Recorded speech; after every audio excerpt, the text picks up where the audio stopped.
And now we thank you for those in authority, in every sphere, in every department, in every area. Grant them wisdom. And deliver our nation from wicked people in authority. Deliver us from evil men who will sit in places of authority and do evil things.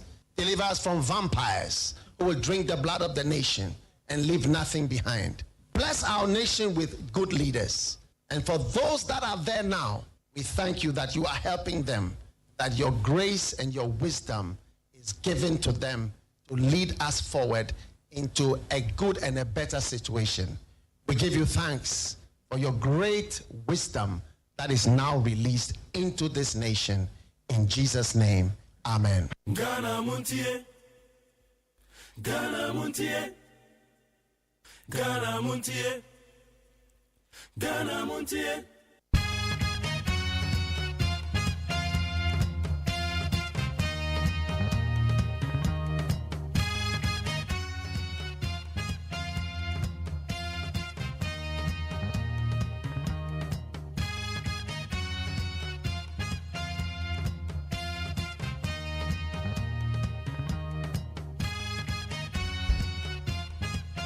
And now you've been at that. And now you're the 6th day of May, the year 2025. Yeah, the radio says, "Sir, what boy and who bind all the and then swatch again." Now, what you will from now, you will me. Ah, yeah, quite many I said you're trading upon your couple of the could do. Yamo be a quite bad the background of Montier, so we need 100.9. And then I said the only minute year 10:30 years, sorry. And some I could be brain a coso. But I said, I remember me about Cosia Sapon. I'm a Sancha make up the mouth. And Rawan with them. And emergency bitch, me compound run, I don't know. And then we try to be an inch. Hey, I said, I said, I come out Cosia Sapon alongside supported fully. My Sancha make up the mouth for Kojo Damiado. And the entire team.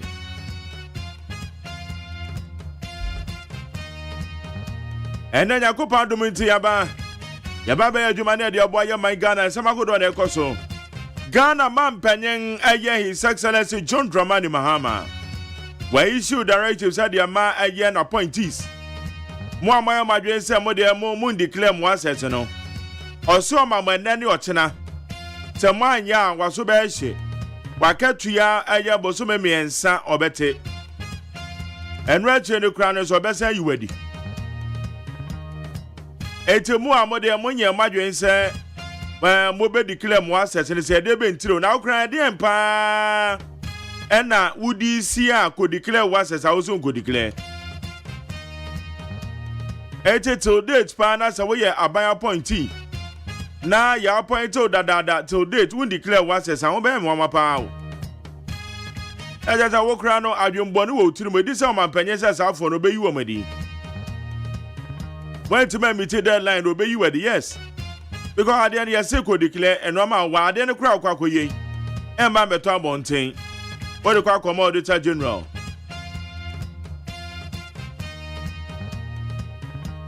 It's a word, Chandy, eh? It's a winning Yanni and Samoa. The Ghana man penning. Or there two your fan appointees and one none of pay your bedroom come on. Na ye bisasa directive ya we issue no emunse mete sen kwan ben so and an appointee say one befa na wo meti me design hye so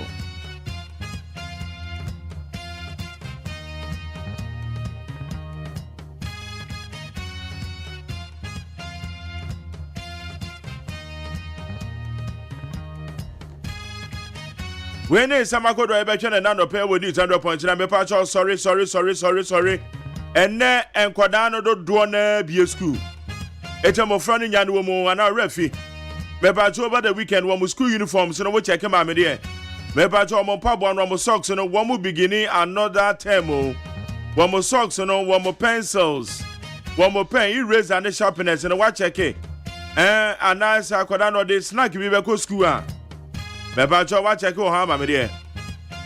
Mo so am ma ne ko eyan krankra school no. Kan we say school fees ne kakra ho afa ko wai. eti nyane koda no mesro nyane womo aya maka cho se koda no school uniform so no se ebeya aya memma ne ye baako ebeya at least ebe miensa kra na ye debia no wo extra one egu akire me pato school bag na tia na ena koda ma kwan dada de won chempa me akoda ne pa bo an me pato wa ye hu yie omo ba be ko enne wo ma bie school nyane wo mo mame omo ye ne tenten no metu medu school ntem wa pato breakfast bi no bedi aboma dia sa bedi am jiri se wa hyehyɛ wie ye bibia kama fama me why aya won kwara na ha omo mawre ni ade ni nyina na wa check wo mo se na no ma we nyina kan ye ko school mu na na ye check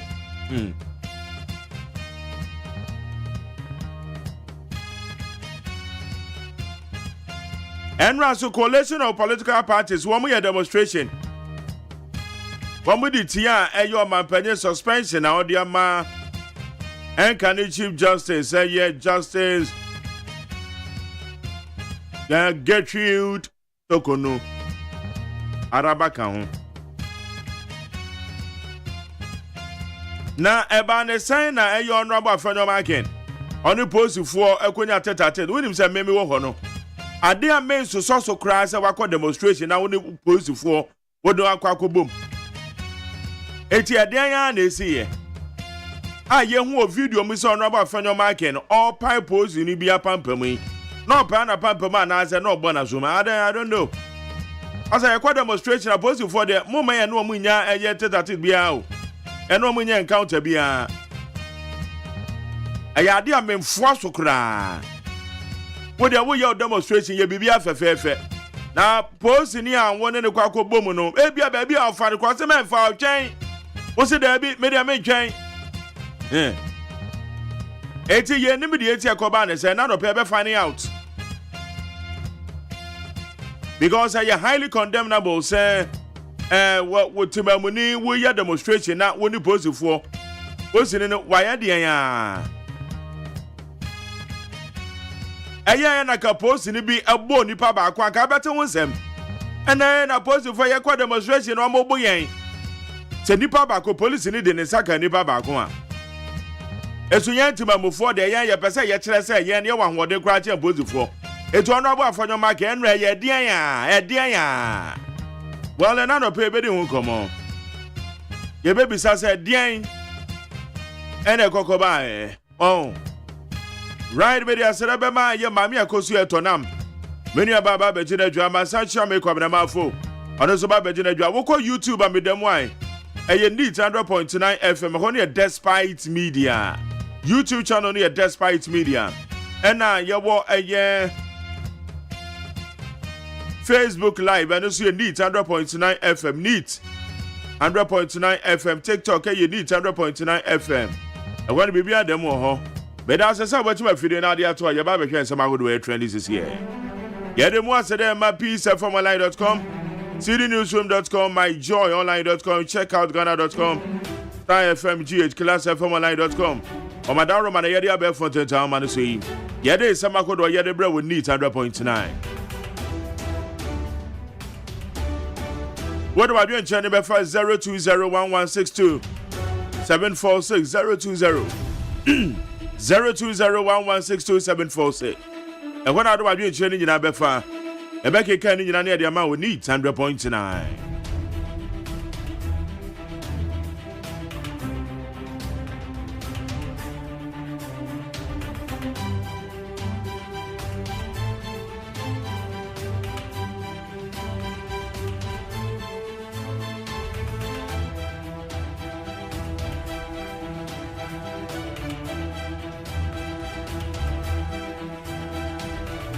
Okay, ya kwa ni mni share some good way trend wa be for the town man so.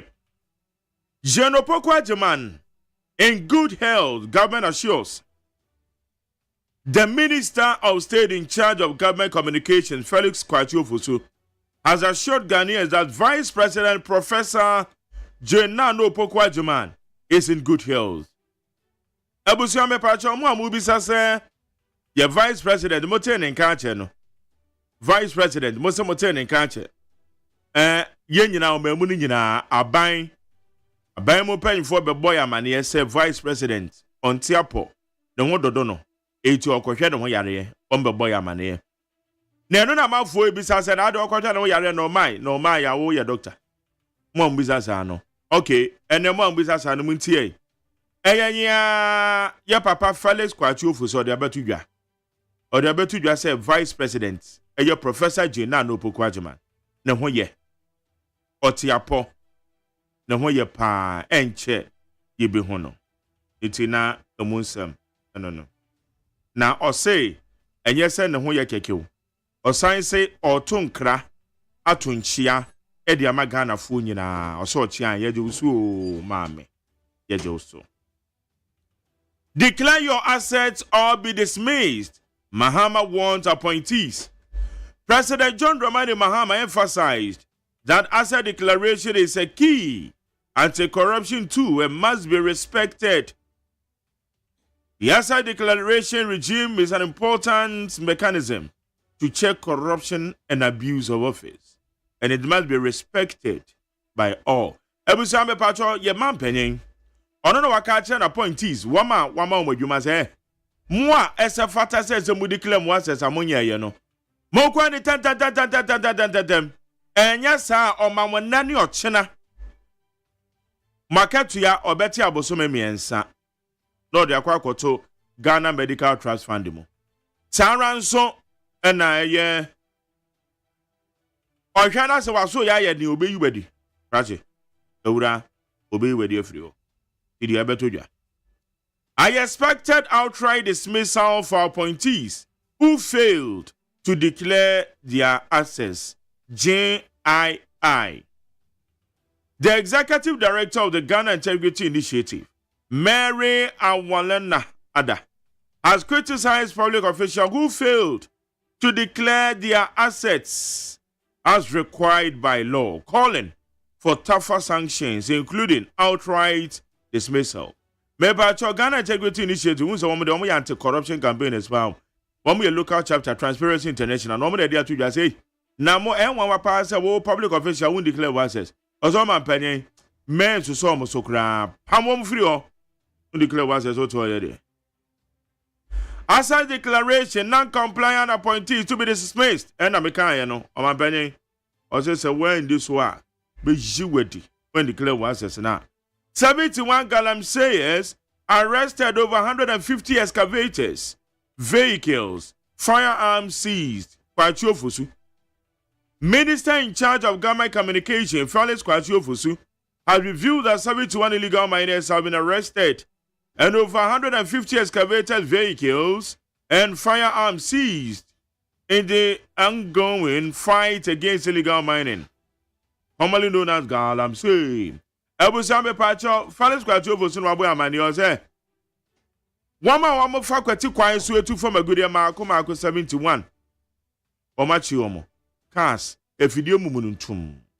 Ni nyina eka ho bi. Ode we nim nyina e de aba betudwa. Ni nyina na the fight against illegal mining na na ye frɛ no galamsey. Media Sedema peacefmonline.com, citynewsroom.com, myjoyonline.com. Check out Ghana.com, StarFMG, classfmonline.com, any other relevant news portal. Make us a masancha make on a mouth for Jinedja. Sarah Suna Mamia Kosia Tona Monoswa Jinedja. Ye Quan, Yambo would have many Obo and Kratano. Bobby Manche. I just so bright. Now to say, right. Namia Domo Boko, or the chair good. Agos, my Jerry. How do you say? Yeah, we're not doing now. Can you know go in? Yamia Domo. Aye, we can hear Kada. Okay, kwa mama yakwa yambo wurem. Enkrata no musem. Yo. Abusiafo do bokrata ya de mamu ate amamu akwaba. Eye telegraphic ya. Watresa nra wo mu aye demonstration no. Wade wonfani aba abeto anim sei. Was Chief Justice ya suspending no. Yansa anniversary. Yase afibia enuane agana ya krefri nkofo aman so adeba. Na sa enuane a yadeba ɛne deɛ yɛtu guo sɛ wokeka ne nyinaa bɔ mu a bɛɛ te sɛ 762.32 billion Ghana cedis a ɛnyɛ sika ketewa. His Excellency John Dramani Mahama ɛne wɔka kyerɛ n'appointees nyinaa sɛ wa won declare wo asset no otremanti aketua wate yɛde kɔ akɔboa medical fund ya yɛde bɛboa wɔn mu a wɔyare yɛ mu ɛden so woni sika no afei yɛnkwasi May busumi na wie yɛkora na sɛ wo de wayɛ asoɔden sɛ wo declare wo asset ya na kyɛ sɛ kwan no wanim wo pɛ sɛ wogya wo kwan enti na wo yɛ saa telegraphic.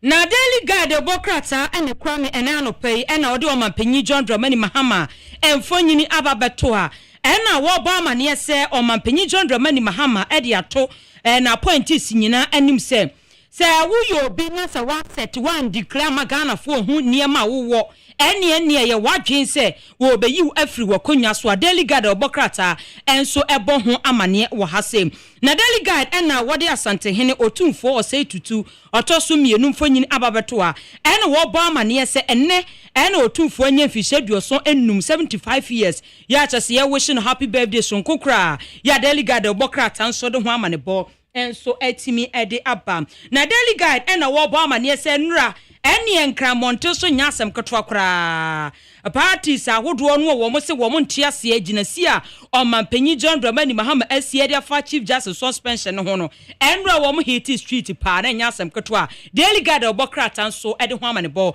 ede aba na a telepost de Obokrata nanim ha ana wotre se ewowura adomlevo ana wo bo His Excellency John Dramani Mahama baso se waya ade pa semu a wade abetu dwa ye fa asset declaration no ho no waya ade pa se waya akra when declare wo asset no obosumi miensa katua yete ade akwa akoboa ana waya akra nso a when declare fiti satam ya ade kronso na tese ya na opesi yi wadie wose waya ade se de Obokrata yenim ha ba mane se His Excellency John Dramani Mahama was enkofo eteno ade na ade a wo de che no eye sen na sen mienu no sa wa yamampani no wamfa wo de sen mienu ni nyina ade amu oman ne se wo montie na wamfa enka san ya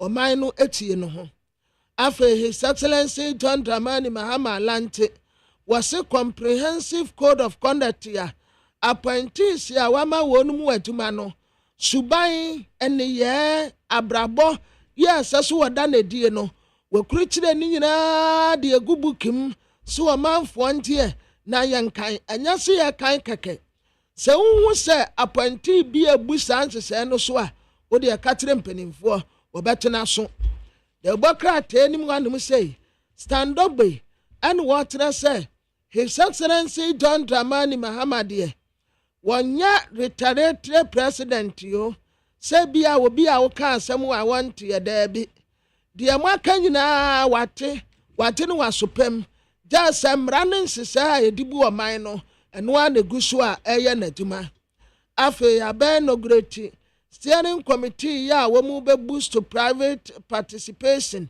ewo power distribution wo mu tresi ye nyina mu ahoden no ba akofo nsantumi nso nyame ye ni kata ye behia ankrankra bi na wode wodwatire aba abesem enti saa board no aba GCB Bank PLC yesi wo mu krosi 2024 financial year eye 31st annual AGM ene we declare profit ya bank ni nyaaye ya Ghana nso ya gi atum no de Obokrata de Professor Joshua Alabi botemai wode ne mfoni abetoa na the Chronicle de Obokrata ene krame na wo hye ni hwase a wode minority leader Alexander Fenyoma Kemfonyini ababatoa ene wo mu ana opa parties ahodo makabo mu eyo yeche na bi mu address te se ajajefo na wo hye nim ha ene wo bo amane ene wo se wo mususu se judges adwuma anase etemuafo adwuma no wo mo intimidate wo mo tete wo mo pa ma wo mo enya wo mo fa hodi a wo mo de ato Omampanyi John Dramani Mahama enimu ya chose the Chronicle de Obokrata nso de ho amanebo enso ede aba na chopoli nsase ho emans testamentem ho ase asore no eno ena omu chem se suspect mako enum omu susu so omu ye landguard no omu chem se womu ama omu ebeo ya se the chronicle the bokrata nso ede ho amanebo ede aba na ate bokrata me de to aso aye the bokrata ye friend say the new republic na the new republic enim ha and what say nra waye kire no a wo mu koye ye na so bratie pa nie ononyamfo Alexander Kwame na afenyoma akende esi a watra futuo de obi abeka kire ni bia wontie posini a wo gbo wo no ho bande boka te kire se afenyoma akens ehye sa posini no asom na asobratie pa any disobedient a wo mu koda no wadie sa protest no ase no wasina eni enyan afenyama kensa kwaje wanokwa edema no ho ama to extent so wato nensa posini ana waslapo no sew de bokrata ni mu hanum say His Excellency John Dramani Mahama was what the code of conduct yaba weye ensese ya na appointees nyina fa so dia ya aduma abra wo mu bebo ensese ya wo mu de be ya aduma ene suban ya ensese wo mu da na die nyina no ene wabɔ ni nyina aboa ene watu ni din se code of conduct yo enti political appointee bia se nwu se wo ya ade a ene sa code of conduct no enkɔpɛ yimpenimfo asutire ya betere no bosum ya yedua mu aburo wo mu so wo mu akɔ James Bond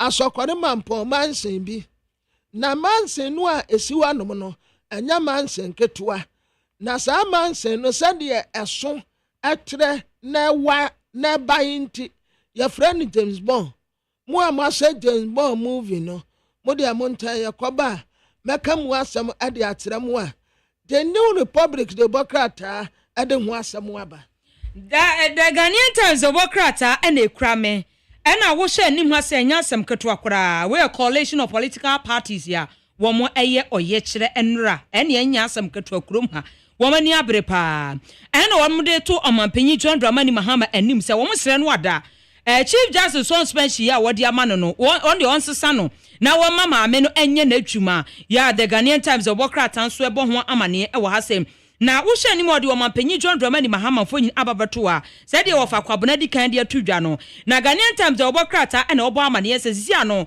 omanpanyi apa code of conduct ho na ye se de man appointees wo mo a ya pa wo mo se wo mo emeye adwuma ma oman no wo mo besom oman no eniema ne hyehyeye ne ne akwan bi a wo so mo fa so na wo mo di omudwumadie no se ebia wo koye wa adwen se wo betu anamo bi emo a ene wa da wo mra no kenkan mu a na ye se wayi hu ade afira ade so na the Ghanaian Times obokrata na ode aba no se abayiwa ye friend Agnes Owusu hia moa pa ye se wosom koye no brain tumor surgery ya cha se Ghanaian Times obokrata de aba se wo mo emmoa no se de be ya wo metimi akoye no surgery no nso ya manebo a the Ghanaian Times obokrata nso ede aba na the obokrata me de to amoso aye the banner na banner enim ha no se daily banner enim ha na wotre se His Excellency the Vice President former Dr. Alhaji Mahmoud Bawumia ena wasre MPP amanyoko supporters say womotwa womu wada pa kakra is okay it's all right eye emu omu ntoa so bio send the other page ene empuata womu de kakro no NDC amanyoko obuabua ni nyina no abatu oduru so a womu ha womu kura anya campaign eno ane so womu boni nyina ede tiremo ononyamfo Alexander Kwame na afenyoma ake wode ni mfoni abetu anu se ya wo sekulu high ana wasacha space ka ho but we say t-shirt and what say His Excellency John Dramani Mahama wakwa to say dia me kan bi waka wompese obi a be kan bi and wo pese oya na oyi Chief Justice edifri na konya so afa His Excellency John Dramani Mahama nimfoni da hanum say ya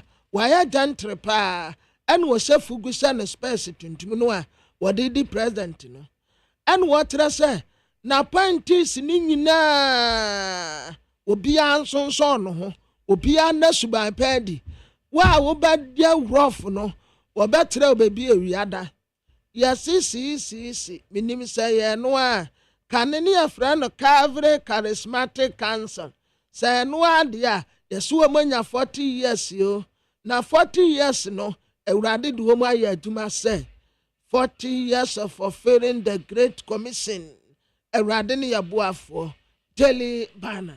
The inside the Bokrata and Ekrame and Anope and a war bomber near was say Russian kunim dia wo mu di edifa Nazi Germany and so what the honsem edi aba and ye the inside edem kunim dia kro no edi aba anim ha na wo hye anim ha se a and the inside ebo amane se TUC and wo de ato aban no anim se won hye na adwumayefo akatua na se adwumayefo asetena pa no won hye nya ho bibi emfa ma adwumayefo se de beya adwumayefo ho betimi atɔ mu e wo man Ghana ha se ya wo ho betɔ wo mo meyire wo ho na wo aye adwumaden e de ama ɔman no a the inside obokrata nso e de ho amanebɔ e de aba na the inside e na ɛbɔ amane se Ghana wa target 2026 ensa hohoro pa ho ne di ekoso e wo yayar sabia no ye betimi ahye mu ekena the inside obokrata nso e de ho amanebɔ e de aba abusia bɛkɔ peace 104.3 FM so and na yɛda benada magtere wɔ saa adwumaagye na akɔnwa yi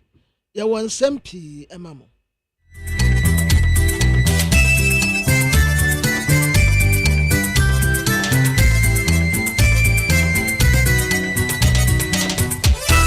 Nonsia abo aha ye peace 104.3 FM omiade cha no peye mamu na mache adamase semaka ye ho ena no peye bosumi num da to so nsia nonsia ka se gba ye di free peace FM Abraham no peye na mo KFM ni nit FM eka peace FM ho na hello FM e wo kumase waje ka se gba ni stations be bro graphic mu nsem ado peye wamdi kwatima wa my Ghana ncho no ni ntwia so wo man baby a ka se gbe sanso na social media baby a obakọ o social media bia no bo peace 104.3 FM ebe mo be kan ho ka se gbe so ahwenya sanso ateyenka anope ya mo wache ada wase amo akọ abade abaka se gbe so yi na ensema ye de ba anope yi de wom ne se mampani John Dramani Mahama Wapau Accelerated Export Development Advisory Committee. Wamuba hama nyama edi free Ghana kwa monane. Ekomo no don komi eton no. Emfa so baba so menye sketchim na bo me sika sema yeye. Trafo penny de ma NPP osona manyokuo no lawyer Justin Frimpong kodua. Wose man penny John Dramani Mahama emane nso daye. Emane ye decision bia ensi gina ye se. Ni free shan 9 year Ghana for de ama no ko na wie ya.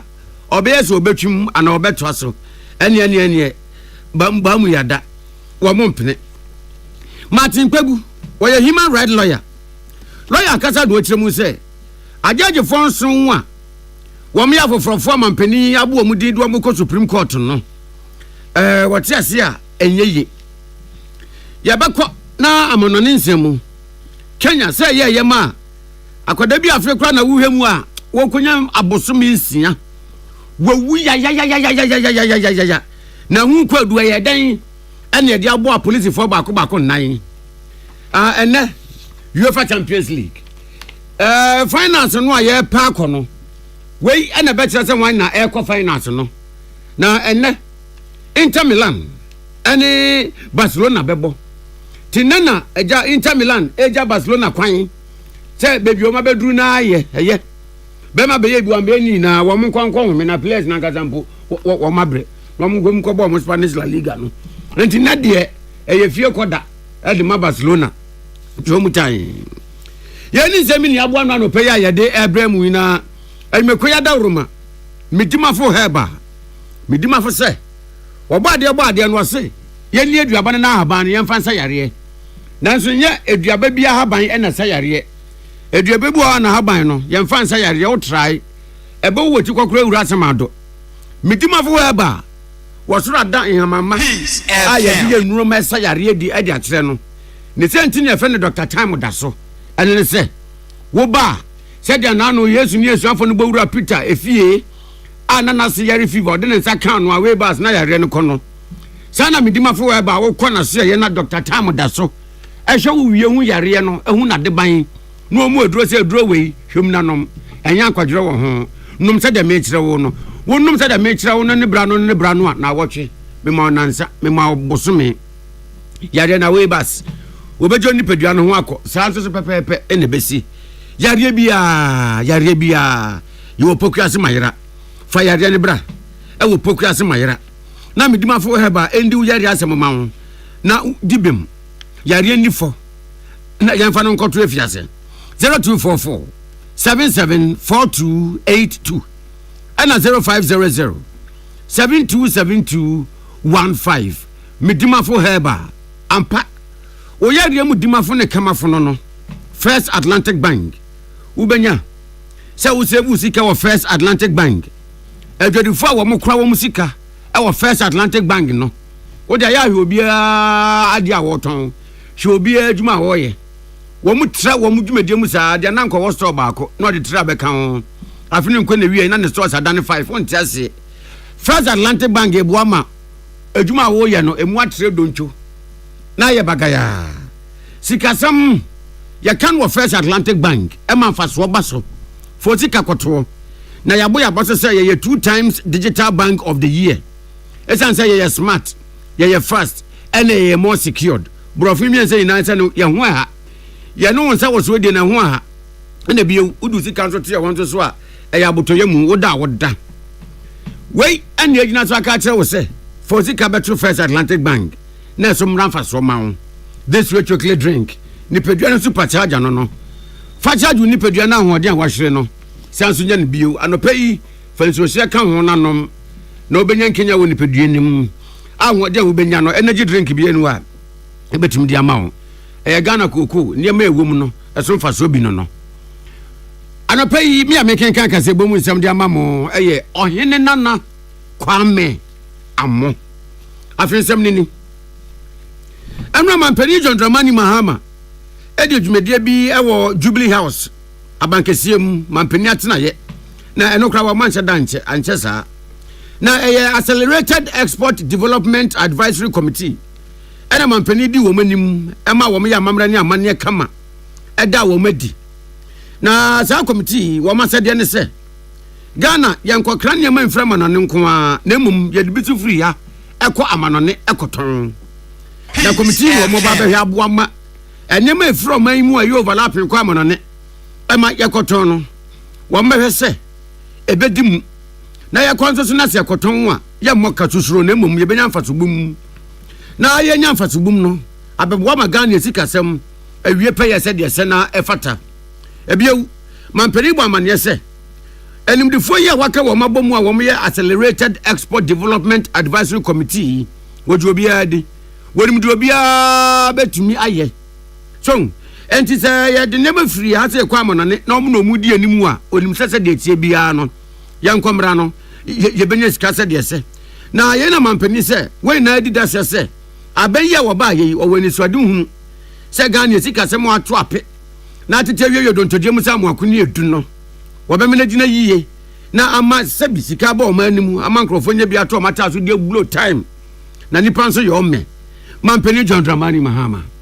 Today's inauguration marks a step in our collective resolve to transform Ghana's economy through competitive exports, inclusive industrialization, and purposeful integration into regional and global markets. Despite its enormous promise, Ghana's export sector remains constrained by entrenched bottlenecks. Nearly 47% of Ghanaian exporters report facing serious trade obstacles, with non-tariff measures and procedural delays accounting for most of these challenges. Under the Accelerated Export Development Program, Advisory Committee, and the National Export Development Strategy, our aim is to grow Ghana's non-traditional export earnings from $3.5 billion annually to at least $10 billion by 2030. Ladies and gentlemen, to achieve this, we will prioritize value addition and economic diversification.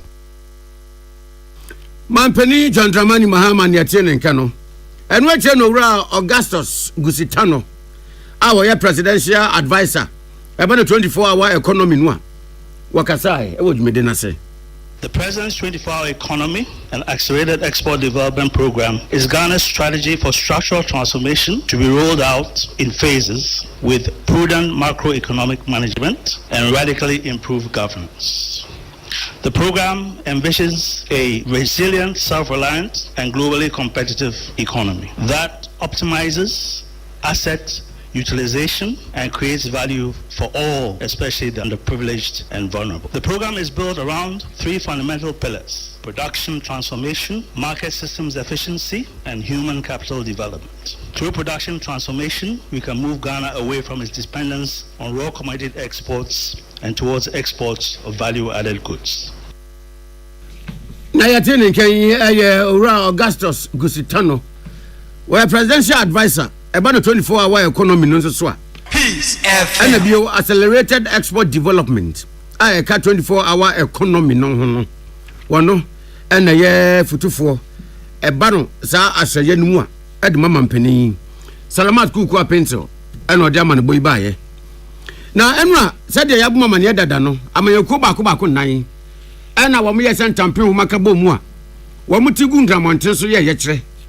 Se atwe a Mampeni John Dramani Mahama atwe tembuafo penny chief justice asensen no wo mani nye ho na wo mani mampeni nya adwene na sebi eburu yase woni da sebi nani efra a wo hunu ade kasa na ye hunu ni biresam na sotro ni kan ya no ntan hu so ni abre sebi o ne senti dia wo mo kasa ade ne nam mra kwan so a ate mampeni wonti so dogo bi nu abe no se wo manya ye kire se ya nhwa wo hu sampa wo mani abre ne senti na omutigu monten so no na e wo ye kire nim ana trafo penny de ma NPP amanyoku no lawyer Justin Frimpong Kodua woni Pius Bedu Banson ani Abdullah Dasmani Peace FM sem trafo wo mo ko demonstration ni bi e boy ye ho amane wo mo bonkomo ana lawyer Kodua e kasa no se wo ma hwe hu se mampeni John Dramani Mahama wonya ni frisia nan yi a ye de ma no so a ahwe obesan so atwum wo be pe bonus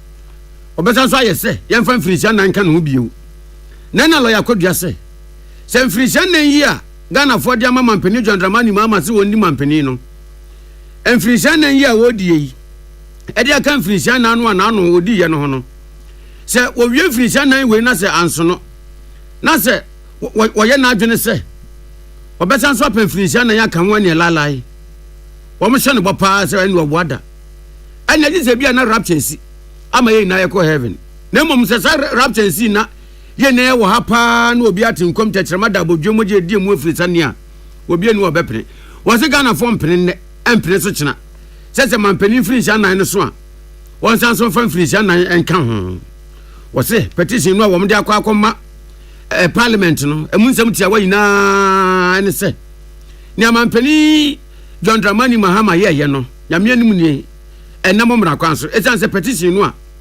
enipa miensa de koma no no ubiebie mu pa na okenkan eframi na to zinabu A to Z wo nyina so papa bia enu nti e wo se mama me no ekotena fie. Even where a president has a discretionary power, he must use it judiciously. He must use it with good conscience. As it stands now, our president is relying on a frivolous, repugnant, and porous petition that has been submitted by some Ghanaians. To start with, the crime of the Chief Justice is that she sat on a case which included a panel. And someone is dissatisfied with the judgment, and because of that runs to the president. That defies our governing judicial processes. We know what the president is seeking to do. The president's tenure of office ends in 2028, but in his deliberate attempt to extend his tenure of office, he wants to remove the Chief Justice.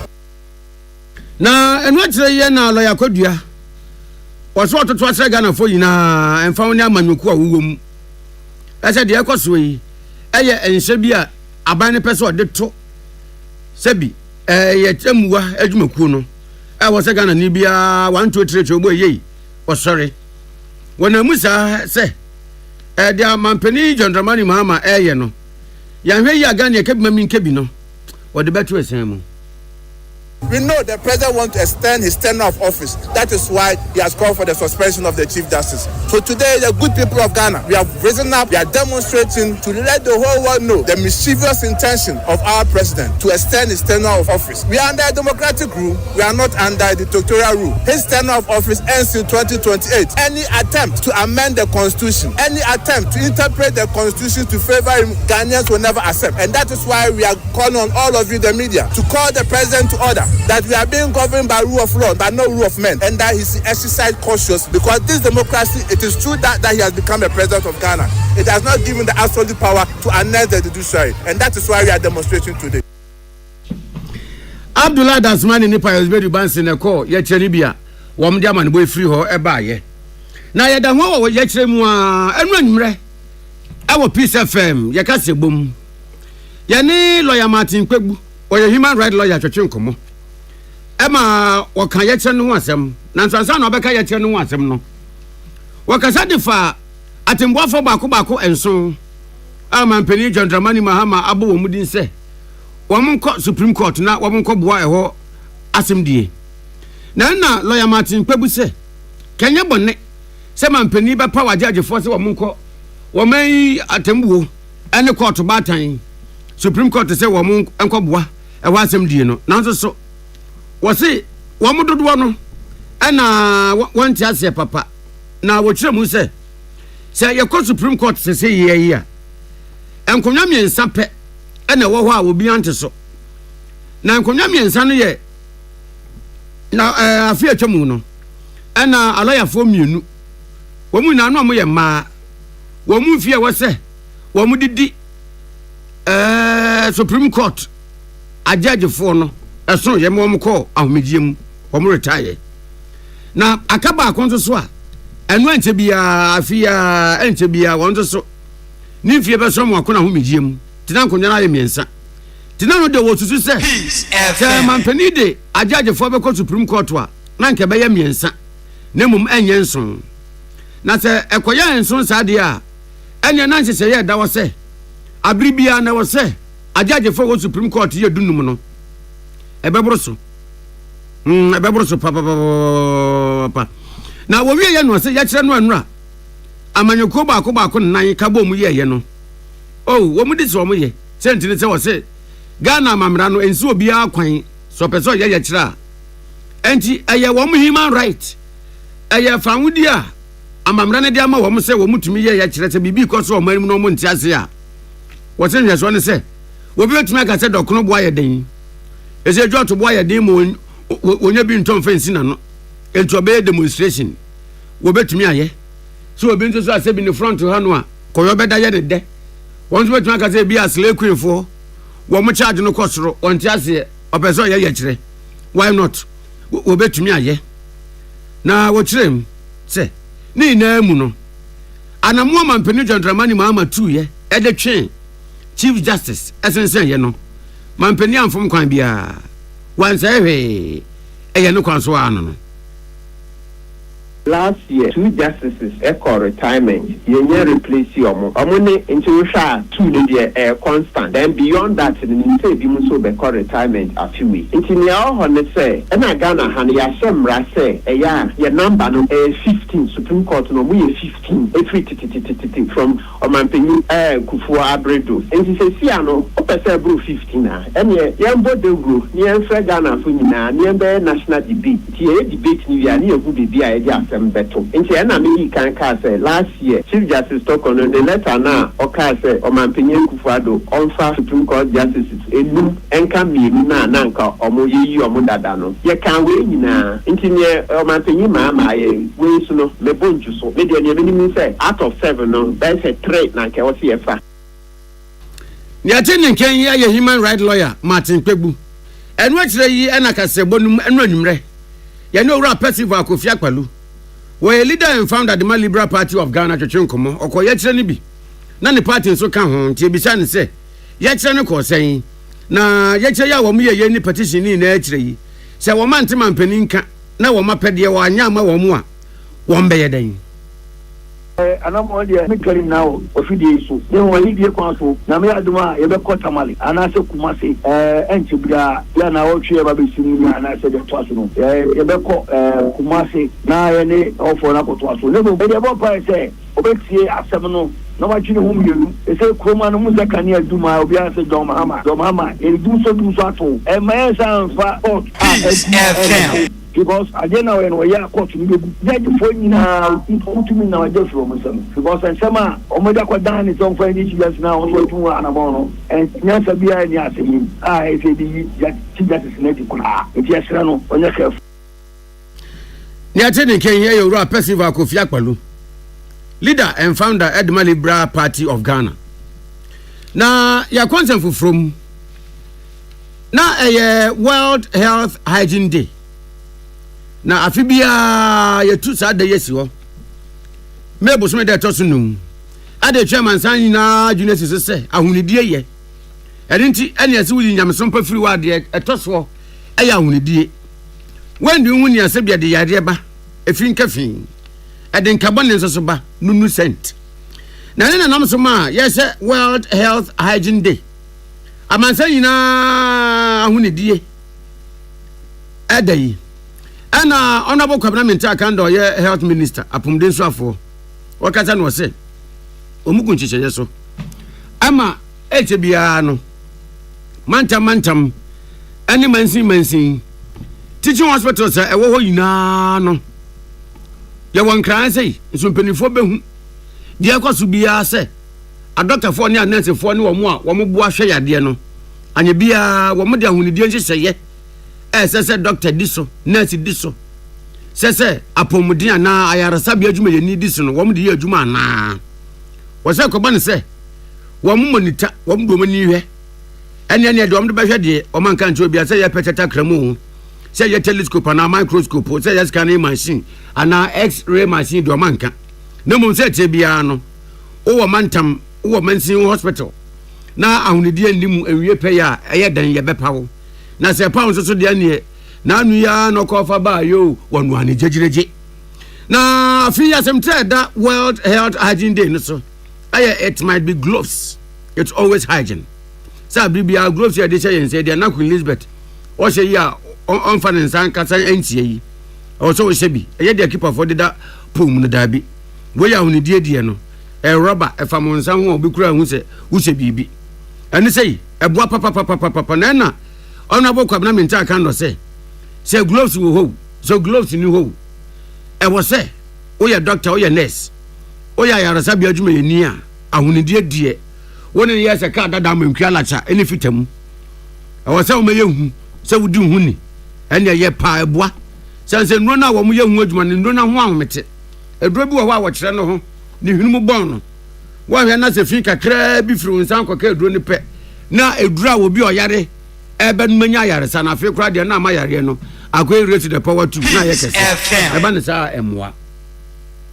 Clean hands remain the bedrock of infection prevention and control, and consistent practice is essential. From top administrators to frontline staff, hand hygiene is a simple, low-cost yet extraordinarily powerful intervention that saves lives, reduces healthcare-associated infections, and protects both patients and healthcare providers. Importantly, we have set a bold target. By 2026, all regional and teaching hospitals in Ghana will routinely monitor hand hygiene compliance and provide regular feedback as an integral part of their quality improvement framework.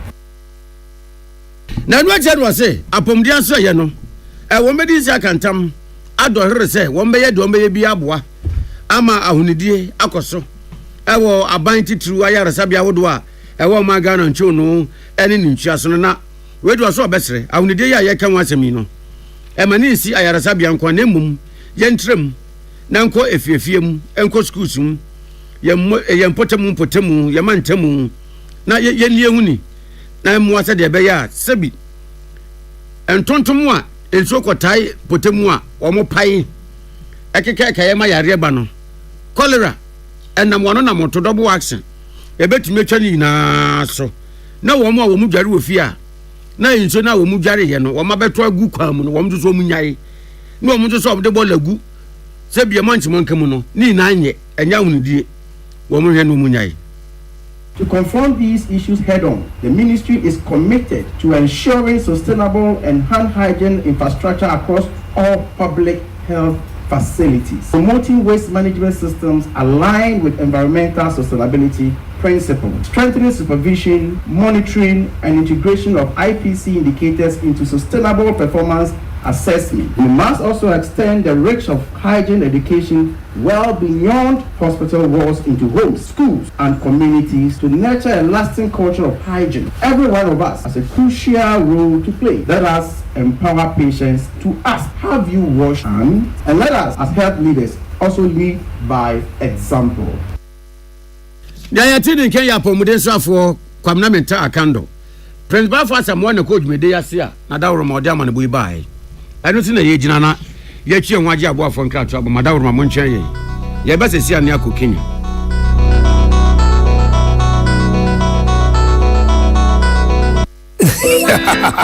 What be some plumber? A DM pipe no di boy dumano. Kaino say DPS pipe nkwa no fa mo aduma bribia o. Esa ngidi amenya wo DPS pipe munti. Nimfeni agrokra o. Enti frɛ 0543 662 727. Pomechira kwan was Spintex Road. Coca-Cola chiriwa.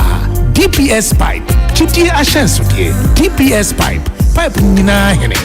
Amanfo the amoka chere Freddy's Corner home appliances hono or the aba Freddy's Corner Home Appliances Center. Home appliances are eye papa bia ebi wo ho. Brands ben Media, Samsung, Kaiwell, TCL, TV, air conditioner, freezers, fridges, water dispensers and dia kekeka ho. Nia ubenya good warranty dia. Ko Freddy's Corner Home Appliances ukoko memle. CCTV a eboama monitor properties and business at anywhere in the world. CCTV ni da ho. Ewo detector, clear pictures, Wi-Fi connector. Utimi connector ma wo phone. Na monitor baby a wo wiase bia. Freddy's Corner Home Appliances abeka Freddy's Corner edwosu ahodo a oton phones ene ehun accessories no. From 0544 959195 ana 0207937323 ana so brokoko memle satellite in chehwa na ye can discount ene achadia obetiasie. Freddy's Corner, home of authentic home appliances, phones and its accessories. Herbal and Alternative Medical Hospital Bena Black History and War America, China, Africa, Ghana and Penifo Bonabaso say, or say a real moment for Tiapopa.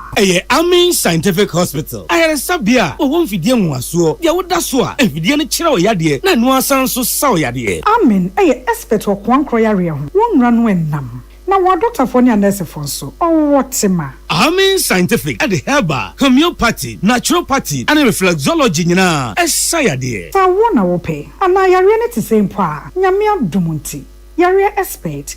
Amin Scientific ebe boama inshallah uwato na wonswe dia dance said the Ghana Fonia brochure for be dia dance no Accra Amin Scientific ewo dome Obersnet Flats and Alashibinso our Klagon ebe Shaman Road under bridge ope our Krabata P Fre non sure dia benwo 0245 275254 ana 020-722-9505 Amin Scientific Herbal and Alternative Medical Hospital. Allow Shafi nyamene yaresafo so wakoma ho hyehyew ana ebo periperi de broni kan hardware no a e de na se wo ye na se wo yam so atim so e wo be packing a farmer Martin's liver salt techira kwan entem ehwie nsu agu glass mo ate Martin's liver salt no ba kwa no na wo de agum wo be hu se ehuru wa glass ni mu na wanom Martin's liver salt ye won orange flavor ana ba ko so ye plain wonu mu a ho beto nemum edi na anu na ho nto wo a ko hu doctor. Tune it in, turn it up, Peace FM, and rip off the knob. Za fa mama kwa ba fi yenko wie kaseboyi e wo Kenya. Na awrawusem bi esi 2017. Na esanse yase boni nsuma. Na boni nsoso. Eden ya. Etu ontwa no. Ya bo police for baako enan bi kwadu. Ese dia wo ye ne nye na nka dia wo ye ne ya nka koda afi kra na nkokunya bosom nsia esi dan ana dia police for the enu nti wo atwa na nanom won se do ya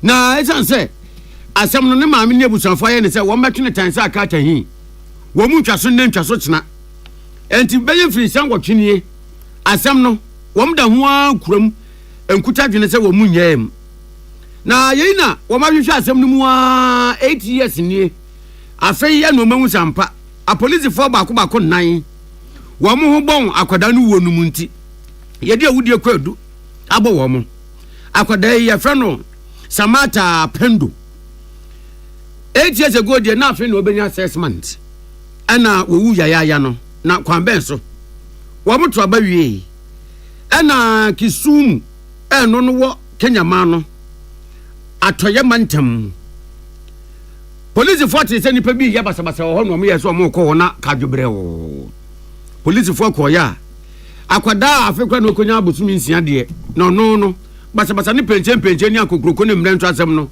wo ye de ye bi 6 months important say bi astro no a wodne ma me nufu ano aye se feeding bottle na chi na nimu a wo twini mi o na nkra ne de anante akwada 6 months aya police force akwada no na ye o mahi o se de yin ana no panyan wo mabọ akwada yi na esan bonu a wo mabọ akwada no ne ebi e wo mu a wo se no de nyame anim ni enyan wo mu ntumi nka emprempre nti ena ma akwada no wo kamu nya ba akopɛ no enu ano no am se nya na wo kan na ya gish wo wie ya no ano na akwada no no hu mi sizi ye no aye ba we wo mde ko hospital na we bus wasre kwan eno ena ne maame ene abusan ye ne se da bi wo medi asem yachi tene maame lensa achiyen woni abusanfo ni na ana wo mudi asem yachi a make say the police for 9 ya bo mu kwadu na ye na BBC nsamtrefo ani akwada yi Samata Pendo ni maame lensa achiyen ajotun komo no wo mbisa no so ne ba ni wondi ya akwada ni win na ne tua wo hwe ante say UTV enti abesi ne timu bia na wa bobrim na nsunsanso a ne ba ni wo na nya wono so no pa no anya de ketwa o se de tie bia no wo me ku na mo ahwa se police ni bia no ho bom wo ne ba Samata Pendo ni wo no no won be chi no kase wie ye na BBC nsantrefo no se mame lensa echien ya do asena menka ho anamo amuntu no na mo no so ade hunu mram ado si na be gina ne ade anopa no nsan kase boyi a ya de nam Peace FM so brama no pe ye de besi na yakwa Crystal Palace and Nottingham Forest and 1-1 Spanish La Liga so Girona Real Mallorca baako omentumi ante nene UEFA Champions League Inter Milan ne Barcelona bebo yi afi bi esan na nka Barcelona nim se de na ko so nko mu firi mu ntam kra no nko ma medu bebi o medru yi esan se wo ko Inter wo no a wo matro mo setin kata dia ka fom sei ase koyo dia ka mo tete maso dia kire soro Pope susu wu ye nche ntomu dia awre wo no mo dia Pope wo no hu ya wo ne awre ho ina abehim enti Barcelona ni Inter Milan na mobo no ebrepam kura monya brebia mo se ebra Pope wu wo mo yiem wo mani da kotomojam oh misuma Barcelona ye titru ni 17 years akra no na kwai so the ball is said in 90 wo sa Inter Milan wonu a wo mbabuni nam sa video cause Inter Milan wo mo defenders no na kame tete pepe ni Sergio Ramos for no anya onam beti pen ase kurukuri na egu ho ana de Barcelona bas ebedi kan yemo wie na lo na to aso na wo makojo ma home a wo mo nko Spain wonu anzo mu wie tete be ya ebe nti ade ne de enne wo mo be bet no my bet no unnim na kwese Barcelona will win wo medu tika abado ochon de be foka akra ko aduma akra hwa wunya no chance so PSG ni Arsenal won Arsenal yen hye wo mo yen hye Arsenal na Mikel Arteta sa dwani ahantan kasa no muni PSG bo ananu yi Thomas Tepper tanimu no mu finfu ya wonwuran ase etu ebura wo ho muntumi ntumri kakra wa na PSG fo di boy na mo se yo ase rebawoti a eyirebuso a eba krom muntumi anya hwe na nkwafo bi se o na Thomas Tepper tambo yi bi uhuni se we didn't miss him me ne patanke ne ye training na me na mu bebu Nanko what chance to memo na ye player papa ben wo Arsenal midfield wa ya nanu amne Madrid si aye ready apatedi ya Madrid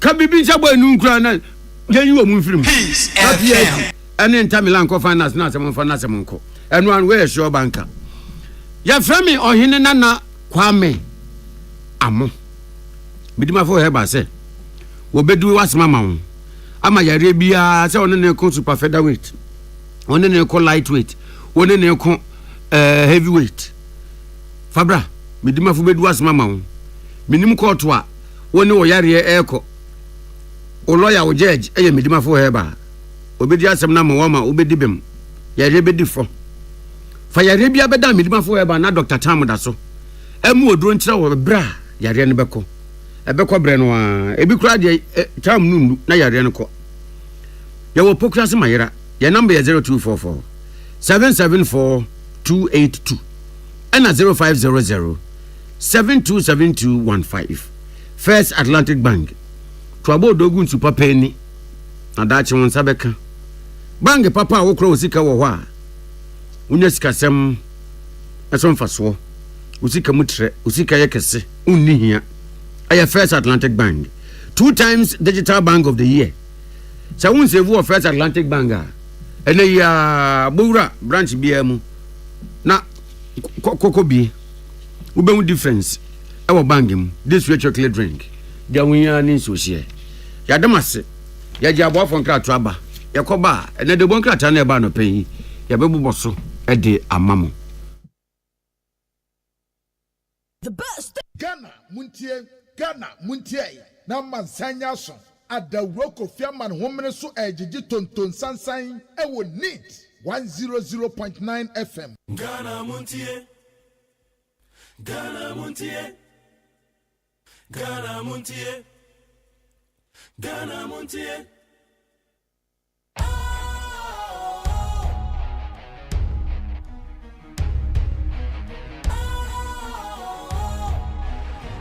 What's cool, fresh and trendy with a new look? Makes you feel real good, that refreshing vibe. Satisfies you right just the way you like. Do you know? Do you know? Do you know? Oh, ain't gotta do it alone. Specialized makes you flow. Anytime, anywhere. Specialized feel different. Always think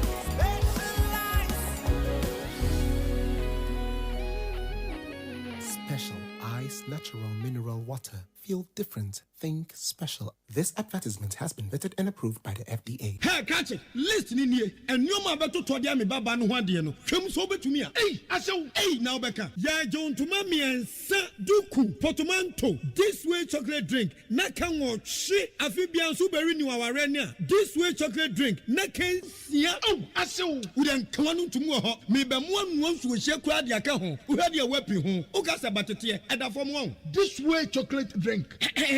Crash up a baba worry. Aso. Ye fear said this way chocolate drink, ya sorry, no pan on yenum. Ye bishop free gymnum no snack. Ye nya ho ho anu ye de serve womo. Ye did ye pebibia bogu ya de so a. This way chocolate drink in yenum. And this one what ya no a. He se kire wom, koko wom, prick wom, bibia wom. Ade wo hia ni so se. This way chocolate drink. De wo hia ani so se. FDA ahwe se adwede nkratoe mo agye atum se eye.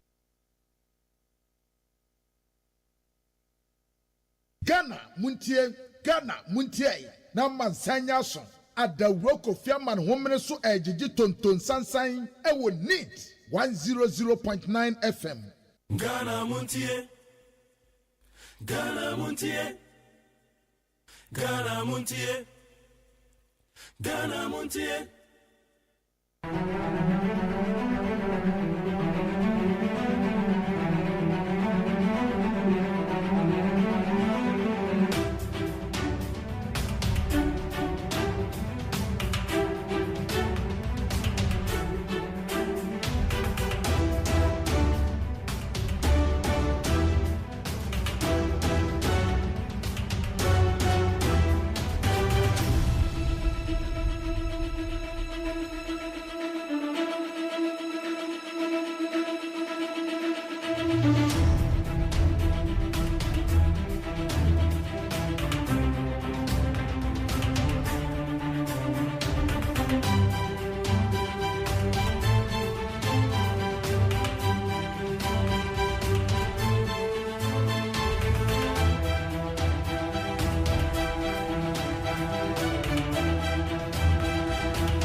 Yama akwa be de bagana montie so na no pe ne benada.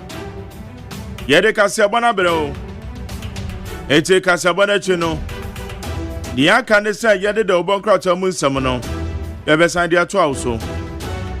Ye de interview se be to awso. Ensam e koso ye be kire ya dwen.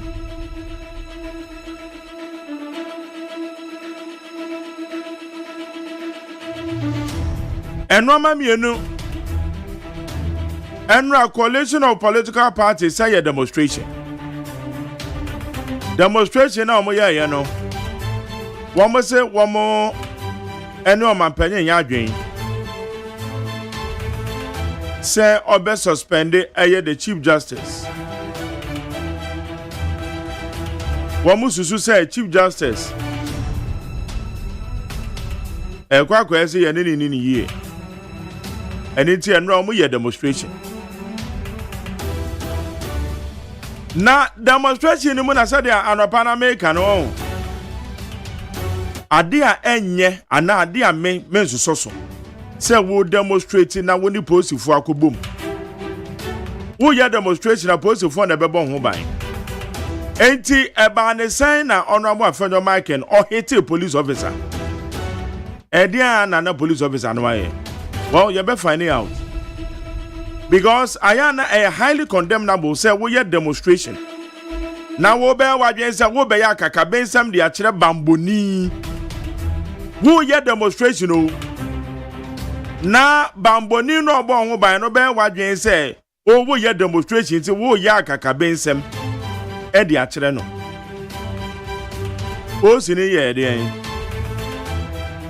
O sini kura no nkuta tu o. Onkuta hwe omo boban oyo honorable member se police ni mpo na so oma nwura ba bia wu ko wura na ba kobo no na ede wo bonus sa na ede well ena ebedi nkomo na enu akire Ghana mampanyin we issue directives and their man appointees who won't declare assets. Also, my own nanny or chinape. And they didn't say, hey, I said nanny assist. Directive norms of my up to 7. Oh, Chino Guada. It is a wood to mean declare assets, sir. Ghana man penning. Oh, no, I'm a Juma. Or say, or Akatua, Wakatua Bosome and Sa, or Betty and Retri no Grano. Ochana was so ya den still when your wadwen so be you be ready. And then they be castle my penny we dey na ke ya straight. Because today na say we declare assets. Na nya say enre ya no appoint wo. Appoint wo da. We issue directives at all. Na we ntime ni so pa dia na just work round man penny no mu no. It's another so o yi wedi.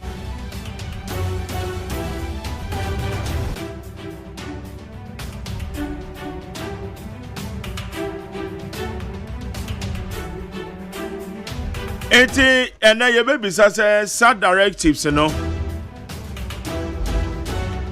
Yes you nim say declaration so de eboa me yeko etia katazo she. Eti how impactful ena directives say bema.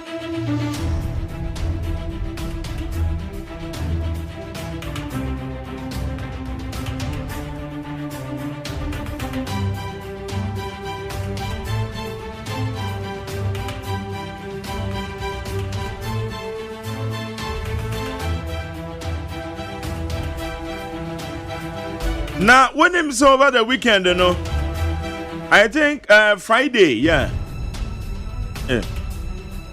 And Bank of Ghana for one more day, banks are one more kwaji loan now, one bit to make Gina Media Mono. One more day listen about Betuja. Now, ye question mono, sana data bank, crack can be. Now, my voice say, hey. Na nya data bank ni ese wama fa ezike ye kwaji loan na wamo anye we masa One more son listing and the data bank. Eka home.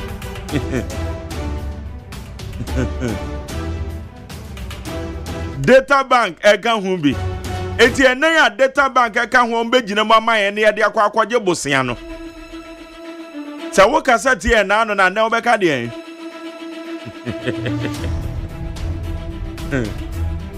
Azemo. Data bank is one of transaction advisors and you know. And this abanda day trail mo call listeners who am come home. MPP by one come home. NDC about still one come home. So it tells you say a bus and no money dia. Wouldn't mean your data bank in free. And the list and the data bank come home. I free Bank of Ghana or Madia Babetuga. One more bought a your banks in your money. I said, Wenum and a bibinia. One bed in my face, Casem, it did through your corporation.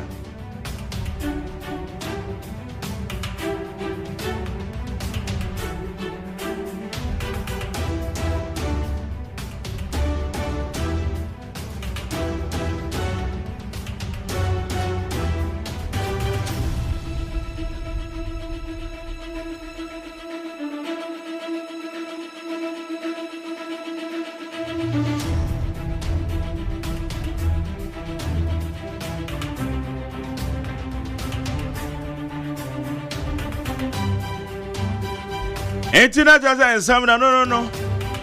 For the chef 0201162746 0201162746. Ama sancha me kwa na for ha ma me akosu etonam. Ono so ha. Na yanko enim de yenhwe se di asamrete. Agos me makwa ba. Meje osubium. Good. Kwabi me makwa ba bi mu ho.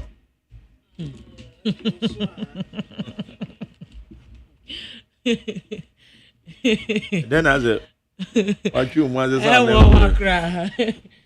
Minim say yes bank na liquidity Bank then liquidity. Ya kasa ya liquidity ya treze. Ami minimum na worker.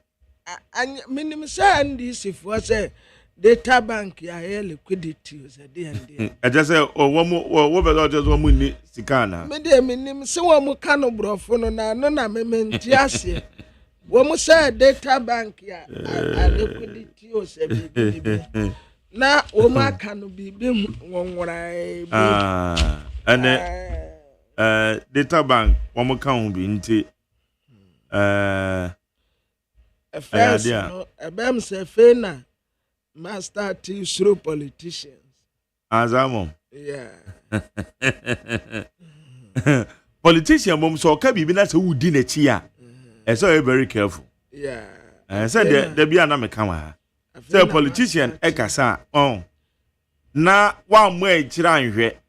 Dia na me word na there be ameka no. Gullibility. Wa mo e kira anhwe. Na oka ne sa na kodi na chi a. Friday never be told and say I'm say data bank cry then omo nye we bi yo. Menim senk ye gu no kura. Menim senk data bank de ye gu no. Wan say Nigeria ye say abrabo ye adesua. The more we live, the more we learn. Say life is a teacher. Life is a teacher. Sabrabo ma wadesua na wansua. Na tesa wobabon wakosi se obi. Nti abrabo ma wadesua na wasua. Nti eye eniema bia esisi abrabom asetenem aya na nya mistake. Aya lessons. Yeah. Send nyina wo ko wo ba no na wo sua niema bebre ewa abrabom. And correct. Yeah. Enra ba ko a majari to be honest aya me wanwa kakra. Aye JDM cars me nu a o se ye de che no a o de ache man no. In fact samene no pa nka menye. Samene no a ka menye. But watrese or your true statement. Casimiro. Ya better wo baako. Ya better wo baako. Ford. Ama wo de chair ye. Ma jadi sha wonsam. Sha wonsam. Na say wonsam ne die. Wonsam. Wonsam do be ka no. Die shrat report. Die ya kura ne se. Eda ne ma mi free mu. Da ne ma mi free mu ankasa se. Ye fa sa da no ma ne ya akono. That day no an ye the Ford bribe expedition ebaye. Ya man ya compose oh weja uma mi afri mu nti kafra kose. That day no an ye the Ford expedition e de da na se akwaje bribe. Obi a okwaje bribe a wode che. Wosan de ma wo man yo akwaje bribe asade ama wo man. Na wobi sa bete wumienu a wo se masade ate wo man no bio. Masade ate wo man ni bio. Esuno obi ane nakoma ya ekura no. Enti enra me se me dinidin se wow. Why ya baako yesi bribe.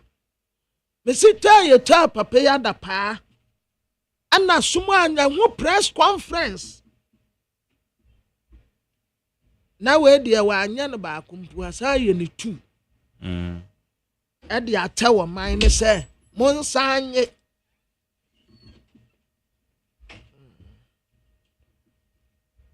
na we no sa cha de we no ma bi efre ma jari tisa wo kire me me ni mo ntira mbisa wo no because an capture na me nhwe me ni ntira me bisa na me pose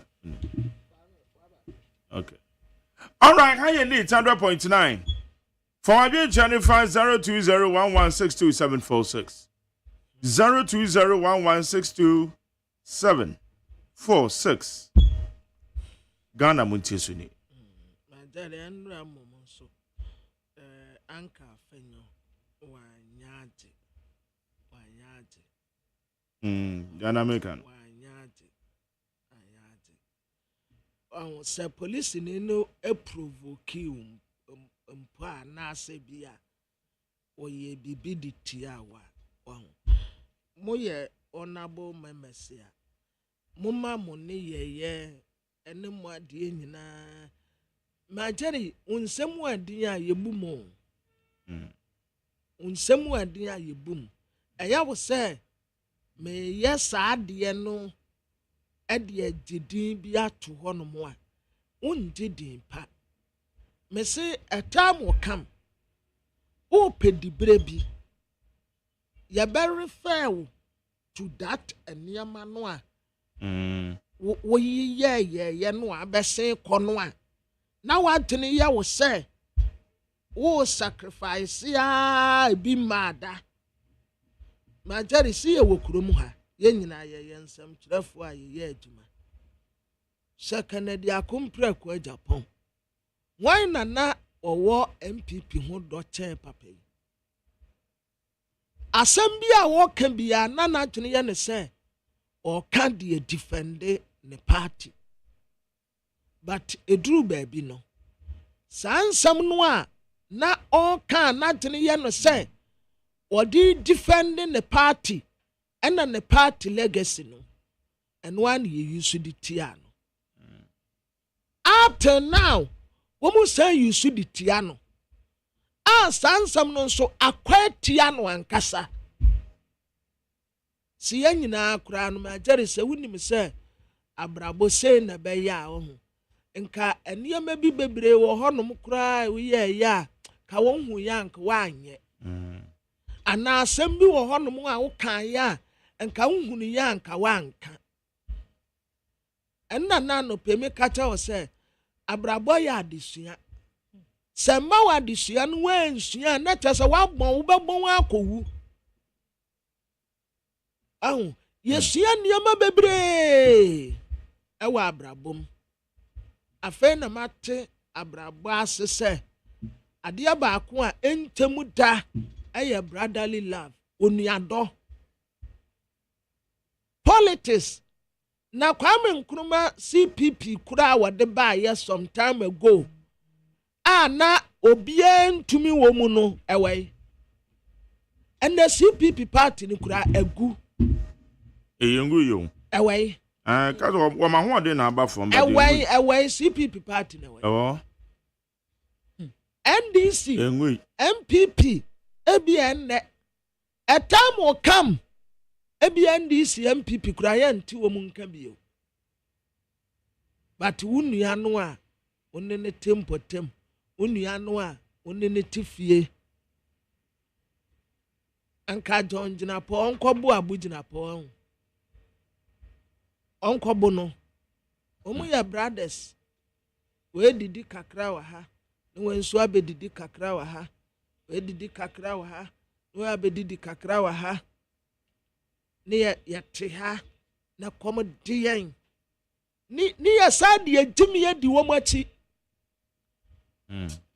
ajari ya brabo ya disia the more we live the more we learn ya pass ya honesa oh da bia na ayo pa abrabo no etre wo bi na wo send message na wo di timpanimfo atem na wo cassette yampanimfo se enra ba akuya na abronye ka kire Canada Japan nti and in all this we are no be ka kire nipa koro se oh won fa nche no won message na monko how na what sanya politics ya amaye no tantantan ka wuti pen no etumi kasa asam ya we di kire pani we are be ka kire won say oh one party and na asam nso a wokaye no nso party executives obia te ho obia ntumi amfra abro nya nka nkire ne say abro asam a woka kire papa yi wanka ne ye nti kwapa ne tew ana asam a wokaye ne twesan obi koka yesi a friend disciplinary committee obi koka bia kwato de ne bodwe nyanya ntre mfa ne hunkodi na wuturu ntafo na ma ba akusu da ba ako a saa ne ye bobra adwo asafo koka bia ye dimirika ye tena bo so ana ono ne de no ma mfre ne bie ma na o mu nyampo mfre ne bie abronya sopani mu no otanada pa ne ye nkofo a o mo frɛ no bona baso na wa we ya de ya party na mentina baby amenya madwuma no pe no na Ghana Police Service for track Kwakoma Parliament. Police invite Honorable Alexander Afenyo-Markin to assist investigation into viral demonstration video. The Ghana Police Service has reviewed several video footages on an alleged assault on a police officer by Honorable Alexander Afenyo-Markin during the just ended demonstration. Following the review, the service has written to the Right Honorable Speaker of Parliament requesting the release of Honorable Alexander Afenyo-Markin to assist ongoing investigation into the alleged incident. The officer in question will also be assisting the investigation. Agoja, Chiromai, what's the voice saying? Oma track Kwakoma Parliament. Oma track Kwakoma Mrashebejo Fiese. Yeah. Womo ehia yewura Alexander Afenyo-Markin na fa video bi a enena monten so for mo ye kire ye koso na asort bi a wo hu ye se ye hu se obo police officer obo police ni bi asumo no womo afre no se omra na police ni no so ye bo na sumo no omo mienu beboa na obo na sumo na obo na pampem se video no se de esitie no I'm say I don't know that. Say John and swallow bonsu. Say bonsu. One year ya bono. Enti posi ni nu. Yehu say wa bono. Say na sumi trimana na nchemu. Posi ni nu de betimi akire mu pa de ye bono. Ono betimi a detect say ebia ye bo masum anase ye bo masunchem anamitim enti eno de posifo se wo mo do posifo report ko ma amfa asumbo bi ambam ana my Jerry omo se won de alleged assault enti alleged assault no yewura afanyoma kan omo hia no na watimi abebo investigation atimi akoso. Okay. Yeah, now so they be American me say I call demonstration. Yeah. When ne bamboni nkotentamo. So call demonstration. Men ko en ho akaka ben 7 branch bamboni. Because say no ma bi ne bi see ya America ho asem wa. And ande Portu woman. Yeah. They've been. Portu woman. Yeah. They've been always. I katetie the say yeah. Very calm. Very calm. Woman. And rad the say so far so good. Woman comportu woman bibia ye come on ya. And some demonstrations are across within some period of time. Yentis skirmishes be out. Police of one year calm always. Bana yanomono amamufuo no. Na ye pese yenye bibi na ka police for nye bibi na demonstration na hey. Obi o a strategy o. Yeah. Obese da na wakoso police for na hwe. Omko ye bibi pe. Police ni ko ye bibi se hwe bakavoma wonu demonstration am ko ye. Hwe the police for no very calm. Because the omo ye no nanka womo so ma hwe. Na police fund wo masako kan obi aga say hey Ghana police so for some years now and many di police fu ati kwa mo fa so some crofobia demonstration na kwa mo fa so bo mo ho ban no they've been always become we Enra don no ba fa ma kinu mu ye dia ya so bo mo ban kama say ya anti assemble EBS. So, into Yancho Matroko, Yancho de be free map. Okay, Yanko and many Yancho and Kratane. Yambo was on formative. Abusia for the Bokrata telegraphic na Yadema Muatiama Muakwaba. Na the Bokrata any one say. What I say? Demonstrators no enra womo aye demonstration womo say save the judiciary demo. Alexander Afenyomake. Womu di fetu afa sewie ye no. No ayo osahene. Ewo ho. Na bam say osahene spirit no ana ewo nimu no. Eno anu wode ba demonstration nase. Ya wako ya sisi aposifo no ato nsa frɛ se womre na omebu anhwehwemu a ekoso. Yesi Ghana enuane ya ye kraba sika ya tugumu kwa 762.32 billion Ghana cedis enuane wa branka se sika wei yani ebetumi aye de wa ha ye wo asase a sabio wo de opa cement so kura fa nwe aguso nafa enoba isem ebefifi but ope wo mu so mu akwadwofo pe ye nea obi apa buroni adwuma aye obi apa ban adwuma aye ene yetenkra ane ya no dendenden ye ni afuo ba akokura mpo wo ho yetenkra ha we ye ni afuo ye no we first pa nkanya sekura wo bodifuo wo ntosi wo menkani wo banche ebi wo bayire isi ade ni nyina ba ye kasa tenten ene ye de te ha ena anokura mpo mebrampo sa wa koton ya saasi ni bi dia ma galamsefu mpo na minim ewo asodadiem sa wa kotwa bi aton edi ama galamsefu no ene yesi wo mu tu galamse ne yakwa akwachi wo mu entina ye medepa His Excellency John Dramani Mahama and Walker say appointees ni wa when declare asset o 3 months aketua yete near the akwa akoto medical fund no a ye boy no and as a buru 6 months what they console now ni kra wo asset ya na tese adwuma no mpese obeye bio ye beja akwan no wako Republic Bank yo and na wo muso wo be support to whole teaching hospital na tumi agina ne naso and ye bo Empire Center Milan ebetumi ase Barcelona fo no wo ma ati wo mani so wo mo ne Real Madrid ni anyina ya gboro pepepe ni ati Spain wo enti Inter Milan fo sunsum bi a mo de bobo bia mo nko semfamra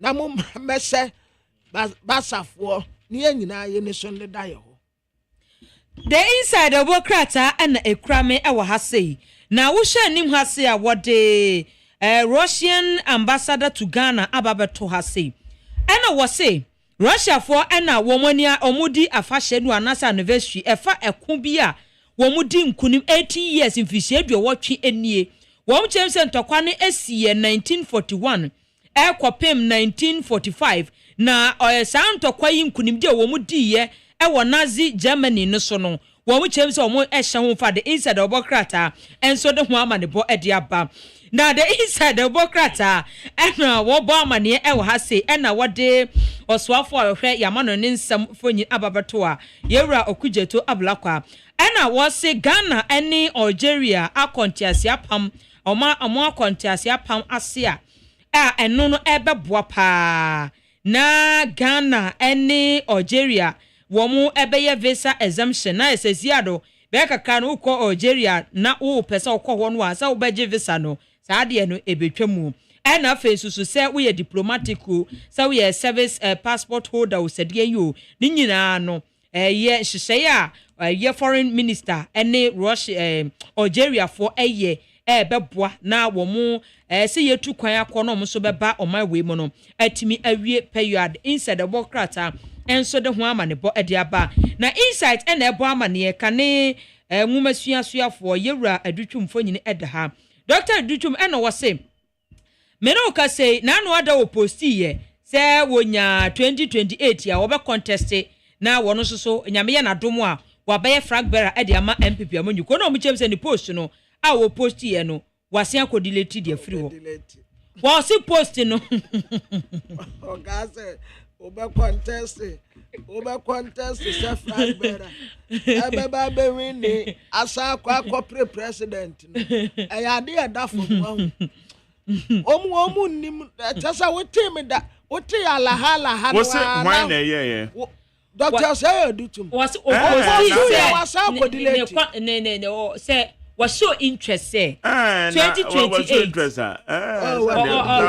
bakwa ko to frank ana we delete your post the inside to say we delete post say okay say but what deleting doesn't mean say uncle ma tell no akwa kopedai hey yes then okay asemi no dey hey ogo be dey say ma tell di wonim niama ekomu ansa na obi abeye flag bearer na enye say no mana na ekomu no obi beye no mana okay neni abru na nipa womo ekomu a womo famu ebi krampo timi be di president no womra edu bra edu bra be contest why bra ana we your expression of interest yeah ebi ko betimi aka ba ebedu so a wasesa na adwe omra omu da wo kan no ma ekomu di enchen no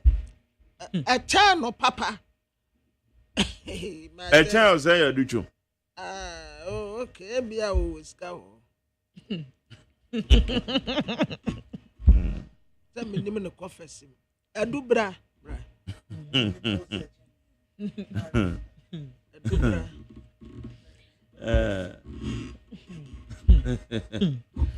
I wouldn't even confess him. I was it. And I make it. And I woke. Edu bra. Sorry, bra. Why? Yeah, time.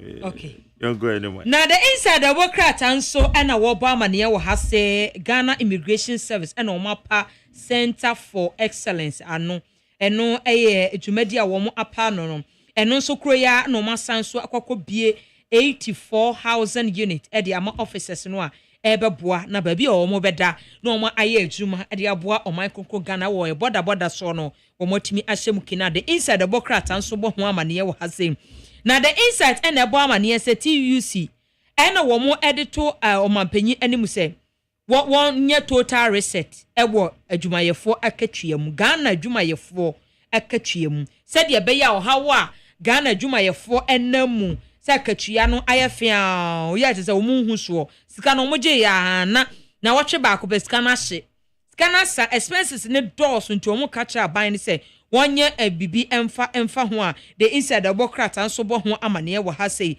na the inside the bokrata ana obo amane se isi ano Ghana target say 2026 no ensa hohoro a ye wohoro anase ye di nsa hohoro nhyehyeye so ewo ya asabia hodo ye wo oman Ghana no wo metimi ahwese Ghana ni bia wo bewura ya asabia bia betimi ahwese obetimi ahoro ne nsa na wodi sa nhyehyeye no se de beboa ama ye hu ne di ho nsam atimi afa ne tuma profile the inside the bokrata nso ede ho amanebo ede aba na the bokrata ya friend say New Republic yanim ha and what I say nra o yetre no anu wo mo ye no mentime hu ase kakra ekoso ma fanyoma aken ne bufu ye ema wotene ne nsa ye say o slapo policeman na enfoni ada no say nipa wogina na ti no ebem se kufia paloa was suspect and wogina afanyoma aken se ti pe na o she praka se a wo ma tre de save our judicial system. Save the judiciary demo. Mr. President, Pam, my Chief Justice, you now on Kosunya Najuma. Ya, which I home for be at the Abatua. Ya say, a sokore mampo mansion be a PMO. Na sa mansion no. Ya see, James Bond. James Bond was sokore mampo. James Bond, a movie. Moon and say moon time, say movie to say, Yan ya breso. The man in the bag. Matter who had the man in the bag there. Matter David. One. Some of the movies there. The man in the bag, ya. Na ya didn't say bag mutukwano. One said that. David. Na lucky 7. Matter one said lucky 7 so that. But I'm seeing movies there. When I had. Oh, there be a bit on more a simple as a say. Say be how I show about title no. Maybe I would church the one maybe away. Na predator. Predator they send they will be ash. Commando predator. And this will be ash. Predator 1, Predator 2. Kaya ya set Terminator. Wouldn't me say Terminator back no. War be na ya tro September 6th no a bombing ba so wo US no. Na bridge bi ni ya tro saa date na gu ho. Ni ya boss saa date no. E de egu ho no pepepe ya movie no e capture. Enti no wo ebinum krampo e refer say Osama bin Laden na wanya hye. America fo na no wo pese wo kɔbu nkɔfo ne keke. Ena wo di Osama bin Laden. Eye point ya wo gina so e de kɔto hye wo so. No wo abodate bi agu Terminator ba ko no wo abodate egu wo no a klalomi on se majere klalomi se car no nya accident ya na wanane enti wanane a na wasan asori ti se bia wanane a wokogu nsuom ba so wanane na se yeja na se yi na wo hono mu a eye ya ape na wasan aba back na enti wode ne nsa ebokam na car no kwa na alumino echa edade no kralomi na James Bond was akode mampon ene yase ne mansion bi a pop up no anya mansion ketua ai na code of conduct ya His Excellency John Dramani Mahama edan wedie no the bokrate ede ho asem aba na ononyamfo ha na edrisu ene wo katre heads of yase from the Charles Minister of Education Conference of Heads of Assisted Secondary School and wɔka kyerɛ wɔnom sɛ wate sɛ nnuane no a wɔmode ma secondary school foɔ no ɛnhyɛ da anyɛ kama nti sɛ wɔn anyɛ aduane a ɛyɛ kama wɔba abɛgye afiri wɔnom nsam but wonim say school feeding caterers and so no abaya terminate to my appointment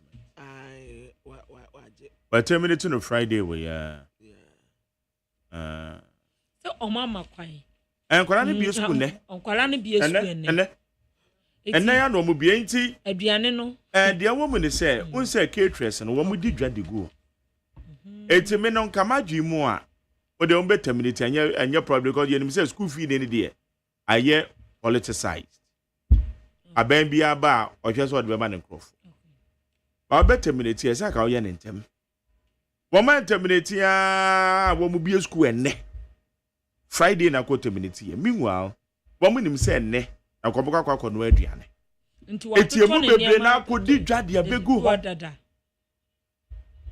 me akwa na me challenge wo so ho emu dodo na kwa di dwa e de aba abegu wo mu nim say enne nkola ne bi school no wo mo kwa akoye ejeru so be terminate ya wo mo ma kwan na ka mo ayi dada say school feeding no se nkoda na makwan we ya omo be makwan na wo mo makwan a memma ketra bia enkodi dwa because abre ne de so ma makwan one we dua ne last one de man nkoda na wi me yakwa na me challenge but termination ne de nya de me mama because ne de aban bia board ne crofo ba ye no mpodi sana kwa na se wo be ye nanka wa manipa no wada ne ho so akwa na me issue see what terminate yeah Daybreak the Bokrata and Ekrame na wo hwa ha se ya what the minority leader Alexander Fenyon Markin for nyini ababatoa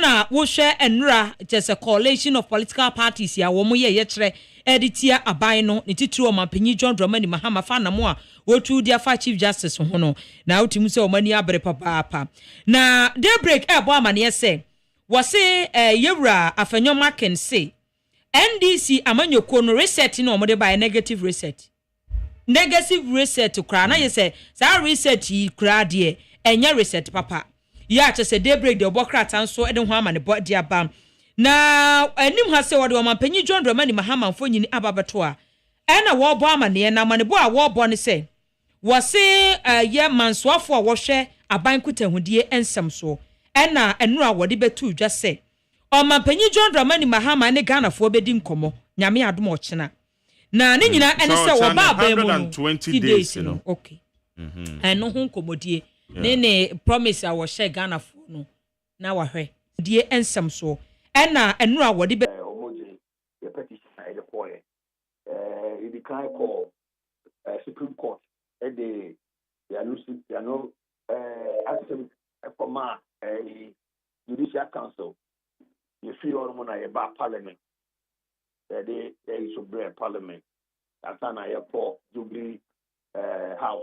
I did your final petition. Come penny. Now, quite so I cast a person. And one I pass.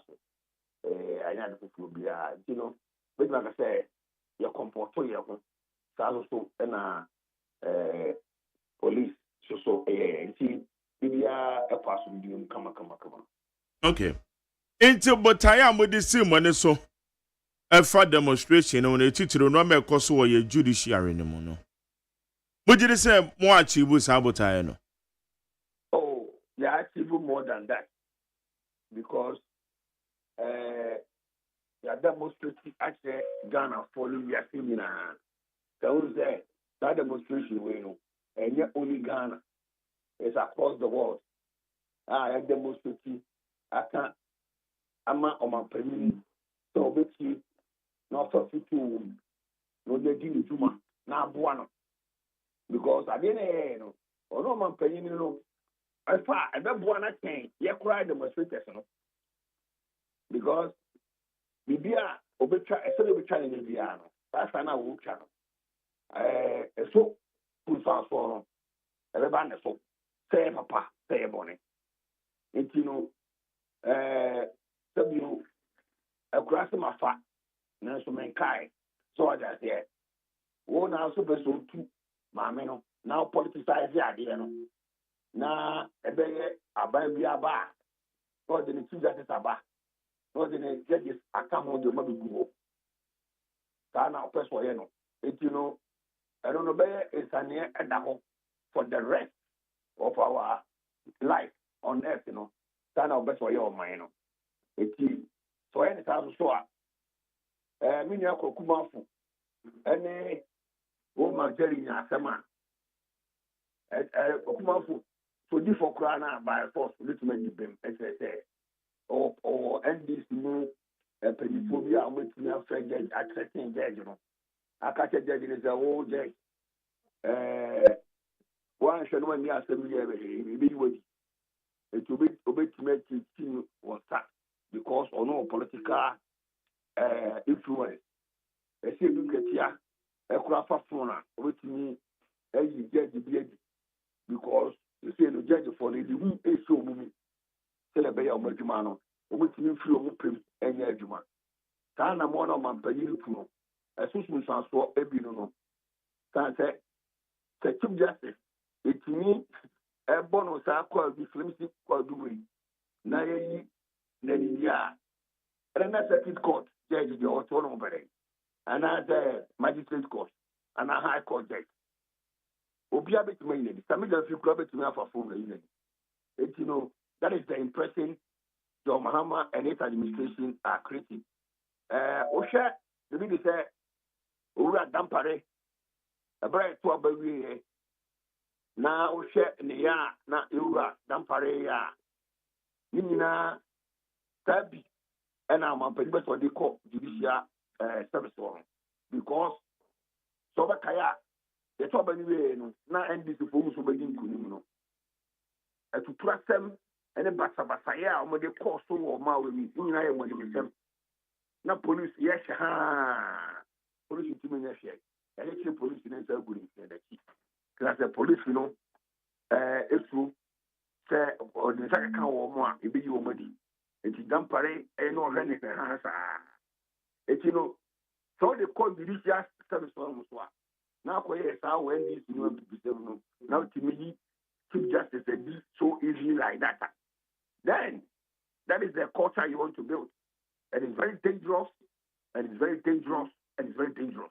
And then, yeah, canon, we be a NDC, and I'm my men on time, and I press the just like that.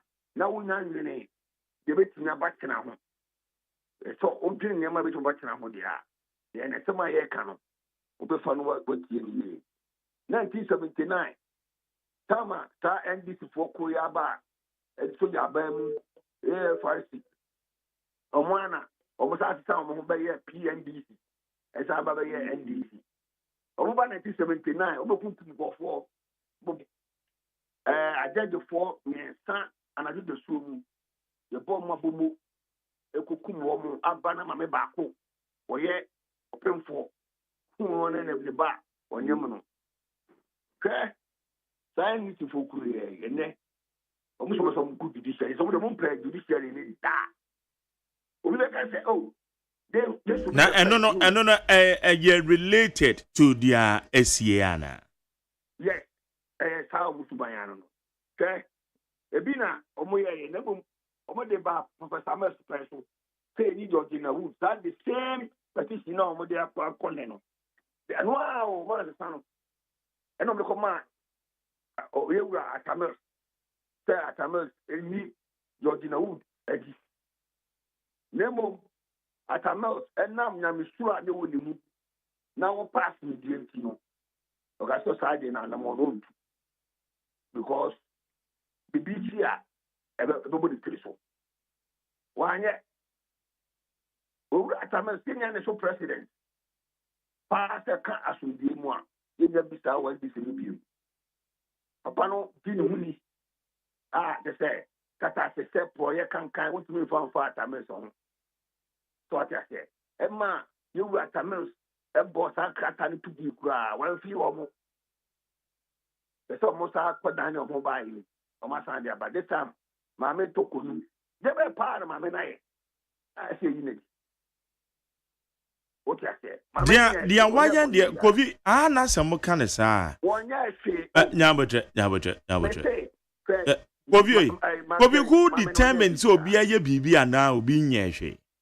Ade ano say abadwako ekro man panyin pa ye nim say wo ma chance atoto mamana no ana ye nya sa update no.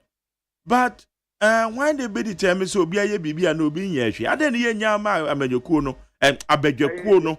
But rather there be a make a conclusive statement. A be a suspension and a more candy. Fair enough.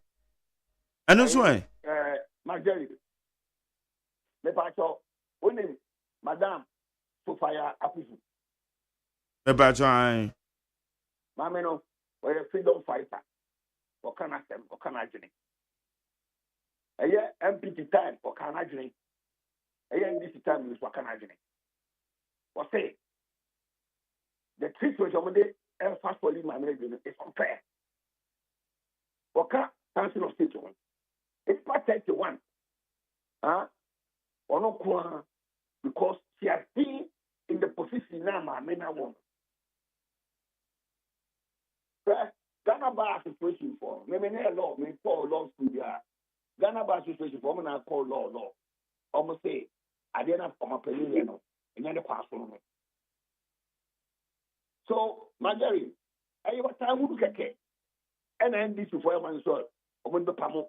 Mameno, no, I'm not pamo used to form. But my son, to take some more to take, and Mamiji and Mensa. I have a time who get. To say that, now we have discussed this year, no more gas. Omodi what time who apamo, kids are for no more. Now, oh, but another say sanity ababy asasa school feeding for dear 1 minute. Now, Marjorie, don't defend evil. Nipano Friday, according to Nija, our Baba Yama will be Monday. Friday, no, no. Period time and now I'm going to in your proper. Anamekano, evil. A bonnet, a would this them or bonnet background from or Sinica. What I said, or Sinica. That is what I'm talking about, Margaret. Okay. Na ebane say na eye honorable Federal Market on the post in the balcony as a okwa hitini. E de na esi. Oh. Me akasa kwa no. Na ba because you do parliament, you know. Yeah, Remuno. We do one ma and a police for the be concerned. Police was no on my room. And I just said, no, let him enter. I question things in my room. So, we do not deal with the machine.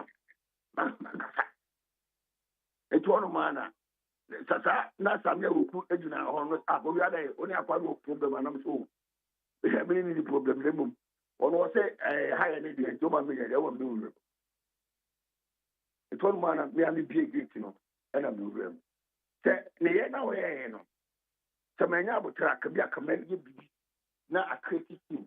What I say, because police will be on a man, or more, partisan, or more, near no more, you know. And near my beer. I said, oh, it's me, so and this way MPP, when it comes to this, you have to comport yourself and be independent and do your work. But that is one thing. Okay, I offer no market. Nabia or the before body background and Nabia. This is all going to Kubusem. I said I don't want to go or yeah, man or man is a responsible. Mana de woman is a bamboni dear, and yeah, be our prevent be more fay money ni padom nenam. 80 one more a protected life and property. If you be ni na say Omo kan say enanka enye gidigidi. Enye say obe wadwen say obe hit bamboni no. You see? Majari, you after no market. Onya pra. Mra. On sorry after so para ko boku bi. Obi na provoke no. Na Majari bi so before da ho. So bi so before and abu yobe at that point. Onye wi answer no say na me cry na me here tade no. See, but won't me never be emblem no just like that. And you know, when I make a police when you be honor almost a NDC for a BC MPP for. It is we NDC in our police anymore. Men yet to track them sably with you. Because behind one of the prayer mouth say, we are police in Tiba to Grumano. That's one of these some prayer mouths or MPP in Tiba Bay, near Ope. You know, we are police, which are also police academy. You win, and quiet party seminal about the police academy. Okay. Say my demonstration, my presenting petitions. What next? I have a very big one. Oh, Tamale. Hey. Now, you see Tamale, a very Kumasi. I'm a serious and major one. Oh, Kumasi. And you know, it's a modi adiamo can say, and yet Chief Justice, regardless of Emrakwan Swa, Ghana man penye namono. It just as some required do on fan to baby, and yet suspension umpo namoka. Momo say entirely no. Chief Justice in here, yes, Anamoka. Onye bibia. I was a hookake. A brana, omoba abayamunu, omoya campaign. Omo ki kan san sem no so mbo mbe pamo maame no mbe pamo yisi maame no eno no omo ye e tie se maame na bibi na omo ye yu e yo kan keke e ti maame no nya hwe na so omo kan omo se police ni bi so okọ court ena okodi se bu no court no ena judge no etia no e ma police no police for train no eno tie ni tuzen we e di bumra ena se enye no nko a ensama wo maka na nya ba kope eti ebi wo ho ebebo no ebi wo ho nso ebia na embo no eti ada ne yenja ma committee me de akwa na na bibisa na munji wo mu ni on na we NDC committee we dey very agent committee ni NDC committee council of state NDC for nkwa ni so NDC for nkwa no council of state for eti omo decision me ba bia I bet mama president be NDC for advice. And if I need to advise you, say, you go you mammy if you no advice to me men fa. What I say, make us of state, you know, if you don't make a bet me at my comaso. Because some of one in I this for. Because me you have been paying you have been paying for my original chairman NDC or to be. Me I never fight. Do I go also I was to be. Now, the people more in I NDC for. And the advice of the man, NDC advice. And you know, any advice I say, you be my man. So I propose, so I want you to be, you know. That's how it is. Na mo demonstration e betime change bibi. Meba, say there me offer, onyen baby go. What I say, what kind of say there are too many ways to kill the cat. Meba. Former national chairman.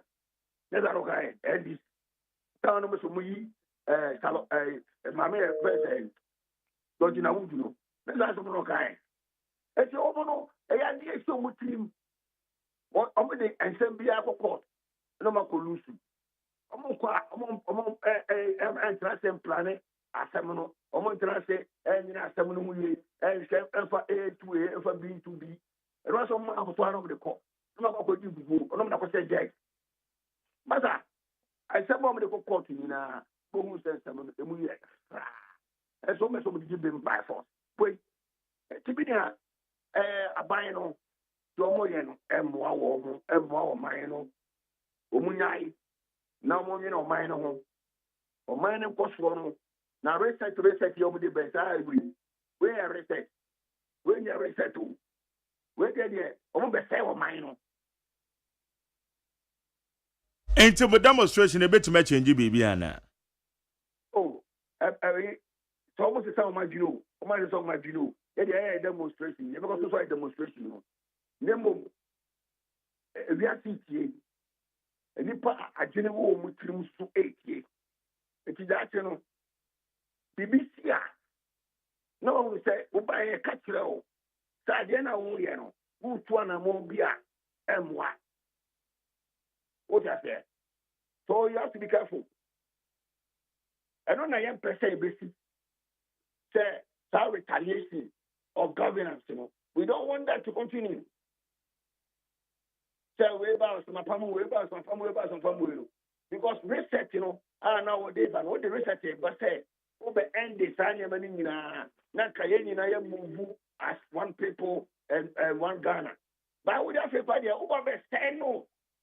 Over say Ghana. What say Ghana that? The poverty side, judiciary. Hey, poverty side, judiciary, yeah. Manjari, oh, would you have any? Manjari, body of clear, one name, politicians will be doing. It's all left and right in now, you know. Now, many are now, no, whatever who might be now when me go for the Biana, so when me political head job, to me, influence in the man. Asam tuna na so no bi na so bi sisi na e fa no de na asem beko. That is what you're talking about. Okay. It is how you NDC ni na you follower. Na asem na ye kan wan ye na ho a. That you mu na asem a. Na wo na paninu bi a obetimi influence court na mawa. Then you will see the consequences. Asem na ye kan no enyam kwara asem o. Okay, I understand you until say ba say committee no ye adwuma wie. No mo kra hu say oh petition ya nkrofo de ball. Ye ma men kan chief justice enyina so obi nim etu mo kra no ma anya ntuma. Say be ka say ne mani ewu. Dabi. Etino somebody atumo, somebody atumo. Ya de say demonstration. Ya say fine na ma fast for no mo boa. Na apamfo no apam me only ni mo. Abedwe Kofo no. So me any before. Bo any before akoma. No afa wo mo. Etiye de ye ji bibia ni. Because Nadia, your mama go for LPG ni, ana MPP ni ana CPP ni. CPP ko be from so dem come. I saw me from koye ta you know. So what I say. Etino mo onu so me kan garage no ko so o mo do mo go so me kan na na fa wo. No mo di ma me no o mo ma me de. Na abamba be fika o tu pa ya ko duba ko no ya de. No na ire ne ma na so re. Ina ba na fa o mo ka. Now we are your mama by the back tariff. What now I try to live and then to point tariff for your say. Tell us your mama, mine. We have to buy my tariff. I was on anybody that can play with any play or the Otinamo and the up and down. We are going to see for. Now we didn't come to my house. One giant out of mine, a fan of car. Now we're watching that. A whole 4 people man in Ghana. No, ne birth to fire and equal to fire. What's all just of mine about no cat? It's no. And trust me. Okay. Bobby, Anope ya dance on your dinkomo. Yo, Mr. Das, Minia. Yannick Fiakpalu or your leader and founder at the Liberal Party of Ghana and general demonstration a course no. A home como and a yeti. One was a sending see wow, I goes. One was on the quarter mile. Na womu from Abashanti register womu de na mama ni musa. Register and yes and cramp. And then aboketwa. Yeah. And your money abrepa. What do I do channel ebefa 0201162746. What do you channel faho 0201162746. Ghana Montie Esuni. Akos yakwa na yemfa krata ni bi ensan fa nto aso. Ghana Montie. Ghana Montie. Ghana Montie. Ghana Montie. Ghana Montie Esuni woni 100.9. Yango ago. Daybreak the Bokrata and na ekrame and ukodi nkomo edifa ayechre no ho de ekoso enra no ho. Na Daybreak and eboama ne yese Ghana Port and Harbour Authority no and oma commission new track bi a wo mo edibedi dwuma wo Port and Harbour no a Daybreak the Bokrata nso ede ho amane bo ede aba. Na mebo amane ese omampanyi John Dramani Mahama eno ena mansoafo a wo hye aban kitahudie nsam so ede abeto yen anim se nyame ya adom ochena omampanyi John Dramani Mahama ene Ghanafo ebedi enkomo a Daybreak the Bokrata nso de ho amane bo ede aba. Na wode aba ena ochem se Chopolins ase mentem ho ase anase esi ye ewo ho no omchem se Langard for ye chi wo mo suspected Langards no womo agranti womo ebelia Daybreak the Bokrata nso de ho amane bo enso ede aba ene anopei.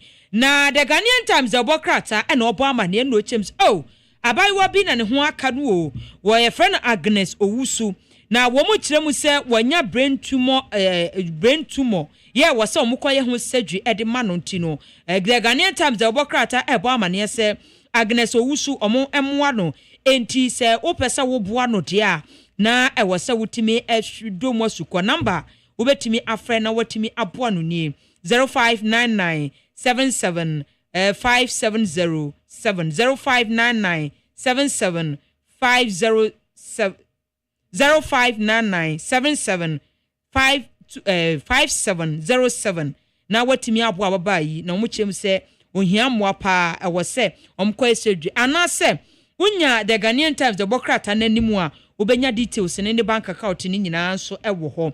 Na the Ghanaian Times the Bokrata no de aba wo hwe nim hase a coalition of political parties ye kire no wo mo ayeye no wo de ehumfonyini ababeto anim ha ene wo bo amane se wo mo chem so mapanyi John Dramani Mahama na mo wotuo no won reverse no won sesa no na maame no enkwanye na adwuma the Ghanaian Times the Bokrata nso ebo ho amane ewo ha sei.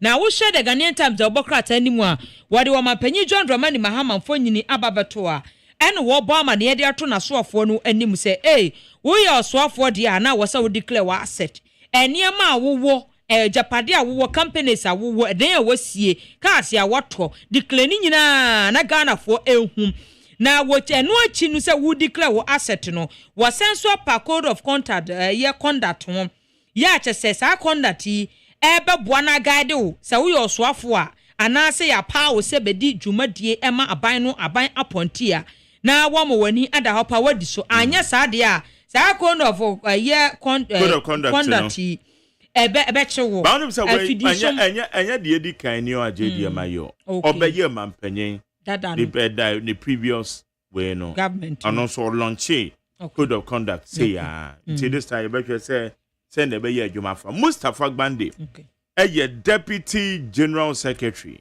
edema NDC ne yaka say or ye deputy director of operations of presidency Mustafa ma je say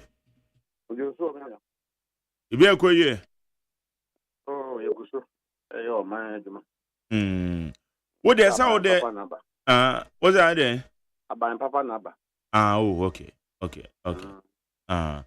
so asset declaration they won't fall within that category obia so si oyebi se oni bia wo timwa ade ntina japade awo na wo ko man akonya so eso ma obi ehu se asidan mi no na o ko sidan nine so a se the MPP for ye ya ebetimi ebisa se o fa hi na onya ade nti enyina se yebi enya wanwa se munkrofo yi bi ana wo ma omampani appoint omo no wo ma enni omampani directive so earlier na o matena ho ama deadline na bemben so a omampani ani abere ansa wo mbeye ndia on se obi ane na adwuma minim se obi o wa wan ni so I'm not aware of that osa entesa ko omampani samba meka biemu because omampani was the report nim say appointees ni bi enye obeka because so omampani my instruction obi fofo na yegun adwuma bi fofo na be compile ni nyina appointees are you omanya the crew Baby. On penny dear or Becca, a Juman so will be over all ye. Now, and Nura ain't shame. It has to do with code of conduct. In all of it, it has a relationship with this same asset declaration thing. So the many opinion fellows of Usuka. So it was not necessarily about our publications, a bimukoya, yes, and asset declaration, a bimun declare, and I say, no. But it was a reference made because asset declaration is also part of code of conduct. And you see, that is the man, His Excellency John Dramani Mahama. So I said, this is not the first time. Previous a time I was by here went to me. He did the same thing. By years so, or sounds say, look, more may power buabe near Ghana. There has to be a certain Bible that all of us will have to read every morning. Said ye bear your best from my knee. And I think that we should commend the president for a good start. We should commend the president for starting with transparency. Say, a konya metishi, say a bonu, say a papa, Ghana for a simuano. Onyo man penya, or better ho, na ni fie, yakwa sitri, sikadie po, near the Afa Ghana Fuska. President you know, in the last 8 years, President Akufo-Addo better. One fast so the far near me at first Dania the idea or man penny any movie so no I be not na pam for it equal no bonnet. You know, so it's neither here nor there. Okay. Inti Ken say your man penny code of conduct. He said I'm a comedian you know. This is not the first time. Bro, be your man penny. By the day chemu or launches na aya na adwuma de ana no ane say ya launch de sa keke the kromu ha no ye omra yeah because emra wokwa ebo aban adwuma yefo na aban adwuma ye ni bia ho ban restricted the esa wo ye ne de enti say wo ye but yet any a launch code of conduct anything na man bisa sa yo but at least you know that there's a code of conduct to regulate the behavior of public officials. If you be a mientagum, ebi mu bedi so, ebi mu nso ni so because that is their nature. They will be sacked. So man penny say you have broken a code of conduct. Send the chief of staff kind. Yeah, but pamo. So I tell now for will be answered. I get a letter. I prepare a letter. And so you should wait and see. Say, I dare not. Yeah, you know. And whom sounds what saying, a basic saying, because I know I'm land to you. I feel near Beshasia. So we should monitor and see the applicability and the enforcement of the code of conduct. So is it just BBI and answer a BBA? Yede Babe Juba, and they are regulating the behavior of public officials. Meaning, I'm a transparency, good governance. We should be commending President Mahama because President Akufo-Addo didn't do this. Onozuka a lawyer. MPP for better so one more lawyer for Dawson. One bibi sa public official you regulate one conduct and one say as start one idea to and you training one how to inflate invoices, how to take from the country. And all of that. And that is the difference. And the MPP for a D. MPP for a D. One more man penya baso. Cause the beer NDC baby and your MPP nife. That's not saying one more year, one more demonstration. Yeah. Pass what you NDC. Answer one more thing. Akaso. Now, yeah, the petition is background. Oman penyi John Dramani Mahama, ye bo abaso, wetimi actual code of conduct. Would they be regulated? appointees behavior ebeboying. MPP is quiet because I know omunya bibi nka wo ho e ya dia ebeboa wo man nti omo ye din ebi nyina Ghana for he o Ghana for he but yabeka ya Ghana man penyen dada elonchi bibia na ebe regulate citizens ye behavior and ye be faso se wa ben mu so yo mamu ni na watimedi oman na mamara hihye so na ye de abuman no it is okaza wanye bibia e kono mention anti ase yi o now teacher for na wo excellent school kwala na de no wo nya discipline na school kwala na wo kwa kwatitire buna de ato wo so banya President Akufo-Addo appointees better than did it show that they were under a president?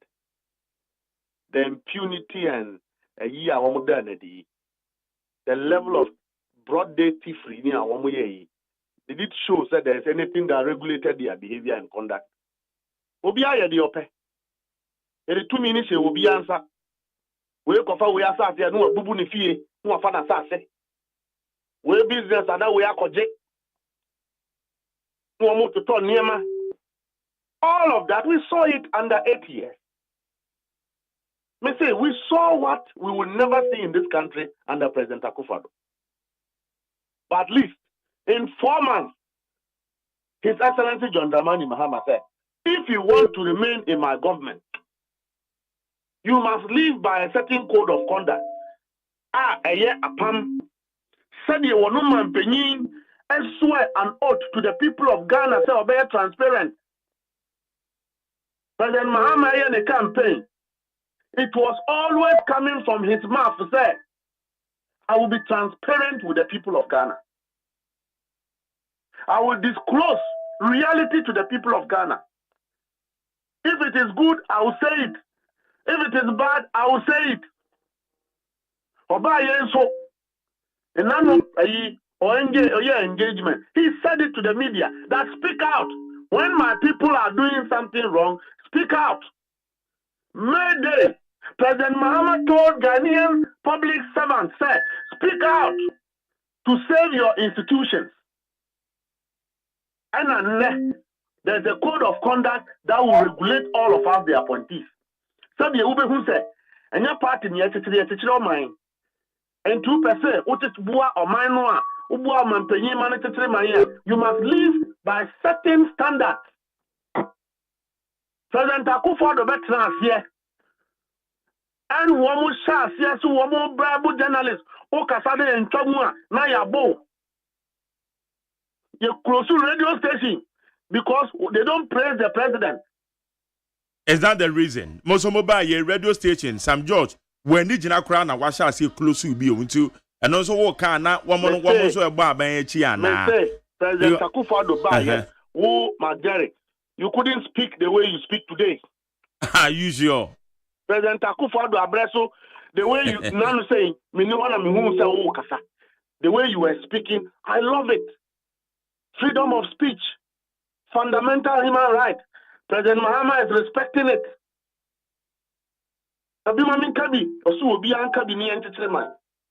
You couldn't have that opportunity under President Akufo-Addo. You couldn't. We a businessman.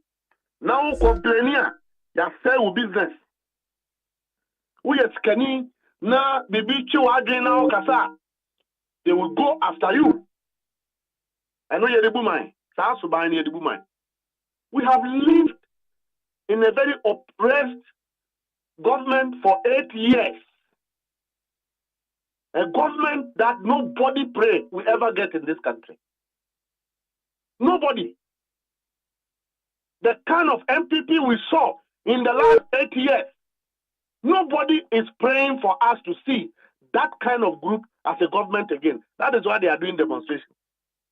To cover up. Because in the last 4 or 5 months, President Mahama,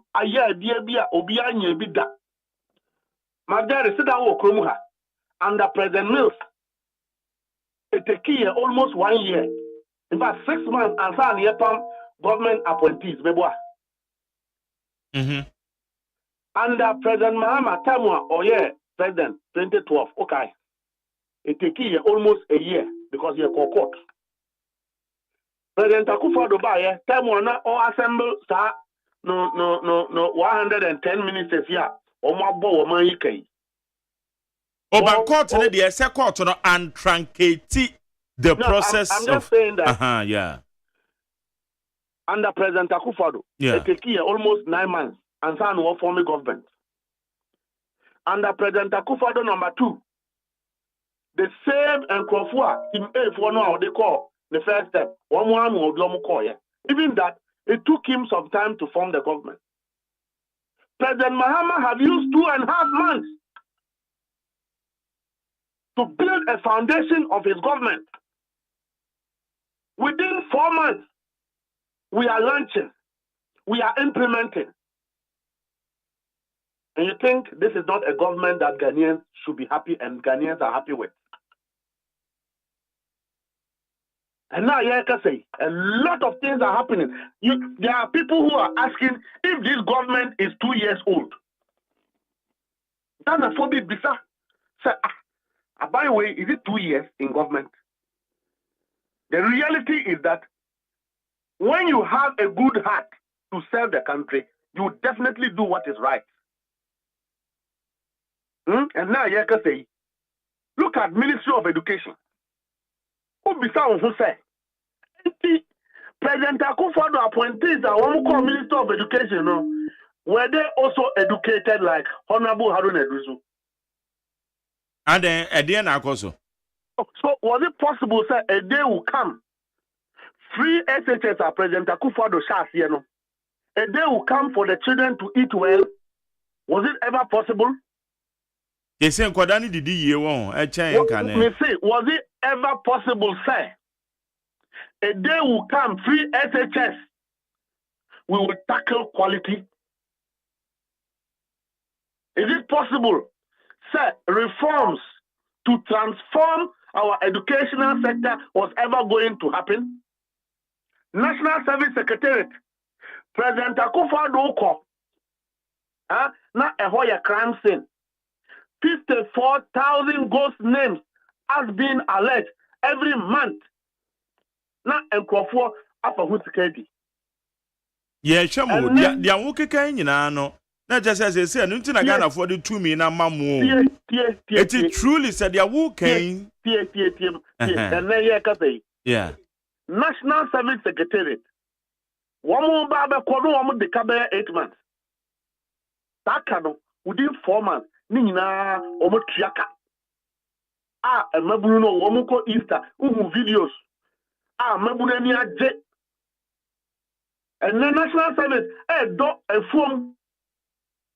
National Service say fuase nyendo.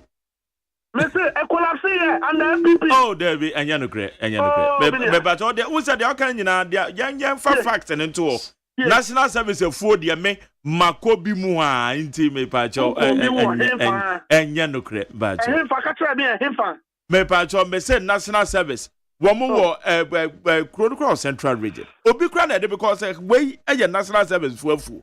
Womo say say do afu the anyene. Which period? As I with just a few years, I say better aba. As some few months, I say better aba. Young friends here about to say, and then so there are reforms at National Service that you know that is an institution that is working. And now you can say, nursing trainee allowance, MPP for Babako, Muamudeka. Within 4 months, these our own children and our own brothers and sisters have been paid their allowances. And now you can say, dollar. If you are crying, you $1 crowd, I'm your mushime. She said the dollar neighbor form. MPP for your ding. Would you say NDC na IBB na $1 neighbor form? Bisa who say? Baby sao. Me say NDC buy no ma ye bibi na ma dollar ne ba for man na they are buying his leadership style. President Akufo-Addo no di birthday ye kra no niema no na drink no free Italy na diaba. Hey, President Mahama for you so cancer mo. President Akufo-Addo 80 years. Okra no me free Italy na buy. Me catch us say the wo di ni birthday na nkrofo say 60 pe o say 80 pe no wo invite wo mo. E wo Jubilee House. That time no. Well, President Mahama also said, yeah, we have to cut down costs to serve this country within 4 months. Things are improving. Things are improving. Foundation is solid. The MPP want to distract all of us from that conversation. The MPP doesn't want the Ghanaian to know that Akaini nebedi to me Emma Koko Kuyajuma Eguye. I will nimpefe say I can phone a Koko Ejuma. The Muni Babere Vaviabana ye. President Akufo-Addo no Yakani. I can phone home do Koko. It is under President Akufo-Addo na Koko Ejuma Egu. We all know this reality. MPP doesn't want us to talk about it. They don't want the public to know that President Akufo-Addo supervised the collapse of the cocoa board and cocoa sector. And let the MPP thank the people of Ashanti region and their clans for voting for them. Let them improve their business. On collapse cocoa sector. Today is being revived. And then we say under President Akufo-Addo, one call ECOWAS, ECOFIRI, EBRO, and a more, and look at woman to be in Tiaka. Now, so under President Akufo-Addo, there was planting for food and jobs as a country. They don't want us to know. And now here can so, and now woman penny ECOLANTI Feed Ghana program. Upper Ghana for what say we are NDC new, we are MPP new, we are CPP new. Abandon the bois, yen I am for your win Jim. No money a year now on my so. That is the mark of a good leader. That is the mark of a leader who wants to transform. The MPP doesn't want us to know. And to organize a demonstration and one wasting will be our time. It was demonstration at your coalition of political parties. No. Maybe I'm Mr. Obukwaiso. Let us situate the facts in their right context. And not demonstration, a mobilized demonstration organized and funded by the MPP. It was an MPP demonstration. But it's okay. Let the MPP organize demonstrations. If they like, they should organize demonstrations every day. The state will protect them. President Mahama says it is their right. We will protect them to demonstrate if they are not happy about anything. That is good leadership. Under President Akufo-Addo, Okoye demonstration, you didn't show Fiegu so, Kwesi for real preso. Oh, and so she and Yadibe Fiegu so. Yan Shen Goose while you boat you. What's the answer? They're okay. And Yanu Grow. Haruna Drusu led leadership of the MPs. Okoye demonstration about electoral commission. Yet their police for the blockade one. Now that I need Krumha. And then I pay your mark. Anything at their walk and send me where I am in one way because I know you now Krum how. Yan see the HDB. Mama Koye demonstration, ya bomb home for the first time. What you know, Red Jubilee House. President Akufo-Addo, I soon to me demonstration do 37 people. Near the land gas near invisible forces about the boat. Take the country for Okateche, August 26th or 24th.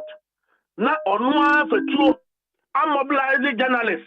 On Mr. Speaker, and one Chinese for. Because government have lost the fight against illegal mining. At the time, and then there are 4 months, Okateche said, Galamsey fight, government is not doing anything, because demonstration. Also, I 3 days, or 1 day no point. Because government have supported the demonstration. They were protected, given adequate protection. That is a good leader. President Mahama is an institution to learn from. And now we are we. She said your company President Akufo-Addo. President Akufo-Addo is an enemy of the state. Oko party kwa obi amfino. President Mahama. And now we are we. She said your company him. Musaba, for you. Excellency John Dramani Mahama. Oko shiana nadu wa public ra. Na owechiana nadu na nadu wa muana nsa. No oko guy. And ne. Na orefi se na nadu ya no to nsafre all former presidents so an wo mo call na so na sabre na hu obi amuna na nim anka oto nsafre former president ye current president John Dramani Mahama ko obi no na ke no so ohun president Mahama no amuna na nim na oto nsafre no amuna na nim no sir, he was trying to cover boyo Ohun President Mahama no amuna na nim. I can send you videos. And then President Mahama can laugh with President Akufo-Addo mani. I think that he has exposed President Akufo-Addo. And that demonstration, have further exposed President Akufo-Addo. Say, can government be this easy under the dispensation of rule of law? That people must demonstrate and freely express their voices and be heard. Na demonstrations ben na man ye ebra mu opposition. Why na ko obi? Why na kasa freely? Wo kra me no interviews ya ye. E wo kasa fidie so. So for you and na mo ya obi anje, obi amo. But why are you painting the picture? Because me know obi aye I'm saying sir. But you are still in the country. Deputy Central Regional Women's Organizer, Prince Ladazi. One quiet demonstration. You born the tour. Away. MPP government. You born the tour. Oh. As someone me can.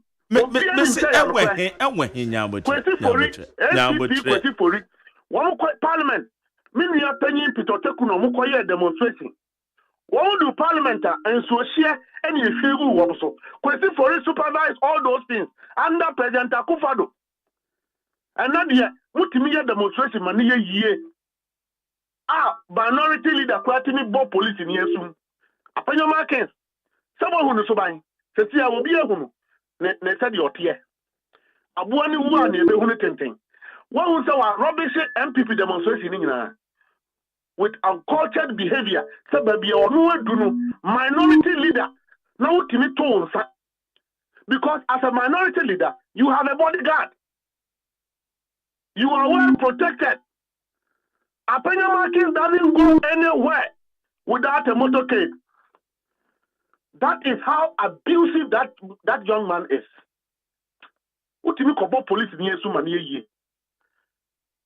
This is the mark of a leadership that is willing to tolerate everybody under the dispensation. And now, many opinion in my boss stand over. Response to our demand one move. It exposed them cry. I'm out there who say, can governance be this beautiful? Can we tolerate people like this? Even though, say, demonstration it doesn't make sense. It's an exercise in futility.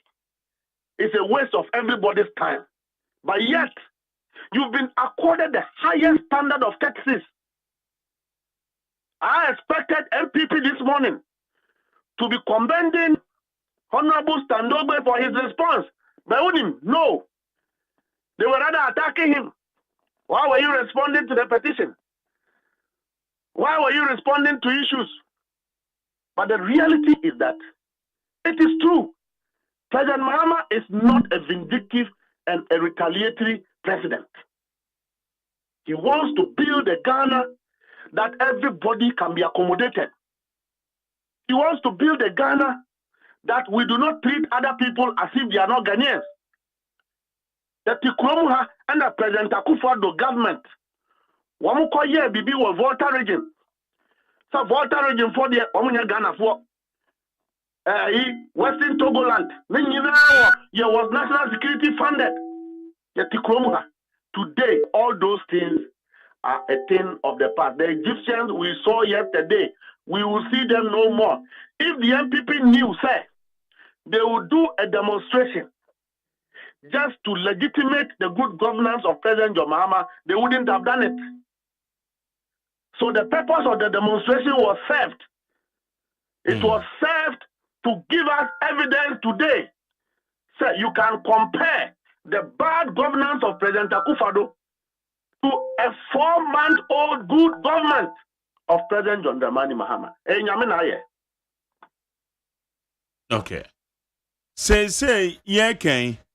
Yen di pe bia dwe kra se omampanyin ono kra pese odi no sandi biem. Manya ne tie se waka se kasa ne de wo munyai kan because enye sample na ebi omampanyin no nadwen eye no esa na ti. Menka asa da. Menya me ne omampanyin na da no so bien so. Menya omampanyin spokesperson. But me say MPP4 are inconsistent. Even in their conversation with this demonstration. It's funny and it's laughable. One shot here, it was about Justice Tokuno. One here, it was about John Mahama going again. What is the meaning of a third term one? One to me explain it. How did we come by that conversation? And then we in a co-election. And Amunya 37%. 38 to 37%. About your yes, I know Munya. Amunya saying. About your 41 over. I know your self-manipulated figures. Oh. But the day we finished, for you, MPP got 37%. MPP never got 37%. And you're no credit. Yeah, what can you no credit? There's our can some of the end of credit and you no credit. As we are speaking today, 4 months, why are we having a conversation about that election?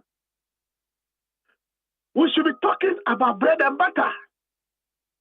We should be talking about food on the table. We should be talking about a collapsed ECG, the devil with corruption and thievery. We should be talking about Apenyo Markins supervised ECG containers, iron and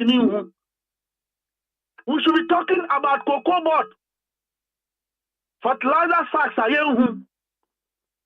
We should be talking about how to put food on the table of the ordinary Ghanaian.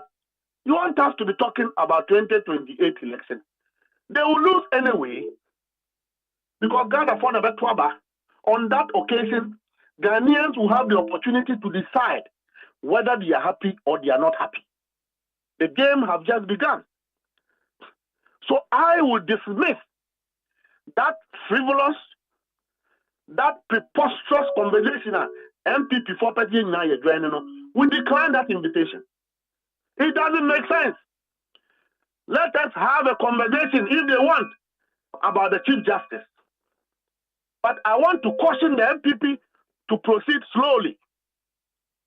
Because the manner in which they are politicizing the due process that is testing whether or not there's a wrongdoing or public misconduct of the Chief Justice, I think will come against them.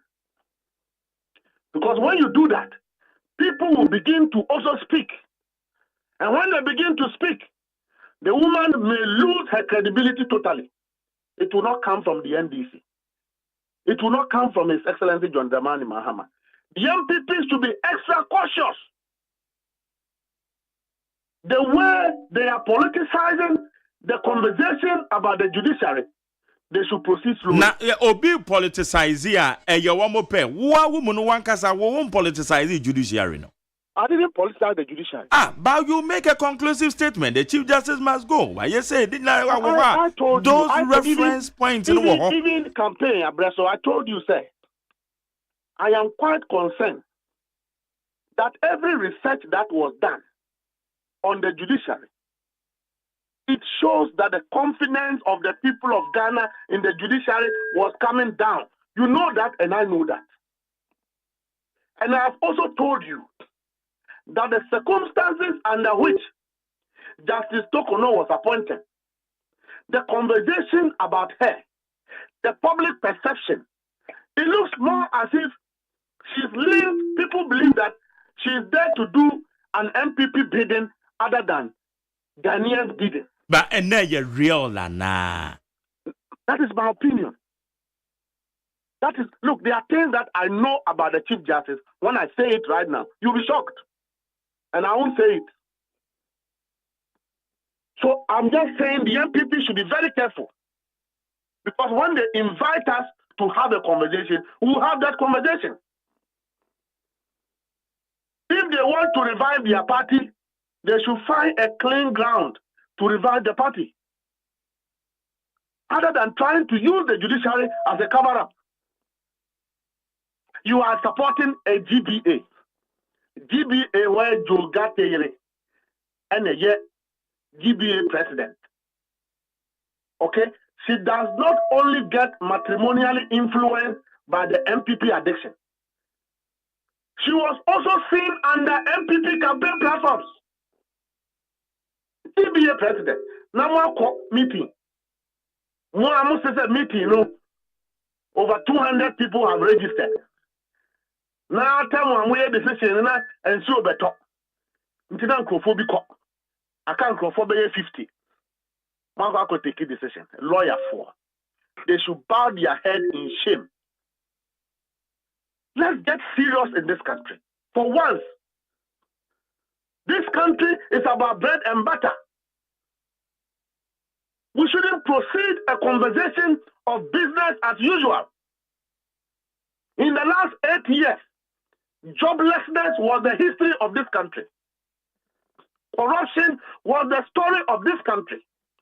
Nepotism, Nana Dubai, as every other Ghanaian became a Togolese. This is a and that was the reality of what we experienced in the last 8 years. Today, President Mahama has a task to ensure that everybody that was depressed in the last 8 years, those people will be happy again. President Mahama has a duty to ensure that businesses that were collapsed, those businesses get revived again. President Mahama will have to ensure that Ghanaians who lost hope in this country would have to regain their hope again as the people of Ghana.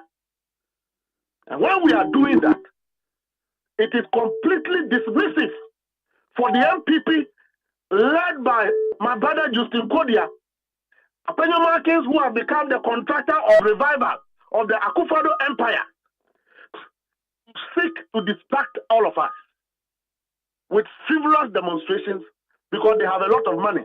They don't even know what to use it for. But yet your grassroots is still hungry. They impoverished their grassroots for 8 years.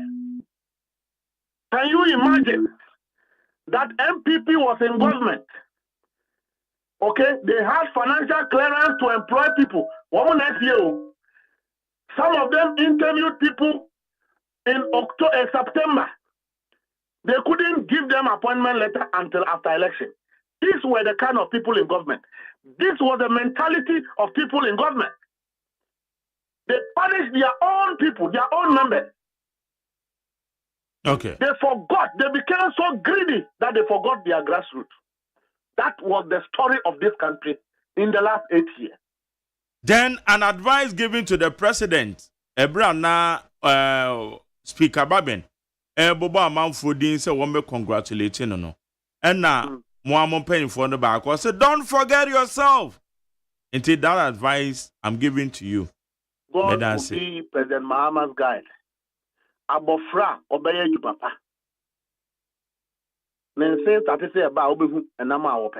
Okay.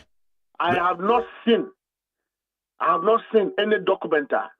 Abusiabi, that's one of the book. But I've seen a president who deal with people irrespective of what tribe you are. And that for me, I think that I thank the Almighty God for keeping John Mahama as President of the Republic of Ghana at this crucial time. And we should be praying for him. Say, Nimdia, Nyankupondia to the Tibuno. Obetimia na etina Ghana beka behe. We should pray that we'll never have anything closer to what we experienced in the last 8 years under a man called President Akufo-Addo at 82. We should never experience the kind of MPP that we saw in the last 8 years. That MPP punished all of us. That MPP destroyed businesses. That MPP, their hands are soiled with innocent people's blood. COVID-19, these people say today they have the effrontery to talk about the government. These people say today, they have arrived because Sir John Jacobi Chebilamte, one MPP, no, and woo. Okay. So today you have an MPP led by Apenyo Markin who slapped police officers in demonstrations. What a shame. That is what they know to be politics. That is how they want to revive their party. By slapping police officers. It has started. Police for number 20 year one more again. Who they are trying to. Okay. Yada say na no pay high need 100 points na for you me that say. Nyamin kan ho. Mustafa Gbande Deputy General Secretary de ma NDC or say Deputy Director of Operations our presidency omampanye akache. Ono ne no edi enkomo no. Also wadwen kire what dey befa 0201162746 0201162746 Mechia eye Mrs. Cecilia wa Mia minua eye Mr. Asante or no way and a wife now mutie in live. It's your mama special good morning. I believe everybody's fine. Mr. Asante or Oslo no way. It's your pa. Okay. Bobby, you there? I did. Are you sure? Are you crying? Why am I there? It's a birthday, Makaya. Obi send you birthday. And I want Kaya. Oh, another minty and intra. Aha, Sister Sarah. Police FPU. Oh, okay. Sister Sarah, police FPU. Who did the birthday and there be no papa. Oh, okay. Isaac Bote. Okay. Your tough friend Uncle Bote. That's right. Or Mankasim or Mem. Oh, good. Mankasim garages. That's right. When you're in said or song. I know a big man. 70 years. Okay. But what's that?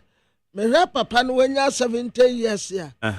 Why so garages one more. That is what for the banner. To send no ma. Why so one? Sister Sarah. That's what we say when you're 40 years and I'm doing. Say, one no. Pabrano or young quad bonnet, some grand call or bit my woman. Man, you need fainter. Namin you need fanka. Or young got a bonnet, some with the uncle or to me woman. Uncle, happy birthday. Have a happy 70th birthday. Yankobon Uncle Booty. Yankobon man more years and come home. I'm a man of more years. All right. What can I say, Miss Weekend when you call no. One okra de see ma udi cow. Mona ma down. Said ya and now near you and the son of Windsor man. Yeah, by yeah, but who Oba Fro no be do. I say, Anna Quaco. Oba fresh and near fresh and near yanketing near Genetic near Genamoja. aya woso Come. ya kwa woso bi agu Etonam my Jerry now time na bedruwa I say o ma chena wa ho for kura me nim de o kwa woso because etonam de me je no wa woso agu dada na me bi say me ho say na me kwa de me kwa woso de e de ano kwa woso ona de mu no wa woso dada no de so me do ya woso me Lucy wole famna me Lucy ade me no Pentecost who are dickness na woni ni nya asama kopa ne chaw that's right ayasa okwa start fi krotia o de so na o de adapa ne tawa san de abesia kokrotia and also ko Pentecost oh yeah dickness hey and ya woni manfo asam nko no so wono no obeka to say menya Christ otna o man nkofo keka nsam te no wi no oh okay David obey you no wa o kanu nko ade ya obeje ono pe no ma Kristo sum ye me de ya wo hwa ya se ma me bi so wonte ne kununka ne kunuko abrochire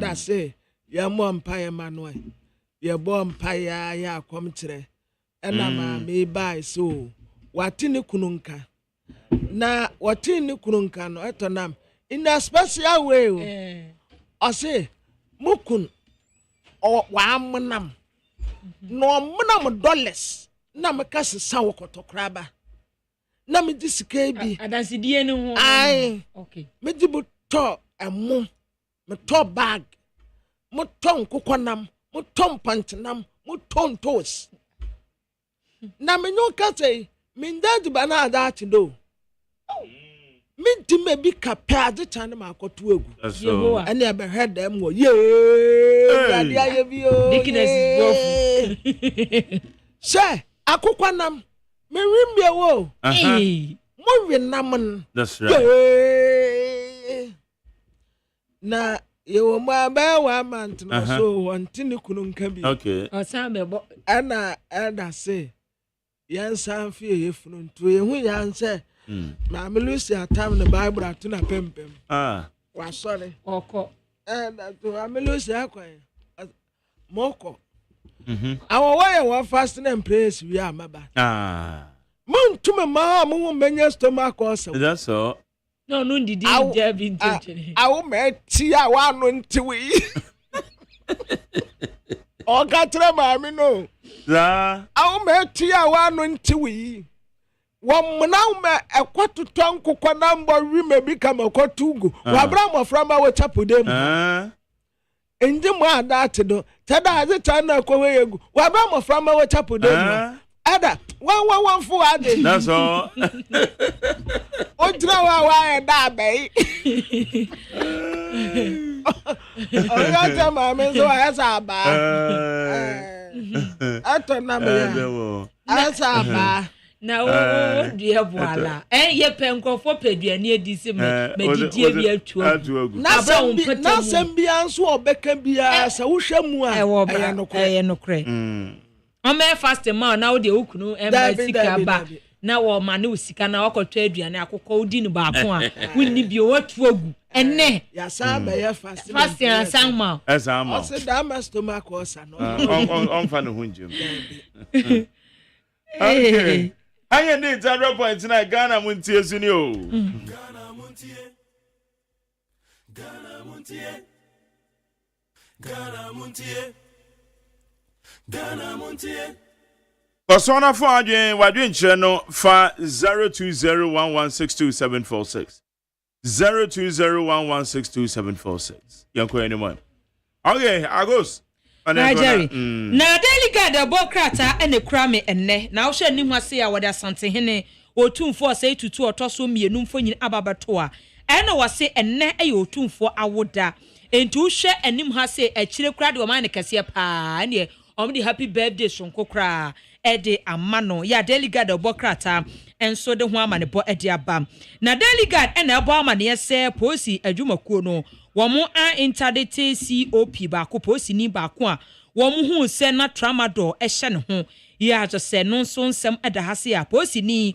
wo mo an interdict no a daily guide obokrata nso ebo ho amane wo ha se na daily guide wo hye nim ha se ode wo mapanyini John Dramani Mahama fonyini ababeto a na wode ato na appointees anim se wo mo declare wo mo asset niema bi a wo eni japade bi a wo no bo homodin a se obetimi adeclare na se wan declare na je se wa adwen se wa pese wo yi hu adi ya to se ho nsem so eda ha se a daily guide obokrata nso ede ho amane bo ede aba na enra a wo hwe coalition of political party a wo mo nyina ekoye ye kyerɛkyerɛ mu se wo mampanyi John Dramani Mahama na mo wotuo ede afa chief justice suspension wo mo nyoso no wo mo aye ye kyerɛ na hwe anim ha se a onim ha omo atro se omampanyi John Dramani Mahama wo hwe placards ye kurakura mu no onya tetem wo bedi enu nti na wo chief justice no ede afiri wo ya delegate obokrata ebo ho amane e wo ha se omo hate street de mu odem pa en wo mo se wo mo ntiase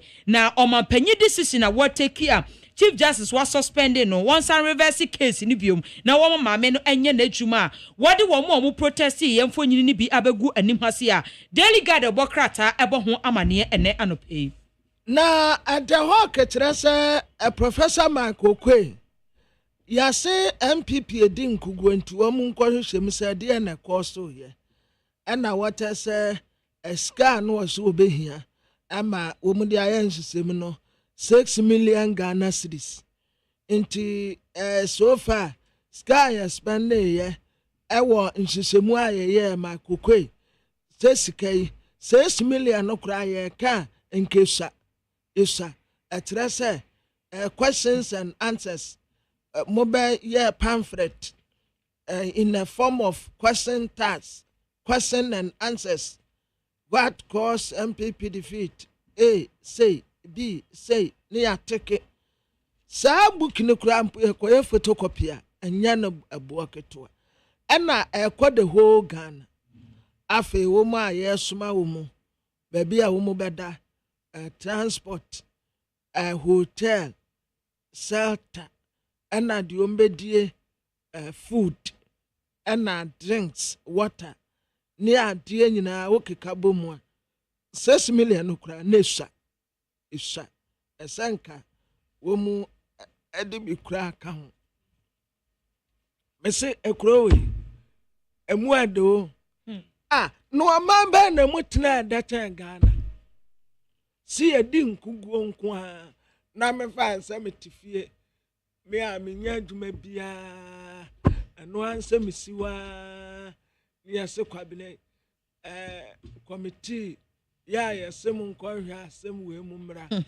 bese be chairman so mehia 10 million Ghana cedis ni atama blame no ma frefre boys no ma smasmo mu wo mesmasmo mu akoba me wia ma estimate me de abramu etime baabi no ma be na mutena da sei we ubisam say ejuma be na meya my kokoi my kokoi meti baabi din say meti me baabi din my kokoi 6 million Ghana cedis probe and you we need yanka yes man 100 million what was it 6 million 60 billion old Ghana cedis. Oh, you say when can when you okay spend 6 million na me say and a paper na the paper no say the source na treasure and na me sure say e be ye money sam say we nya bibia obetumi DSCS. Let me check. The new patriotic party is facing new criticism from within its own ranks after emerged that the party spent 6 million Ghana cedis on post-election review committee, whose findings remains under lock and key. Yeah. Okay. Now, at the Democrat, anyone what I say, data bank, data bank yɛse bond bidders no ɔka ho nti ɔyɛ adeɛ open bank baako a wɔn yɛ adeɛ paa wɔ saa adeɛ no ho a data bank ka ho nti wɔde Dr. Kesa ato forcing ne mfoni abɛtoa no ɔno ɔyɛ finance minister ɔno na ɔka sɛ yɛse law society foɔ ɛna wɔn agu Ghana Bar Association foɔ ne mu ase sɛ Ghana Bar Association yi ɛyɛ MPP nkorabata baako nana akɔmea ɛna wɔkyɛ sɛ sisi atɔɔ no ayɛ peaceful sɛ wohyɛ tɔɔ no a wɔn kɔ sisi ano a ayɛ kama sɛ ɛsan sɛ kan afirim na troubles a na ɛkɔ nyinaa yɛ kan ɛna de baayɛ nti sisi yɛ a kan ɛkorɔ no asomdwe aba party no mu MPA boss ɛna IGP alliance a wɔn de takre fuel diversion yɛ wɔ black market no Democrat ɛde aba. The Chronicle Democrat animu ɛna wɔde yewura Alexander Fenyoma Kenfo nyini ababato ha sei ɛna wɔbɔ ama ne yɛsɛ sisi adeɛ ɛwɔ sɛ wɔn Ghana yɛ temu adwuma no yɛtimi save no paa na ne nyinaa agyina ɛnra ɛyɛ kyerɛ no a wɔn ɛyɛyɛ ɔyɛ kyerɛ no wɔn yɛyɛ sɛ wɔn nte aseɛ anamo a wɔn panyi John Dramani Mahama atu sɛ wɔyi Chief Justice asi nkyɛn no na ɛno ɛna wɔn ɛde aba na ɔkyɛm sɛ wohwɛ agyaji ofo adwuma no a wɔn intimidate wɔn paa endia sɛ wɔn no wɔn ntimi enya hoɔden fa nya adwuma no saa ɛno ɛna coalition of political party no ɛde to wɔn panyi John Dramani Mahama nim sɛ wɔn hwɛ na wɔnya ho bibi ɛmfa ɛma wɔn na maame no adwuma no a wɔse wɔn tena nkyɛn no wɔn maame no ɛnyɛ na adwuma the Chronicle the Bokrata ɛde ho ama ne body aba na hwɛ anim ase a wɔn kɔ yɛ kyerɛ no ɛne wɔn mfo nyine deda ha paa ebi mu so address te sɛ deɛ wɔn ekodi asɛm anaso wɔn yɛ judges no yeah the Chronicle the Bokrata nso de ho ama ne bɔ ɛde aba na the Chronicle ɛna wɔbɔ ama ne yɛse ɛyɛ chopoli ensase ensɛmsɛm no na nipa enso a yɛbɔ yɛkye wɔn sɛ wɔn no ho bon ɛwɔ langa ne semu no wɔn kyem sɛ court agrant wɔn bail yɛsɛ sɛ ho nsɛm so ɛda asɛ the Chronicle the Bokrata enso ɛde ho amanebɔ ɛde aba sɛ to polinsase ementem ho ase nipa nso a yɛkye wɔn no ya grant wɔn bail the Chronicle the Bokrata nso ɛde ho amanebɔ ɛde aba na adiamede to aso ayɛ overseer ni mu an wɔkyɛ sɛ demonstration no ɛna standogbe ɛkate wɔnum sɛ JDM deɛ wɔso ɔbɛ preserve democracy nti obia wɔ ho kwan so wɔyɛ ne demonstration. Okay, kwabra me yankɔ amane so yɛ ne Dr. Benjamin Ochiriankra ɔyɛ governance expert na ɔsan ɛkyerɛ deɛ wɔ University of Ghana Business School yɛne no ɛni nkɔmmɔ don ge mo ache na mo hoya de nyame adom na mpacho ho so wan nyame adom o de ache de yakopon ase danse ne ebre a wanya de amayen Ghana man panyin decision a we take fa ne nkrofo bi a osusu se wo munya indiclare wo mo asset said the Ghana ye mamra no ekire any code of conduct for the second time our be man panyin was sign at launch eba memoni mu a ede na aya na ka kire yen e demonstrate bibi positively e de kire eye Ghana fo ato abade amanana yo medase ma mentia etiefo Jones ya ewomni se ya yemra se ubeye state and government official a se odi ejapade a wonyina edi tudwa na ekwan a fa so ade betudwa ne se ubetro niam a wonyina na akoma auditor general na miankasa first of all me will issue with that esan say nipa ni bi yesi adwuboni ba akuratiri mu a anotongo onipa ni bi onim say eden a mesida miensa asa na membre be so membre so enti se me wo mienu a na yesi mentro man dan dodo a metro se me wonum na me de akọ enti am no problem won say nipa na twra o sanke edanadi me no ka say ukọ internet so a American president the properties is public trans president bibi will be at the internet so Ghana dear obi a public official na or japadia or non the end yes yen tron fashe envelope ni yen fan kom auditor general na dachi bia BBC a na yakọ akọ akọhe ti se bibia nsi ye ana ni otro so wo susu ampa no kre so wo so a ne dodo e wo he fa ni ade can we have witnesses and all of this?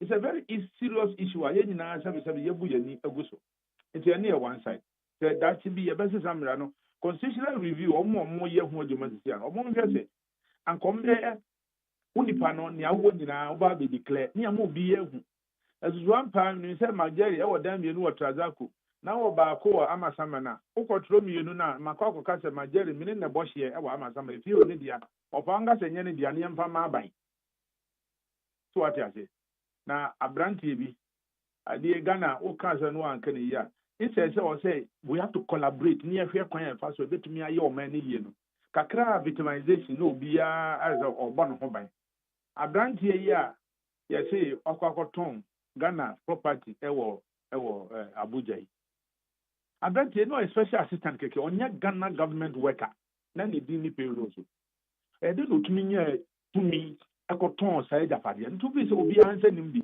oton ye ne japade obe Ghana ebi mu nim bebi a sai japade no eti kaye na mo stress de bisa se wo mu nim asumasi obi nim ne japade bi amonka na nka aban je na odene status na kakra na nka akọ yetumi etumi arekoba ene ye one side I hear president say omo de bibi betudwa na ye bia obi kọ na omu bibi a ono nso omara mebo aban amane se ne be ya ye betumi ahwehwem unim see wo whistleblowers act already e wo Ghana ha yeah ye mfa nya adwuma na Liberian president omo the same ra e wo Liberia ye fa wo official a brana be declare asset ono ani ba o mteni nye party bakeke ono ani yemba Ellen Johnson Sirleaf ne ba Zen ko declare ni asset when declare oyi nadi it's public notice is known oyi nadi ono ani yemba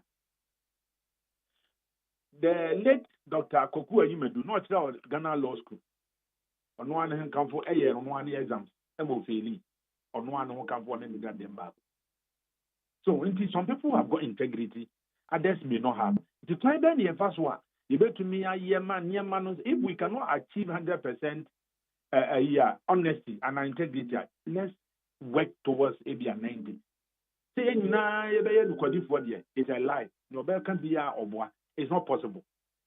So now the president any part of over 32 million. Omo bet to me a year duma e wo mem yampan so mo 60 million. I will be capable so be doing yeduma. We mere one nkokra ne nkwara free mu. Na ya hwemu ye yi nipa be 1000 no president atumi hu abodi. It's an honor. It's a privilege. Na president na sa ka say declare your asset. No one period they declare your asset no. Na wanya that is disrespectful in the highest order. Mimi nya ya nke you magistrate just to set an example. And so many ways.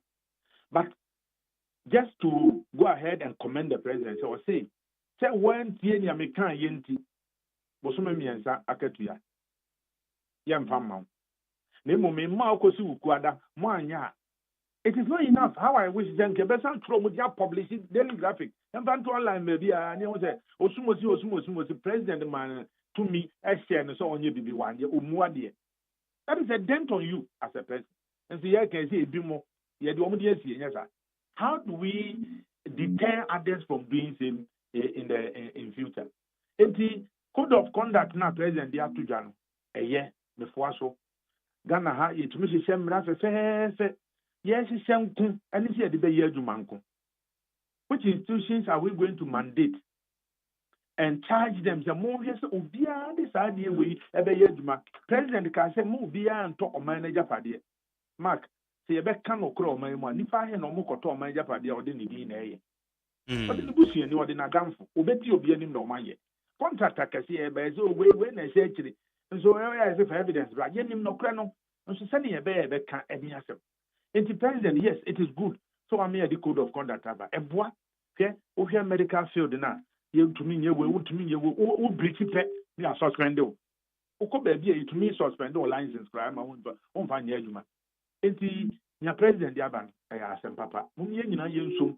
Enkan the aspect of ka say omo de medium bi beto na mark ehu bibi ochire hu bibi odame hu bibi a ye nyina nsi atumi akọ kama president etu mo na mo. I'm waiting to see say because for the past 4 months information ye nyani president am ya hwehwem we ni ehu ya twoma so we ni de ye hwehwem enye nokre.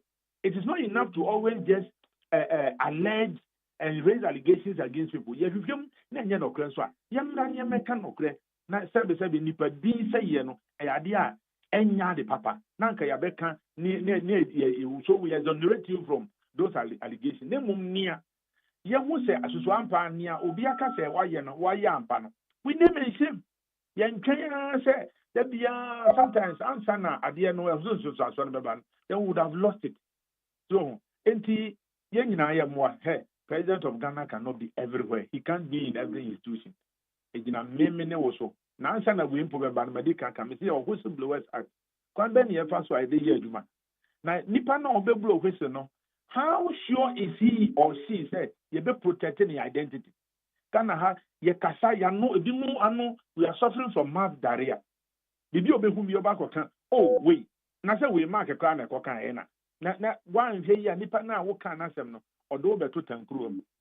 So enti yenhwe ne yenya niema yie. This is only one step, but all the other areas they say ahwe Auditor General Department I can say on authority. Say some of them they trade information. Wakono wakomu se ngofo bokro no. Na waye di ene sadia monso media ene hey. Menso media way. A lot me I have a lot of information. When I make a catcher no. Then I tell me kokan we are menso I'm protected. Then I tell me kokan we omo de be adwuma. So see ya anya adwuma na mom collaboratively say as on mine no nipa ba ko to me nye nipa mienu to me nye. Ye nyina ye nka mom ne anchekere. You can crack as a war say is the institutions that are not that are working. And just America will be near control, and just will be to me Kunipa. And so obi to me Kubima after 20-30 years, a investigation was a winner. Now empty, at Dane Dam. Yes, one am car what that will be from Pumum, I call one is second. How many years? Empty to the come, Pantaman or co campaign, ya bonnet to your then is here. Wale kwansi ye kokun empty and it's become one too many commercial bank manager kun na kwesi say so let the institutions work when you are the anka e din o ye kan ye dia no dem and galamse me say opa ma president of Ghana on first CDS on first IGP now on kan trom say me mama 3 months me hu ba bia ye galamse me mu mienu adi I'm telling you and don't interfere they will do the work 3 months. Let's throw this challenge. That is one. President, every DC in Fanamra, non country say, me who see a galamse one area as a DC, we are head of the security, we know police commander. No. Me who say a galamse or her, you lose your job. Come and sign an agreement to this effect. I'm telling you, a two baker. Find any more galamse or Ghana. Who doesn't know? We know them. I don't know why do we pretend? As a young man institution in Judgment, a chance that your man one, your wood gun to one henny. So, Messada, a catacatania, depending be at them. Maybe I'm a coffre, John Twain, said, Kujamini and Copato. We are heading nowhere. And the young institutions in Judgment, this is not by Judgment, so Nippon the woman, the Judgment. Let's use rewards and punishment system. No bay yard, the NY, the papa, the young come over, the auntie, young Vincent go home crank. Say, a brand be. Obi jani mako radio station akwa na so o na ne ba ya say nia wa yesu de mani aso ma $1,000 e ye nim nyam she see said that it's only the bad things that we see that when we even see we don't punish enti nia nya ne yehu a yem punish ni pa yem twini pa na so na nye bibia enkan ya ye ko school akura se wo ye boni ase de oba assembly ye be bo aba me bo ye do table so e bo aba se wa fefo nyina ejina on say then no any bonus and me koye bi me me and all in the name of human rights. The dear human rights. Obi sense you am no be no benum. E tina sense you say ya. Sanya all sense you nesa so to go the when you scanty. Ye cleanse you on a back run can. Na me no me no so be ne benum. Nya all sense you and nunti. And kwaradia ye wo manya deformity. That is murder. na me me koka say obi say nsuo oye galam say nsuo no ye kohuna ye mbɔ no tuo nkuna ye say ye ntiase ono say nsuo ma thousands of people are dying nkofo anya chronic diseases ono de ono onya medrawo. Let's think twice about some of the things we do. What to mean could Gina baby America kwan who baby 7 emi o zep say what Johnson. What to mean yes in any Arabic country. I don't know how the na China ni no ba no be say nsuo o ma need to say dot na need to say full stop or no be say nsuo. I get so upset now me who say China for your gari o muton no ma tro say it is from polluted soil, unpolluted soil. Sana China ni o tro on gari. Or no, or some come and say, yeah, Ghana, me and to because assassin a woman, assassinate. Assassin when I said. I am Rasu be galamsa, Yanchin processing on the infant cocord, ye udifa, Yanfantum, Yasu, Nipan Yakin, a Bemana Kodukrum. Are we being discriminatory? Ghana, a better than atom. Am I non ya, ya the Kodukrum? Are we being fair? No. Let's think right. And let's do what is right. Senya dati injirima ebe boye dia ka se ye mreso ne yesu yetumi ye kwame nkro Ghana ojama ya no ne yetumi hwejo Jansen ye koso bola nkofo yetugu wo na se DC better coordinating director at the office no was soil condition no team no but director post akese eno ne ye neje ho. Do we earn our salary? Do we earn it? Anasa bosumi so ani etua yeka. It's on my penny back Canada, but me no one so then ye the abuano, no man ye a creator. Let's continue to give suggestions, not just criticize, but a better way to solving Ghana's problem. Now, maybe sasa so what's your code of conduct, for instance? Yebeka Yahua, Ghana man penyen, John Dramani Mahama, Obaya man penyen, Emribi Echemono, or launchy same code of conduct. But I'm of the opinion say while launching the but say be ya de be ye adwuma no nso no e ya de foforo sa na hu no ana. At this time dia was ya launch. My first submission me can in fact is the first year me can say ya sesem mra na nko. Ye de be ye adwuma nso nko. So wotie me ya me san kan ya ka say institutions ben and I hear the mandate to say, Mumon Vietna Rana Yayeno, Yadibay Yajuma. Again, I mentioned Ghana, we are very good at writing. Yeah. CSM Radio, Yatrobe Bree. Misa, my example said Ghana Medical Association, or more code, our former or Mochuaso. It's way no one year they send institutions when the addition must say to Swampa, Yabefia man, Yaman Penin and Pennyvo at the Atokata, Yadibay Yajuma. It's such a mere launching of it, no, and yet enough. No. There are more into it. No. Just to launch it, it is just one step. In fact, Mejan can say just 1%. 1% of seeing to is people do what is right. Or my penny say mo bia and talk abenga padie. Or no waka. Name mo me say obi we are abenga padie or say we also. We are Sandema. We are India or Manfani into structures to acquaint. It is about systems and structures. Because physically it can be everywhere. When one year did to me and show Masa, me can ya say even Auditor General Department no Pania or a Democrat or Majuma Yema or Sabi or to me a Geniama essay information as I say so the prosecute you. So we have a lot to do after launching it, having the document. And then see to it that the document is used and implemented. Implementation, we are looking at the actors, the stakeholders, resources, and then giving them the authority. They see, I know, because I say, Yama Basa, Bontia, ETA, bet me actually the work of court, and Yamani to me, and can only say to me, and Yamani to me. To 1 year, command to me, say, or my penny say, one called you how many days are? The way you say, or my penny say a church or gift. Now the Jena Nunti to me influence when I pass over your Juma.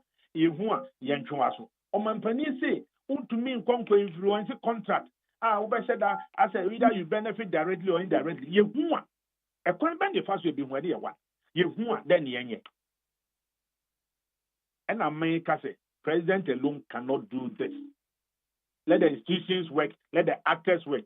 Let you and I play a role. Say you who near maybe and can you who man who fee. Yes, sir, man is sick.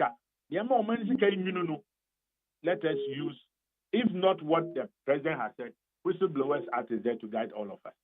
Na nipa no so ba no be kan. Ni hear me pa, and I repeat, ni hear me pa. How do we protect such persons' identity and their security? Okay.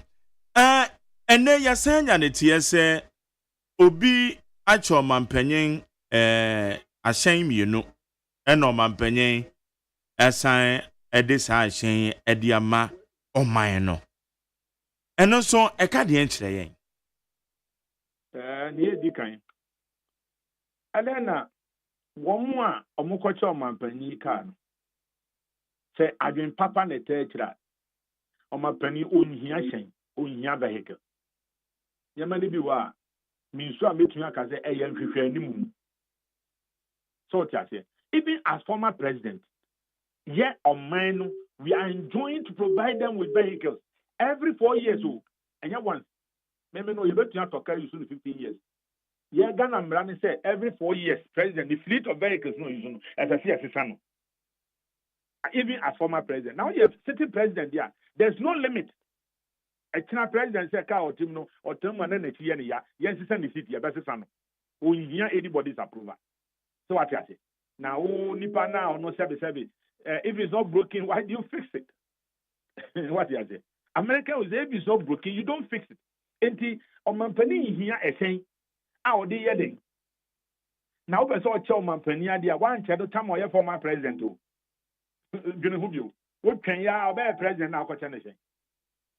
If I call no, me say and the papa no yeah. Name omampani say, "What they better me yes magic, but they are more mine." That is also a good example. But I'm saying it shouldn't have happened at all. Some of your former president, you did that so big question now saying. Obey president now question the same. I know one fan go check Olibu. I know one fan case of you also this assembly. I know one fan quite down. And I don't do what. I didn't tell you anything. It shouldn't have happened. But my penny say, what they are back. Me the mom me here. I said, no, me here. Young fan more mine. No mine fan yajuma. What the chair Ghana Health Service and Comedy? What the chair Ghana Education Service and Comedy? I don't think it's right. That person should not have done it at all. But Yebeka ya Shrad report by you know. Ba kwa wa de ball o mampanyin sa brenin say na ensese na nka oje sa for the expedition na ehun ban sam no. Ti we so ade na o mampanyin beje. Eno so mampanyin reject ya na nka ide. Until make us first of all, nipa no ye no. I don't think me madwene I don't think say it is in good faith. Nipa pam na sense enkoye. Now president so could have rejected it. Memum a tapa bi so a you say nominal profanity. Enti sene be ya omo obi eso mfa akire nkwaje bi no. Monhwe o. Obi na di abram me di ama oman no. Or set example. 1 year anka between me ne wo anka de papa mu a odi ye no wan fa ya kode anfa nkosi ni fie wan fa nkosi ni krombole e no so de ama oman no nti obi bia a wo hwe no e kino obi be che o moto anfa nkosi fie na anka se wo moto na se se anka nipa 30 na o se ya de mo ba we ma me moto nti mo ma ne de kane. If you can be influenced by that particular single act, then there's a problem. And that's encourage waje. And also the Ama State. Me really pakro the command in the first place. So then the mouth me kwa yes. Is that a priority? President indicated. O man ben so near say nkofo kwache president ka. Mo dey mun tell me example. O man ben. What is America? We are president now. You don't decide a change of person. Oh yes. Every baby is what's na kwanya na be kire baby is okotina. David. Pano, yes, this is your vehicle. It is called the beast. Your security features for home. You now drive it. You ban drive you. You was before you train mama or no president dependent. Let's allow the systems to work. I'm saying a China. One way which can because you ain't down no passes the better. yɛanhwɛ ne yie and it is not a good sign. Okay. Dr. Benjamin Ochrankra, and I don't pay you dance so when you didn't come on. Mr. Medas. Jenny and your Dr. Benjamin Ankra or your governance expert or your lecturer, University of Ghana Business School, or any no, Ekasaye, NEET 100.9. 18 Komano, I didn't share 02011 62746 02011 62746. Ghana Montie, Ghana Montie, Ghana Montie, Ghana Montie.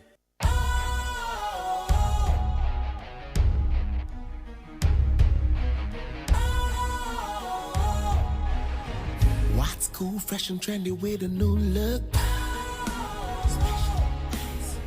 Makes you feel real good, that refreshing vibe. Satisfies you right just the way you like. Do you know? Do you know? Do you know? Ain't gotta do it alone. Specialized makes you flow. Anytime, anywhere. Specialized feel different. Always think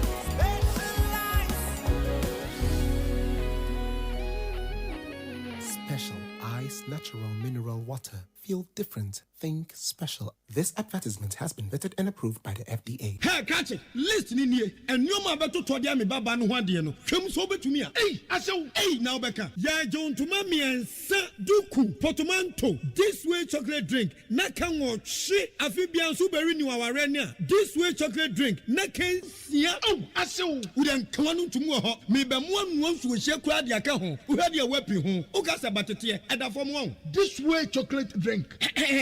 Crash up a baba worry. Aso. Ye fear said this way chocolate drink, ya sorry, no pan on yenum. Ye bisha free gymnum no snack. Ye nya ho ho anu ye de serve wo mo. Ye did we any a bibia bogu ya de so a. This way chocolate drink in yenum. And this way no tia wa. He se kire wom, koko wom, brick wom, bibia wom. Ade wo hia ni so se. This way chocolate drink. De wo hia ani so se. FDA ahwehwe se adwede nkratoe mo agye atum se eye. Ghana Montie, Ghana Montie, Ghana Montie, Ghana Montie. Ghana Montie Sunia we need 100.9. You go so ye share in Semakodo. Ma men kwa manusona me enkin kind messages in ibi. Ewo abefo ententan homa so. Na yen hwe dia ewom. Mo amatu agum. Ewa ha. Kwabena afonso ne eye maami akosi etonam. Enna womode de obonkrata mu nsam no so. Womode bre.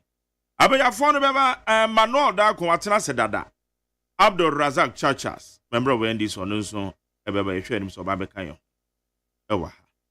Yen hwe esemni bi. Hey, where you dey? Okay. So we will be later. Richard Adifiyama Saman.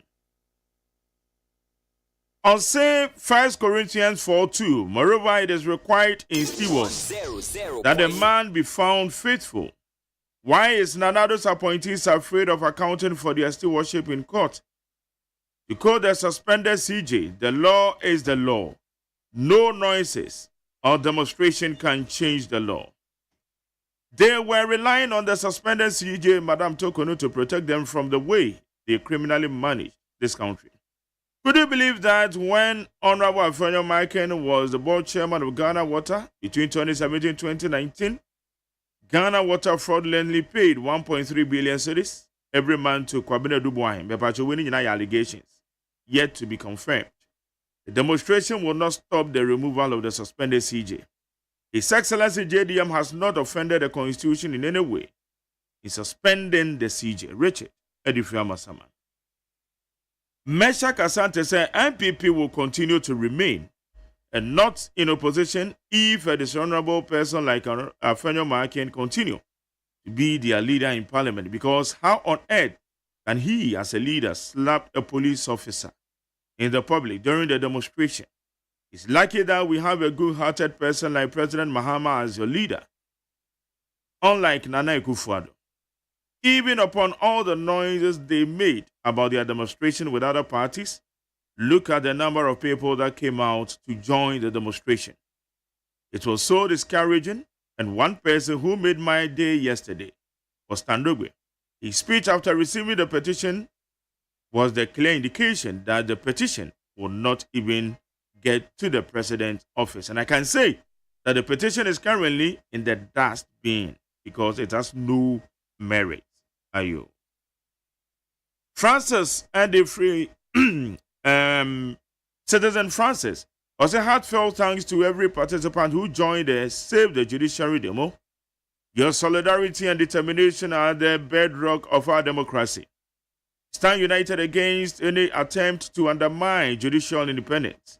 We will continue to protect our judiciary from all threats, including those from Mahama and the NDC. Thank you, Francis. Alai Babali from Medina. OCMPP is descending deep into the ocean and becoming lawlessness. When you have lawyers who refuses to follow due processes, are they saving the judiciary or destroying democracy? Those calling for reforms in the removal of the Chief Justice shouldn't end there, but extend to all independent constitutional bodies, and there should be immediate laws to cite any person for contempt, especially in the implementation of Article 146 and the commentaries to safeguard our constitution. And other suspended judges, and it's okay, but MPP without any demo, as the judges work outside the judiciary, hypocrisy to its highest level. Alai Baba and Odiabe.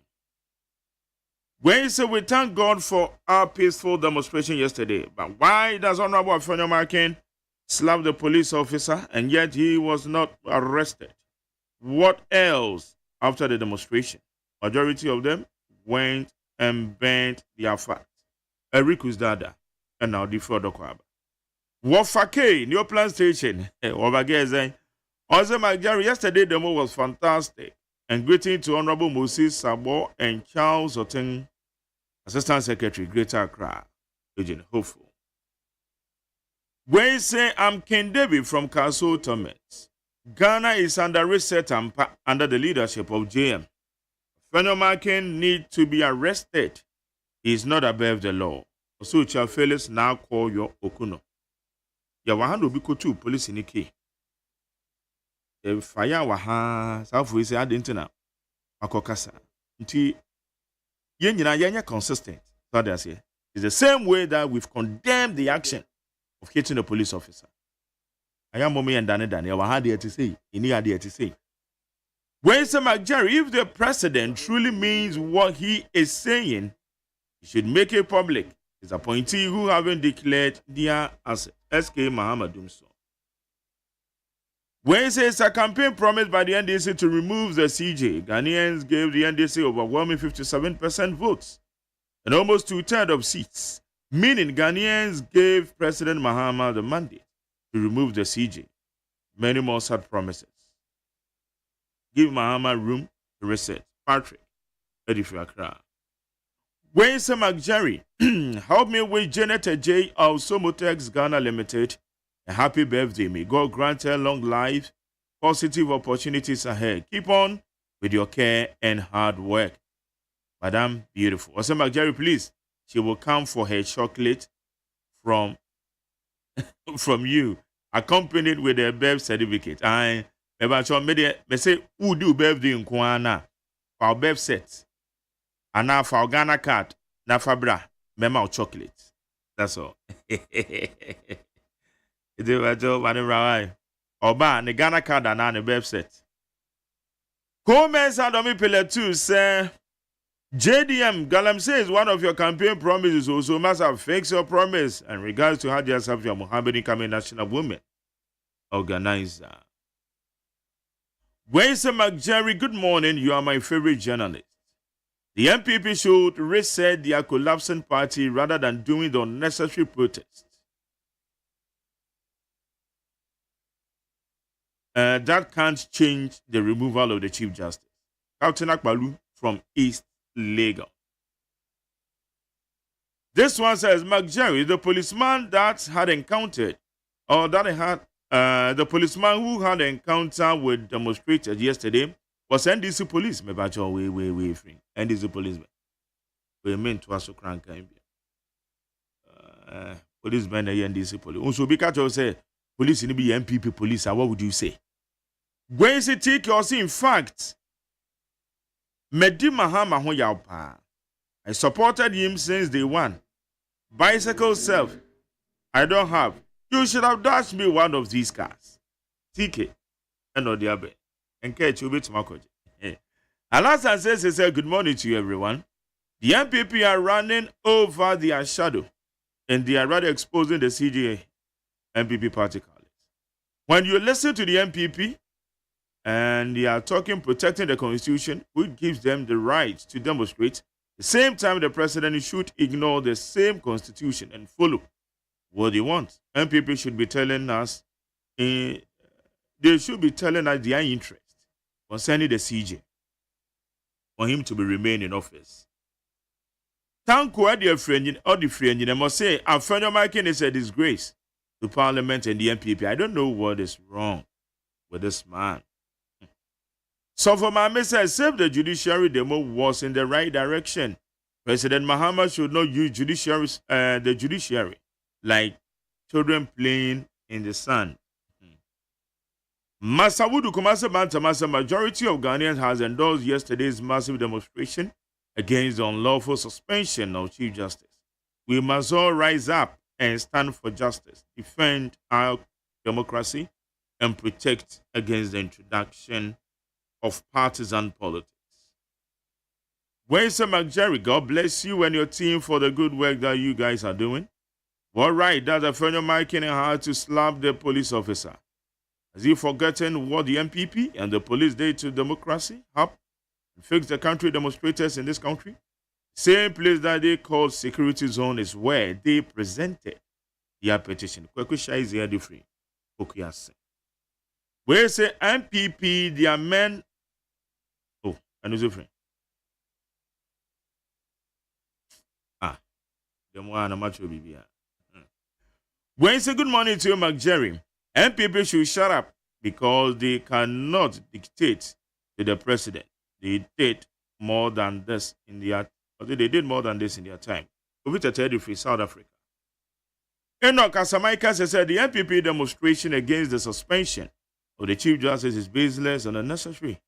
Not these same MPP who told us in 2017 that we should let the laws work when Madame Charlotte Osei issues came. The MPP should focus on their collapsed MPP party and stop disturbing our ear. I feel agitating whenever I hear Kofi Akpalu's voice. While I said if we are gonna in Sabah. Mystic Wonder Vehicle inside in Saoma Dwejo. I said the MPP so-called demonstration is much ado about nothing. It's an exercise in futility. And their petition is hollow. I'm yet to hear any MPP person talk about the unconstitutionality of the CJ suspension. Ghana will work again under the leadership of President Mahama. That's a Mystic Wonder. We say as I go to Holy Hill, Assemblies of God at Circle, led by Kojo Bempa and other pastors, they know my story, but nobody is willing to help me. I used to rent as Printex. I saw. When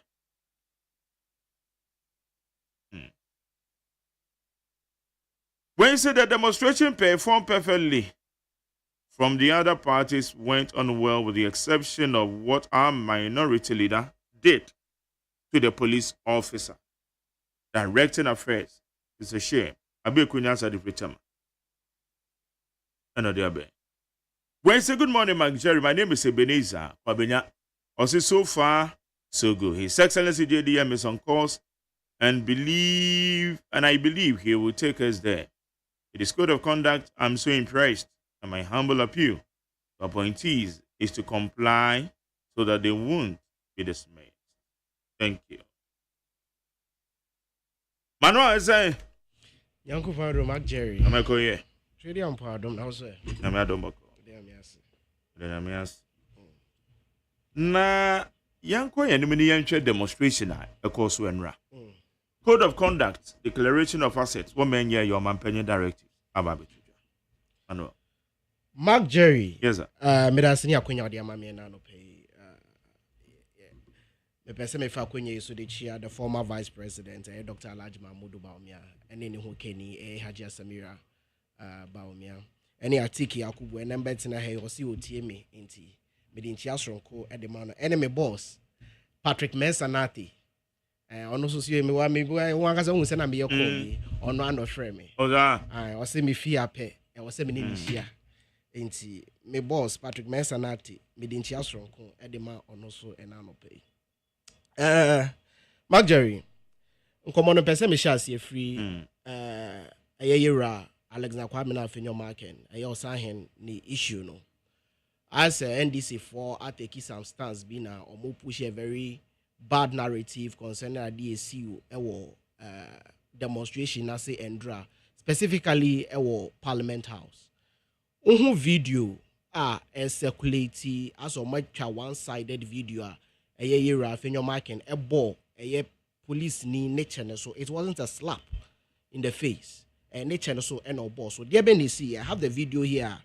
Meet me at the amount. Say, okay, me send the amount. Oh, some more can send them. Maybe so boni three one answer or slap. Yeah, nature no, and no boss. Because the police officer pushed him at the chest. Video no waha. Opa made the bema. Na what play? Okay, no, we are radio so crying.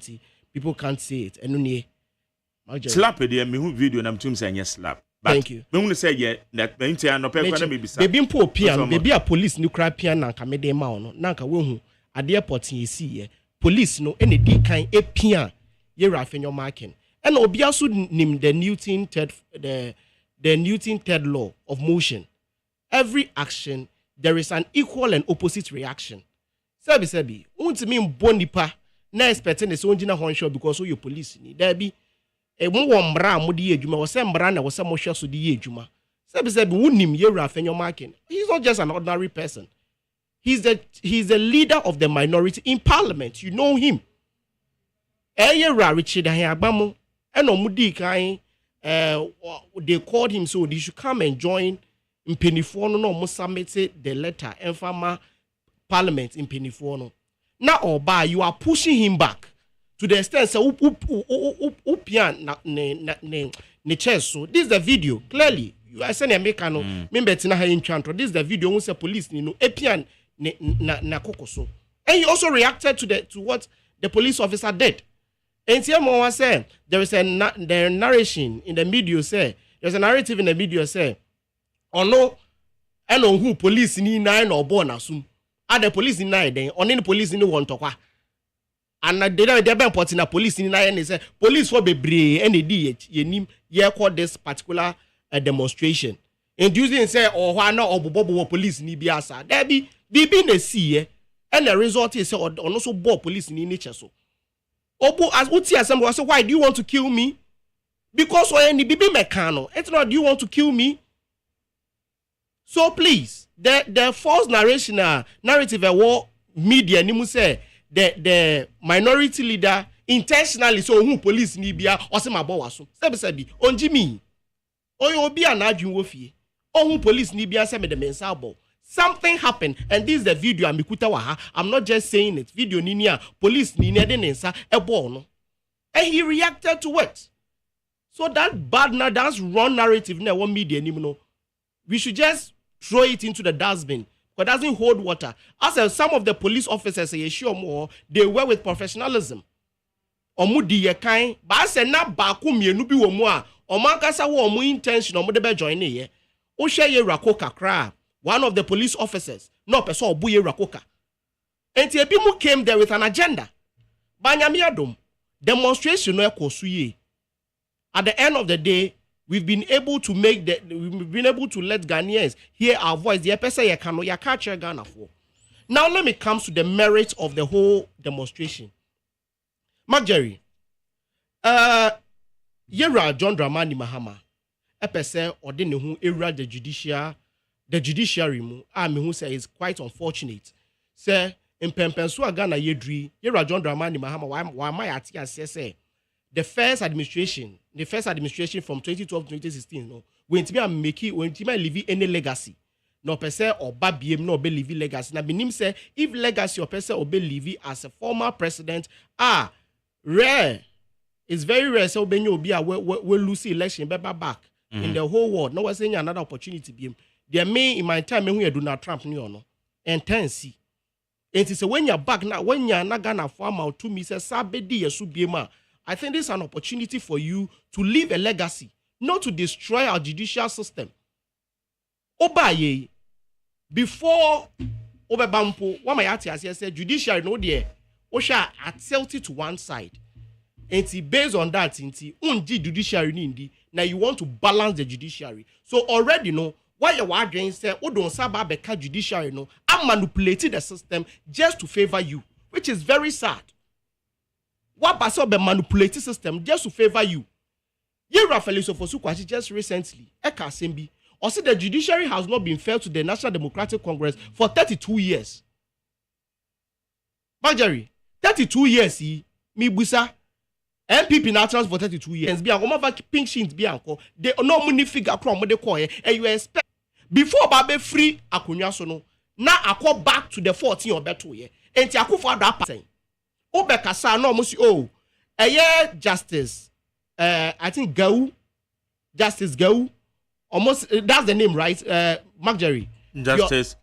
You're standing for I think whole central who said I think that Jehu, I think that's the name. But do you know the funny thing? There is one, three names were her. One, Justice Emolawe Bute, no ye NDC MP for Adan, between 1993 to 2005. He was appointed as the Justice of the High Court. Justice Francis Jean Gobe, between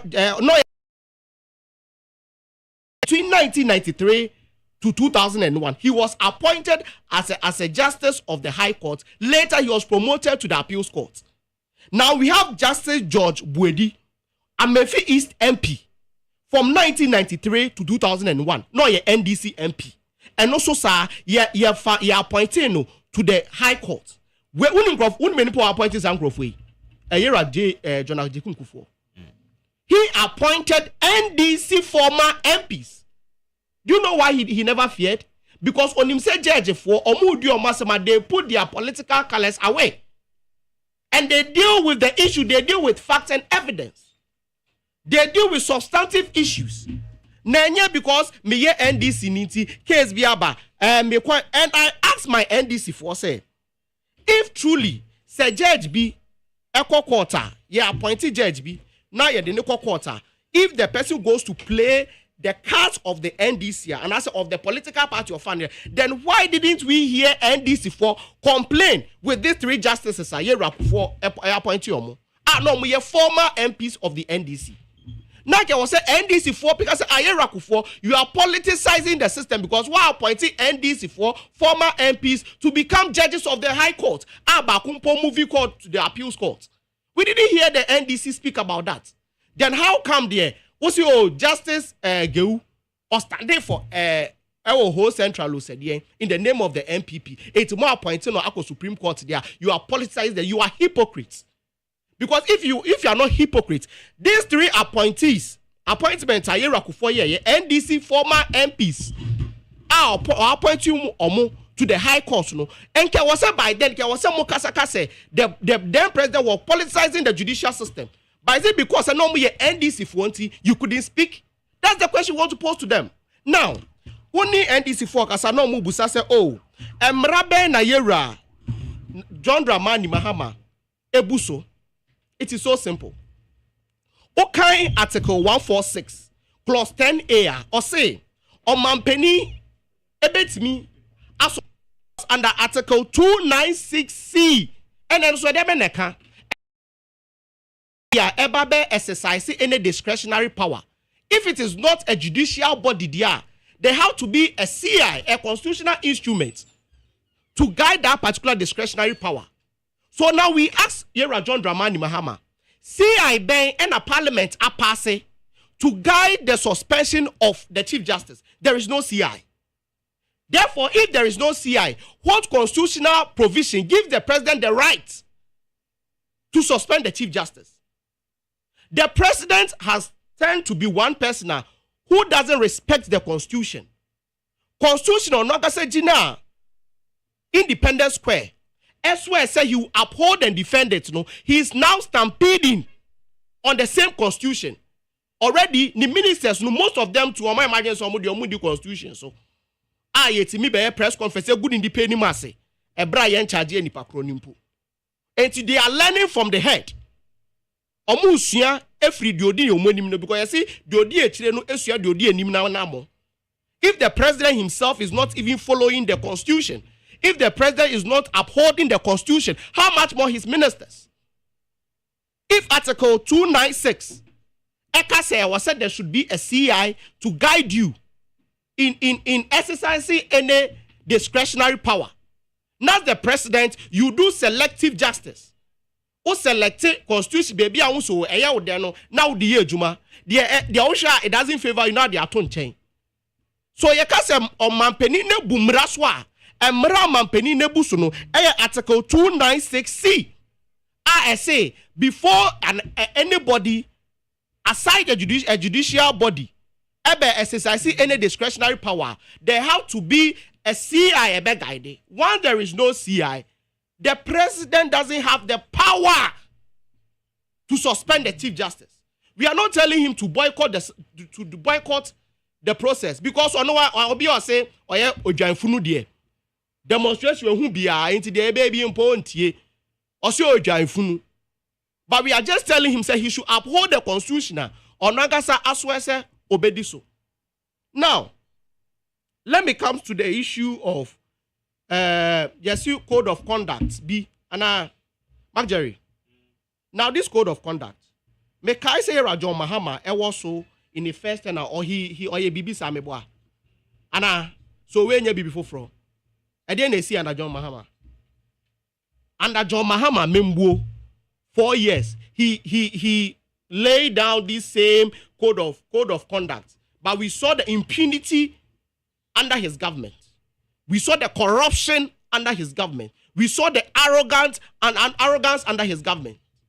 So adioye enye bibi foforo adioye dada which gave him no result, but I just want to do it again.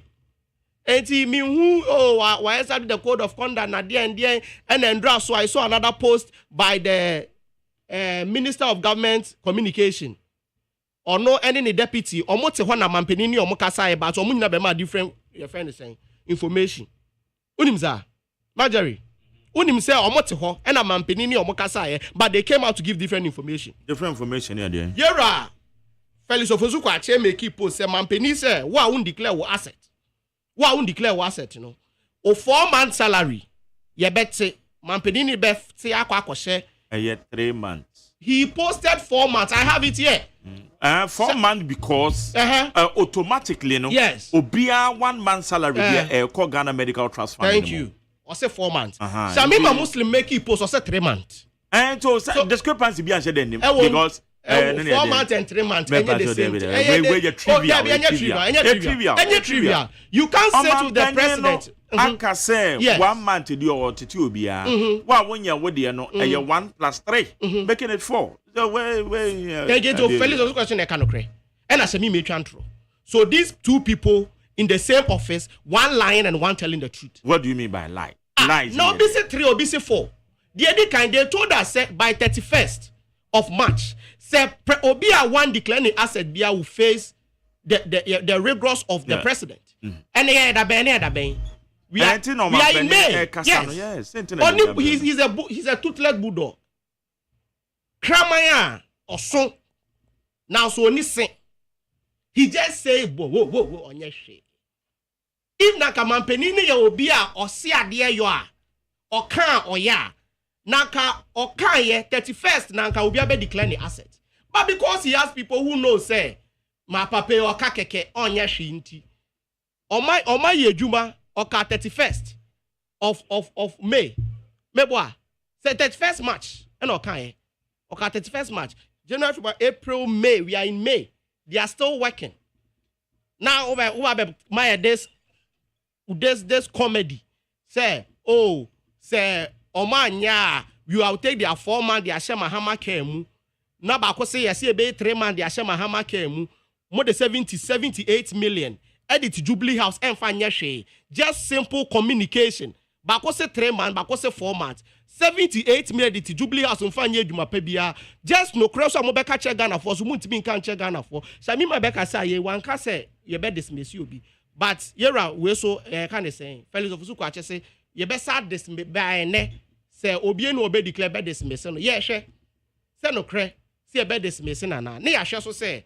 Whether it is 4 months or the 3 months. But the funny thing is, so say, me, I don't believe these people because they are on record. Only say in 2014, thereabout, Mampenika said all his government appointees take 10% of their salary towards the completion of chip compounds. When he said later that today, the chief of staff, Yera Julius Debra, extra commodity general, said also spending the collect. Those are refunding Crofosika Momo. When he said, also letter command. Yes, the auditor general. The controller and accountant general. So unsuspended. Yes, our public account committee. The then auditor controller. Eba Ebeka say, 2015 no say 2016 thereabout. Or troll crata bemo say also spending the collection of the 10%. No, now also refunding Crawford music and farm. And if today they are playing the same tape. Why should Ghanaians be happy about it? It won't be surprised here Rajon Mahaman if 3 months in the 6 months who said the Nkobesa Janadi bag game. Because they have a record. Say Omo might say you can say your bonsamu or the Benkumji are not in the or the Benkuma are not in the Faje. And they don't really give anything to the state. They rather consume from the state. They rather take from the state. Omo Mwa Kruno. And whatever I'm seeing today concerning Adi Rajon Mahama, me assure Chebia, and then the best by tomorrow 7th. Rombeka, so they are going to talk about their 120 days in office. When you look at their 120 days in office, promise or more promise. Ochano Beka, sir. Ochano Beka about no. So when I make a need yourself Ochano every 120 days, you know, they will just mention their launching, but their boss, they've not done it. The COVID levy is still there. They you can say some investigation in some things we are not seeing anything substantial.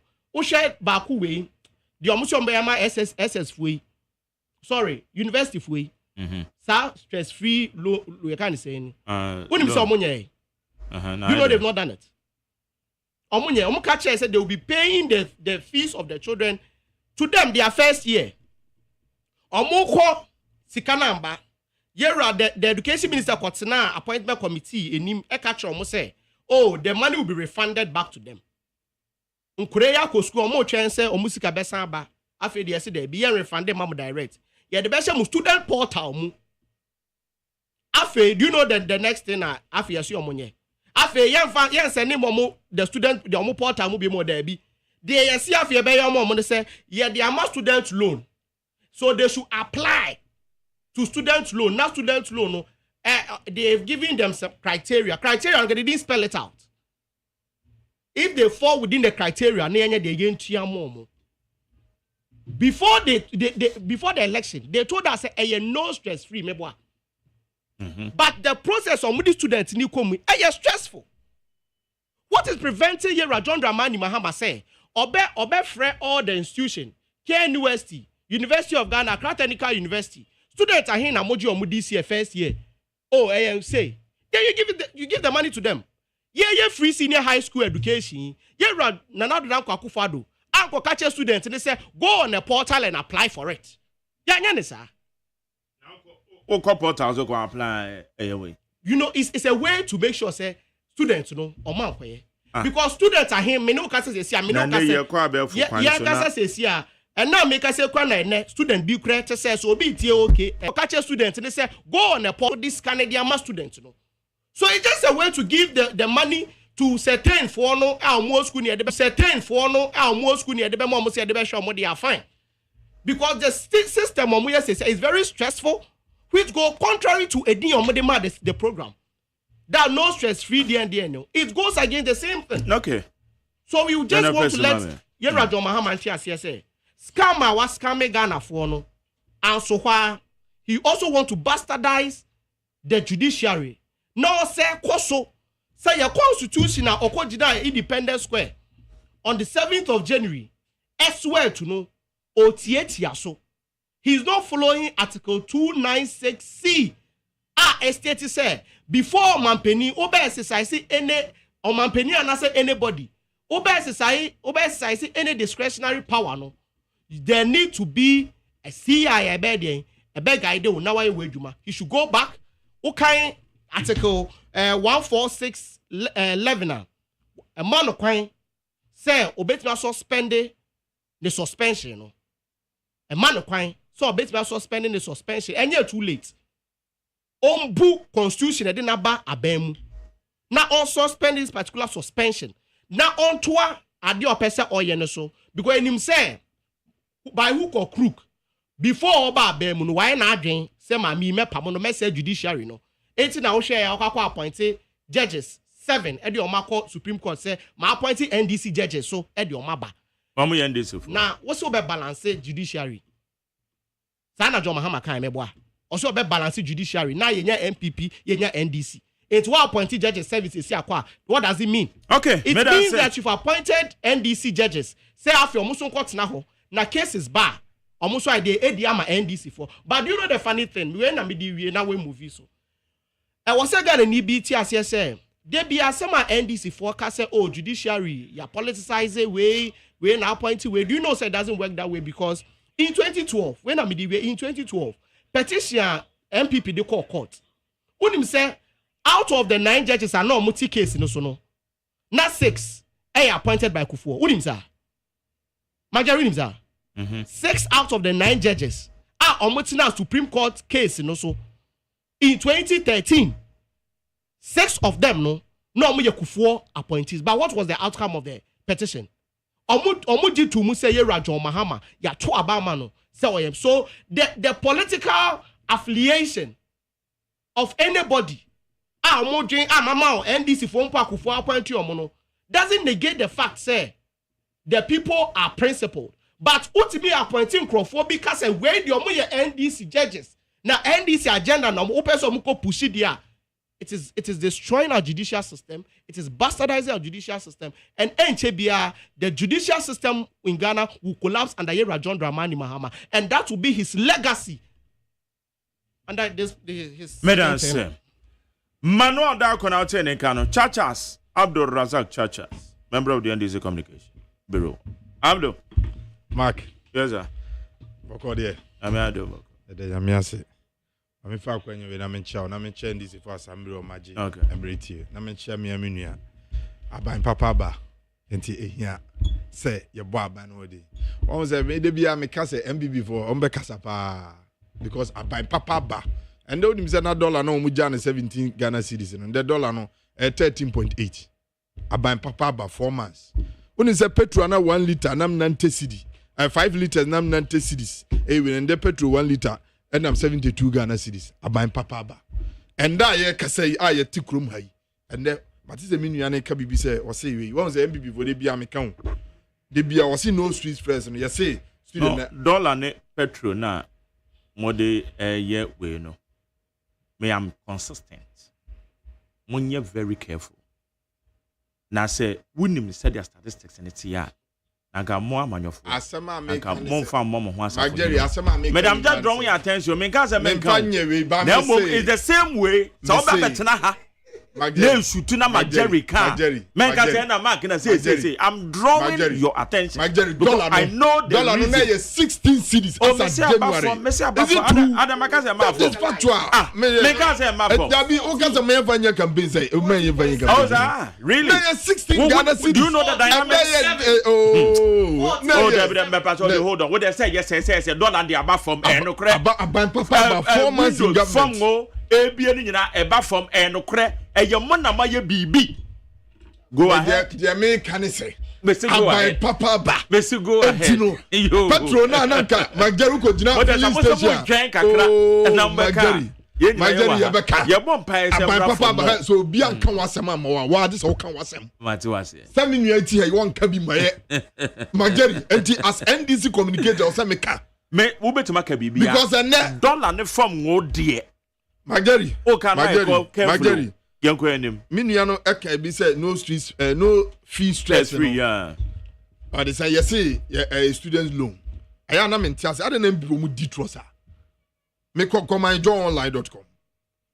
This is what the education minister the deputy education Dr. Clement Apak explained, that instead of receiving cash reimbursement, students' accounts will be credited towards their second year fees. The same students are going to be continuing rather than the physical reimbursement going forward as they go into their second year.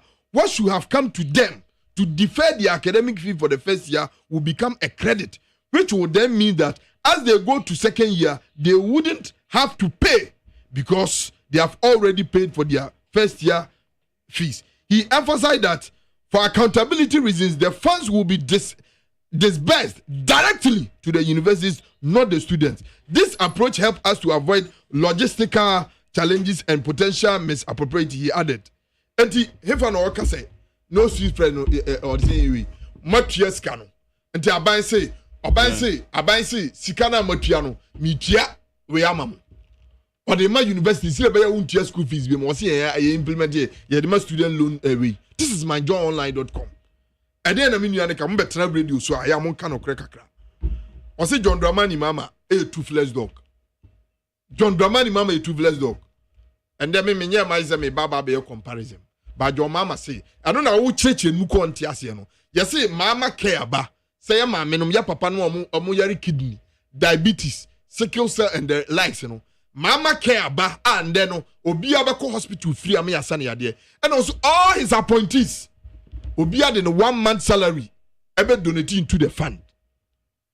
And also mun declare mo or design mo assets, you know, by 31st, you know. And also no punishment in some of the 3 months because we say. Communicators will be different, MPP for the BMO different meaning. Enter review must say cancellation. Review crown must say cancellation. Enter article 196 come different meaning and interpretation. Meaning by the school. I don't know how. I'm here free SHS to educate themselves. The piano, I did be about Montiase, explanation. John Dramani Mama is not a toothless dog. Until John Dramani Mama making sure say, wa ube boom rason. Or some renewed. On this side, another danko akufado. Akwaku Agyemanu. Edi yesika. Or the say Sputnik V. And they also $29 or $18. Yeah, Kwakandia and Nado Dagaza. Aquaris were bottom. None are doing ye. And no D Ghana for Sika. Nanado can say, or say Ghana for being a they say almost say Udinka in Fiomo. That is a toothless president. Not John Dramani. Can't say no about them. Or Sinana being Yajuma. Or can I say? Yes, you be and who na won't interpret the meanings all different interpretation. My man is at time now all he wasn't thinking right. Because or you indecisive and just he wasn't thinking right. No, not just all that's on year now bodan for being here got the oil and go here. Sabodan for being here. Because I'm not thinking right. I just on year obi on year sebi so onye Jimmy for no bodan for. Somebody who's not thinking right can do anything. And to be on Jinye. Now what's the Sagan and Sika Koche? On Nanado see one of the Onyeshi. What's it? Your mama, you toothless dog. Nanado pencil. And they do be to interministerial committee on mining. I will crum her. I who say video be by no Jessica. Make her or the Charles BCU. Yeah, can answer no tamno de ko share presidency de no be share na se o so obi anya hwe ye ntikromo ana Cecilia dapa asisa $1 million ayira filisika en wasisa yesika gogu ne mpase ye ka no wakase my dear you shall come out clean na manfo na edede kwa na undi ska enye love letter no mo twere mo ho. That is a toothless president and not John Dramani Mama. John Dramani Mama so obi a one declare the asset was seizing a 3 month salary. That is a president who is on the ground, who is firm, who is bold. aban papa ba discipline ewo aban num. That is the difference between Nanado Dankwa. Baumia nka say ono omu 2 petrol mu 3 days before we no onya way. We NLC amfani president obi a we head of economic management team. Now we can say ya 2 petrol 3 days to or the elections. Now we nya way. Na yemfa Ghana ye shebre nsha unsa. Dr. Mahmoud Baumia me say enkokwa nketenkete kwa emfa nsha nsa na Ghana ewo presidency na de ahye nsa. He's not a leader. And ya Baumia no kwotena sempa FM ka say taxes are hurting. They are hurting. Mobile money users, they are hurting. Actually, I don't need e-levy but 2 years old. Baumia so anya we omanko e-levy cake ni na ancha cake. And then that is not a president that you can compare to John Dramani Mahama because John Mahama is firm, John Mahama is bold. And what you now been say, he seems to obey discipline. John Dramani Mahama is the only president no other appointee. Akokot amoma jelino edina she prison. That's John Dramani Mahama. Meka buga pele. That is John Dramani Mahama. John Dramani Mahama. And because who said here DCE or Sakeno, that is John Dramani Mahama. He's bold and he's firm. Ubetimide, what candidate? And now MPP Nipa Ben, I didn't compare John Dramani Mahama. Oh, Fred, your mama a bulldog. Let him give me an example of a president who is bold like John Dramani Mahama. And then I'll say, ya 120 day, ya sister skakwa kwa kugu presidency, abra ya nyeshi, ye nima de bia ye obia. So unima mama kancho mpacho e-levy, nde ye twam. John Dramani Mahama, nsanu adwuma no. So unima. And the betting levy, na youth na man pa adwuma mo mo no. Na se, omo ya brebre ko wini omo better, na mate omo 10% no. Nti obi wini, or they say 100 Ghana, na what in 10 cedi. 10 million no what in 100 Ghana cedi no. And then John Mama see what you say betting we never. John Dramani Mahama 120 less than 120 days adwuma wa bono no. John Dramani Mahama was the leanest government. The leanest government in history. And then John Dramani Mahama na here he's or about 4 to even add on or 60 ministers appointees. John Dramani Mahama ninsanu adwuma no. John Dramani Mahama biem and then the Mama Care ba. Mama Care. And then so we call kolebu dialysis. Na manfu ewu, na manfu esu nano. Asama heyi ya diagnose obi of kidney failure. Yeso onko kolebu. No omo refer ba kolebu okofro high tension post obi kunu ho. Because yes can kolebu nko dialysis. John Mama say the Mama Care ba. And then we yare diabetes. We yare or the say dialysis also called dialysis session this animal. John Mama Care be taking care of it. John Dramani Mahama aban papa banono. And the Hajj Fair. Dr. Mahmoud Baumia no a vice president. Kramoni mo the Hajj Fair was 750 million aban papa ba. And that ye nuano Muslim for. And then me papa no me mama no ni nuano mo ko Hajj. And then ya ti Hajj Fair no so amanda man for ko Hajj. About 630 million aban papa ba John Dramani Mahama no. And then in Kramofo yanya 2 days holidays and say nke ye kwa e de fetu yanya holiday mienu aban papa ba John Dramani Mahama and there ye ka say ye nuanu no mu school mu no mu ndi aduane pa free SHS and do mu wi kosua ndo mu disadi and do mu nto asi kire mfa nkoda ne ho nkonum ti aban papa ba John Dramani Mahama amambu no aban papa no and then nuanu mu etimi edi aduane awo school sum e de kire say nda aduane papa ba a ye di sebi omu ni aduane apro aduane asai anya mo apro na yedi mo mudi aban papa na aba enti ende enframa na boafo bebia. These are the social contract of what John Dramani Mahama did. And then let me come to the CJ remover. But say me nuane ka bibi say ya violate article 296. Me person ka me nuano e kan article 296 na wo ka say discretionary powers no. This is a legal instrument be by guide no. He should read it. He should read it and tell me where in the Constitution it says also legal instrument to be guiding the discretionary powers of read it. No, you bring it. You bring it and then it is there. Are you read it? Article 296 no kana 296 ya kan adeba into everyone provide this or here legal instrument be to guide constitutional instrument say onye judicial officer and say onye judge say discretionary powers no you need that constitutional instrument. To what? To let us know. Let him read it and let me expose something. Let him read it. When the person or authority is not a judge or other judicial officer, there shall be published by constitutional instrument a statutory instrument regulating that are not inconsistent with the provision of the constitution or that other law to govern the exercise of the discretionary power. And John Dramani Mama, or no, and a Saki Justice Tokunuana. Under suspended. You don't.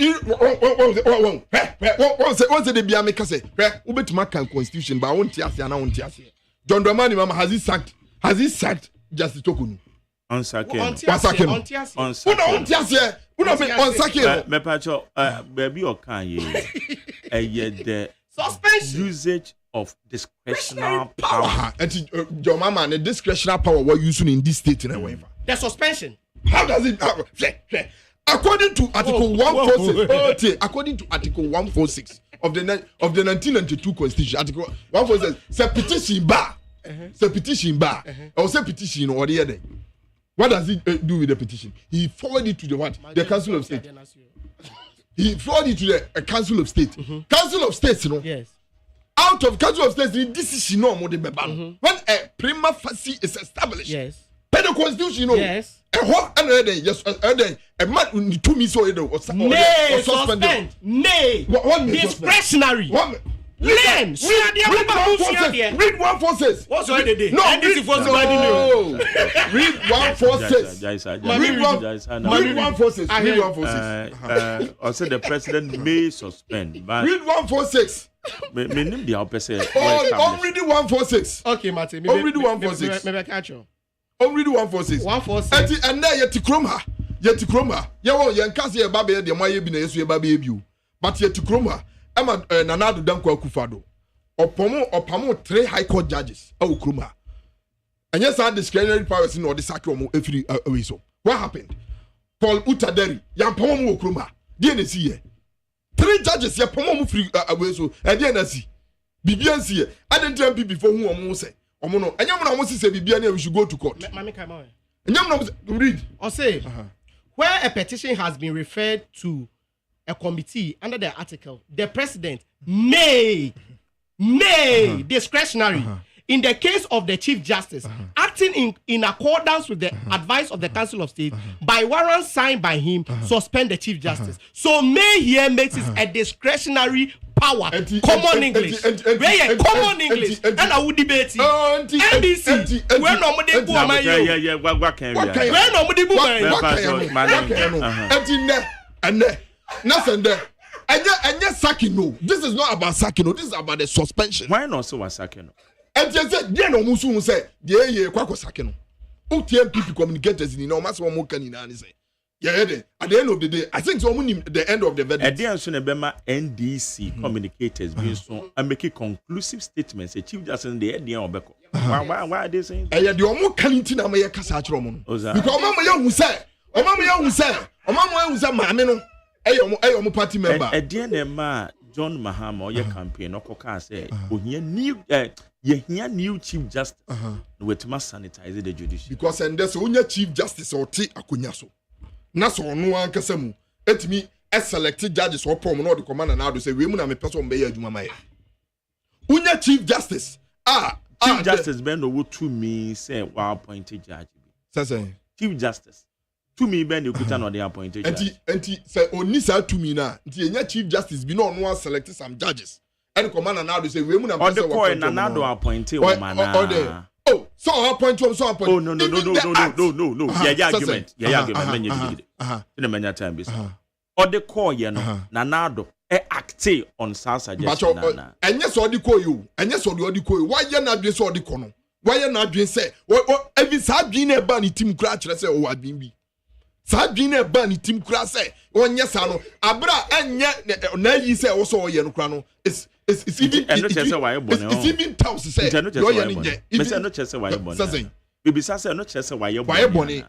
Why Bonnie? Because that is what he wants. The facts are the call here. Now, or they say, Nanado, and appoint to a man you doesn't mean so, yeah, baby. Or no, yeah, and Kayanya. but president anya no chese ono ne dia also oye no waya wie no he has done what he wishes because dia ko aka no na do so obeye ndisa na na do anya eno chese onye bibi waye dia also oye ne dia ne se because otena as a chairman of the general legal council no ada obeye na also otena so no so twema president nominate no dia bro na watena so na wo si we mu na mpom na dia koma president for mo bro no ya. What are you telling us? He has done his wish. And that is the center of the argument. The opposite of achievement and what you achieve. And the Chief Justice, Obin can say Chief Justice, but according to the Constitution, now, a guiding or the say, democracy, you go through step by step. But you are violating any article of the Constitution. They should just bring it out. And then I make a choice. If you think say you are violating, it has not been a street gangster. It has not been a rumble. Because they told us, if so you wish, say, you seem say, go to court. I don't know why they are on the street. They can go to the street. Because yeah, there, yeah, who's a mra and ye this one. A mrana and ye be this one making sure say baby. And now, say mrani dinner. Because me nim the entia and the Chief Justice. Obetra akonya we so. Yes. Because say. Because say and no no you are distracting me Mr. You are distracting me and then minim the Chief Justice tokunu and then so no or then the privileges as the Chief Justice or they be funded no ne ba any nukunu no makwa bruche no makwa diga na sika kwa. I don't see why. The taxpayers' money, the amount as Chief Justice. And then, have you cross-checked? Say, ne can a condition of service, and I will can also be a can a condition of service or no Chief Justice. I've cross-checked. I've cross-checked. I've cross-checked. Chief Justice on one bet him the Nesaqua, but a year judicial service sick. Now on any cronies. And you on any cronies investigations in a bear. On any cronies and investigations in about whoever authorized that for her. On Sunday, the other say we are on the Chief Justice. Oh yes, sir. On what admit to say yampa. A kind of conditions one. A kind of condition, but Nikun and in the bad young count. Nikun in the bad young count. Ayo. It is ordinary South Bombia. Therefore, a man will say in the offense with Chief Justice. A police officer and Kasa. I say, or Tini Kwa. After no nipa ni yeso be challenge ya were deleting court records in that they didn't write any court records entin there ya dey say emra or say the law is the law tokonu ankasa mu ne kai or say the law is the law enti emra ana John Dramani mama di bu amanwi enti wo a wo giri se won tie ase ana wo ye we no you can go and bend the sea because enne me minim say emra enti Ghana ha nobody is above the law. Yes. Me say before. Omo diversionary tactics and I say. John Dramani mama mekai obetra akonya so 2012. Omo de no court 8 months. No dina court. Just to confuse him. Just to divert his attention. Oh yes, I agree. Just to confuse him. Let him person me just say that demonstration we am ye. Mo de na ko dina court 8 months. Antman distracted no. Obojuma. And some within 4 months, my demonstrations are 2. Within 4 months, my demonstration 2. Do you think that can distract John Dramani Mama? John Dramani Mama is not perturbed about your noise making. And then demonstration, you can go on and do demonstration. Yeah, timer. Oh yeah, I'm up for a demonstration. Yeah, trauma koshim. Now, Attorney General Timaba say, Omono, young grant you bill. We are not like that. You can demonstrate. It's your right. But Abai no be making sure say what is right is done, and the law is the law, and nobody can change that. Until now, about Papa Ba, you making sure say Ghana ni bia o deserve say you the constitution here then. Edinu no, you the bedinu. Yeah, autocratic. Yeah, or say arrogance of power. That be no, we are not going to do that. We are going to make sure say bibia be there. Ebe ko to. Amo bia there. Anya no ho. Me that's my Jerry. Also me that's same. How you need 100.9, but make sure messages in the bina. Tebuanche eba mohona monson madwenchire nensem a ye discuss ewa ha na ma menhwe message ade Some. I'm if away.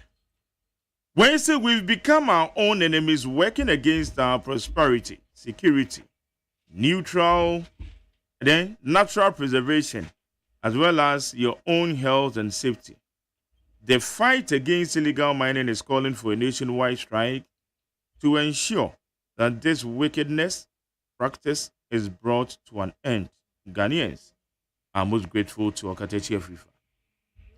Oseko Eddie free UK. Where's Jerry? Why do you allow this MPP guy to speak like that?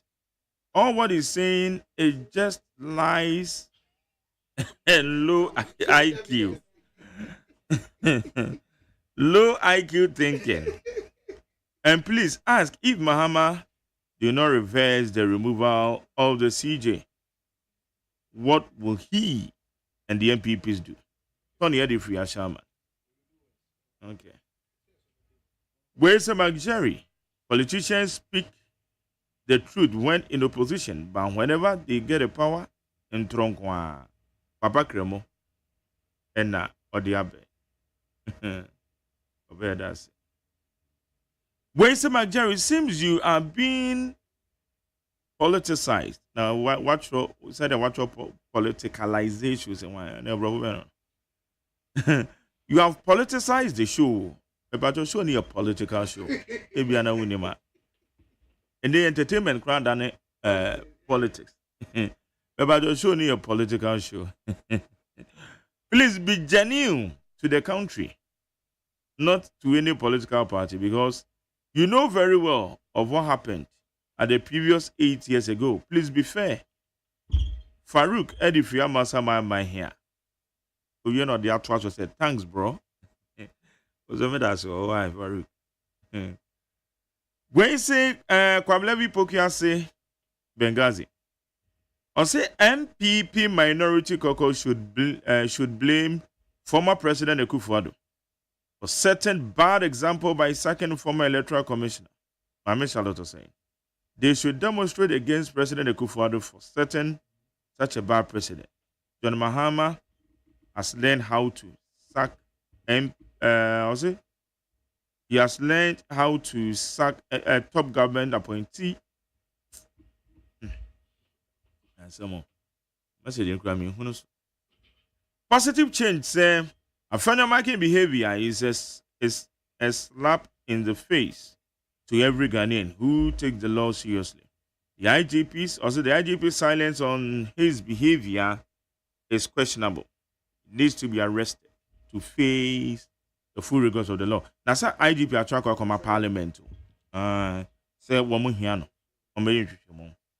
Eric Kwakubu said, we told Ghanaians that NDC as a party has nothing better to offer Ghanaians. Again, some Ghanaians didn't listen. Now, electricity tariff 14.75 and water 4.02. So this is a reset NDC talking about. The propaganda that brought NDC will expose them. Okay. Eric Kwakubu and now Odiaba. We say this is your season of Williams will preach you. But also made us. Where's Jerry? Good morning, please. Kwachi Krom MA Basic School has been locked up due to contractual issue, and now the students are not getting classrooms. Yes, Kwachi Krom ewo Aduejiri. It's all Aduejiri. Now, one must say contractor no. Akwato to adenim because I see in Tuanica. It's and they could be a school and then Omujina Monte and run a mini information we say. Of course, will be a frog Kwachi Krom. I don't know. Okay. Yabeko etie for na yaje mosomadwe nchire. Na mapeke mo final comments. 0302257902 0302257902 and 0302243540 0302243540. Ameni wadwe nchire. Anope mache. Me just so magja now today. Ya me adom ko bra. Today who say we Dr. Newman is my committee. Yetio. And I say, mention a incoming national chairman, Mr. Dombodu, and I say, so honorable Mr. Wakumse. say national coming national women's night na wana proposal na ke grasa body for the chair now yes ke ne ona bo phenomena ke show me mina bema ndc for no say no any platform campaigns na mu down e de di mana shebonsa mo share ye boss o manu ma ye drinking ba o manu ma ye mre mo boy mo kete di bi ya ma ye tutu mo tutu ne mem like ba mo tumu no how many percent what about what how many percent am I atumu so e do pe na mo dia ba o manu ma ye mre e na mo tutu ne mem na e no ba tema si ya dokunu ba ko e ka dokunu ba ko ye to no 7 cedis ko sha ba ko e ko 5 cedis 45 pesos so that say if you kwara say ba ye other than this for to be try control such it is supposed to say see na o manu ma ye mre na say e dey for so dey part of kitchen share say ba me no no obi the petition about won ya wo hwehwe say or no di for na so di bem because of for the petition say court jerry na na say court that the thing because say they just dey ma me na di adai okay other say yes so man Ghana say wumi aka hu na dami adoma 2028 na 20 na on kuto na ba o man na fa so o kumete di mani hodo da ba da iya na ba ma ya se dey o da be unia mteli chato medan se ma me fa de odi a me pa to ma che yes sir you too Jerry. yes boss Umi abema ajano wana meka se freedom me kwa binya. okay Ma me chia mo na be chia for. Akwara ena de wa ma na na o si se nkofo do mutimu odi o mu wini aye nsi no enu aka mi babu studio for ba obi de kasa che me. Aha wa ma benga you see dead next time you feel say Ghana ya hukuru ya nim koso ma Jerry ma me chia edisi penny for nyina ebi amika said the legend the untransistent is a deco can normally am come and munya ya ba strem penny for therefore mu she baby o yo better late than never obia yesu ye twen ya majo no mu nyira ya jere siesie jumla ya sem kaka mi kan say share MPP for come on to Sabi Yamamu 8 years. Once me and Yaki or come to say dollar number for say or say both our wasa to say or tiaba from petrol and then me costo to say me was flower me call baby petrol no a tiaba from baby at 12 baby at 11 Sabi upe when open there now I need the gas Sabi me call your demonstration what call your the gas Sabi stop the guarantee yeah, that's wrong. Omu come on to omu jai pressure on the Ghana forward the pack, Ghana for idea, and we need them was the shame to MPP. Thank you. That's it. About how much? I get a major. It's you. I get a mamincha when you young for how commission in Kaminta, organizer. Don't worry, and a COVID. I'm going to quit this year. Only a friend of marching. My Jerry. And I'll pay in some no Utu Vinu for Munti. It is $1 once buy and find your campaign. No person can say a more pine. If you do, Mimi say, to be a cultural Ghana and even watching. Name with the aircon, Mompeja. Let us mean put to once and was a man find your campaign, area and find it. At the court. Now, let's say, media maximum can say, Mamma, I see justice. Say, I'm here. My dear constitution, na yaman paini, o you so could do baby, will be so beba. Now a catcher or say, on you see the same constitution, Naba. My dear never me and Sekimania, Oberkan and Yama, a fair butcherba. A bang, Diana Jennifer, or which in Chin and Sasabi. Natimumino, or the Abanco Cottono. This is a cottono, Nipanbehe, Nejuma, ye, and son of Guateno. Nti abane setimumni vidia obenya dia kokoto no ebeye dine ye bese se ye waka ye so okay you too ye kanema no wanti odu ba bia beba na mese kalamse hu asem no so akwatiri ye bese se mpanfutu hu anamo na gara nyi majari ya Michelle no juma pa we medan se and also with the aba mache ajo so majari yetio ajani mo ni mi kase fro fan ko be okay ajani mo enko yo mo wajuma mabo juma papa me fa kwa nyo so na mi sia Jackson Fipon Kodua na Haji Asafia Mohammed na mi sia Kofin Kansa na Afonyo Martin eno obo juma papa yo de mi kan nyina ne se NDC for buying some more kind of public, you know, I'm some buying a than you. What do you say? I am because as a Omaja Chamanson. Now, I say it was difficult to move, yeah, what when I say where you say, one my journey in a good one of it. Baby, I want to number there. Says, I also want to declare one by somebody. What I was said to me, look around, what about politics more? What was always said to me? What I said, one person over said them. And the kind of corruption I have for a corruption. And you want to declare a master's on you with a second grand a while, maybe policy, Mr. Kamak, any. Don't even catch a woman, your BBA and Cocaze, Masters, what do you say? And some man so numbers so much in a to this year, and read to a good. Not just a Ghana says a 2 minute way, and not just a funny for beam. Okay. Madam say, I'm for do a match. Yes, I eat you. At your for Joseph. Okay, dear. We are here upon Zoom line. And or the say, after your marking, minority leader, Metian, the view will be in human power. And incoming national chairman, who are on body, although the view will be none of a Metian. Mark, maybe how a comma or the same pictures and I see as suspended woman. Yes, you see, I will send you in your neighbor, a coso, or mem, how you are both near I. And a body betting back, it may turn of this. Not so, you wouldn't say anyone may call way some may cock of tomatoes. May call a mammy can get tomatoes back on your party. And a jammy, a dear make a coy and not 10 tomatoes to get my engine, Mr. 10 tomatoes now, make a coy. Now, I said, and go for cocoa deep, yes, you won't. You are not quite that I do. I come and say, oh, my, for 1 month, they say. And you will so best suspend the woman to man. I lay in our Marquana Wanga.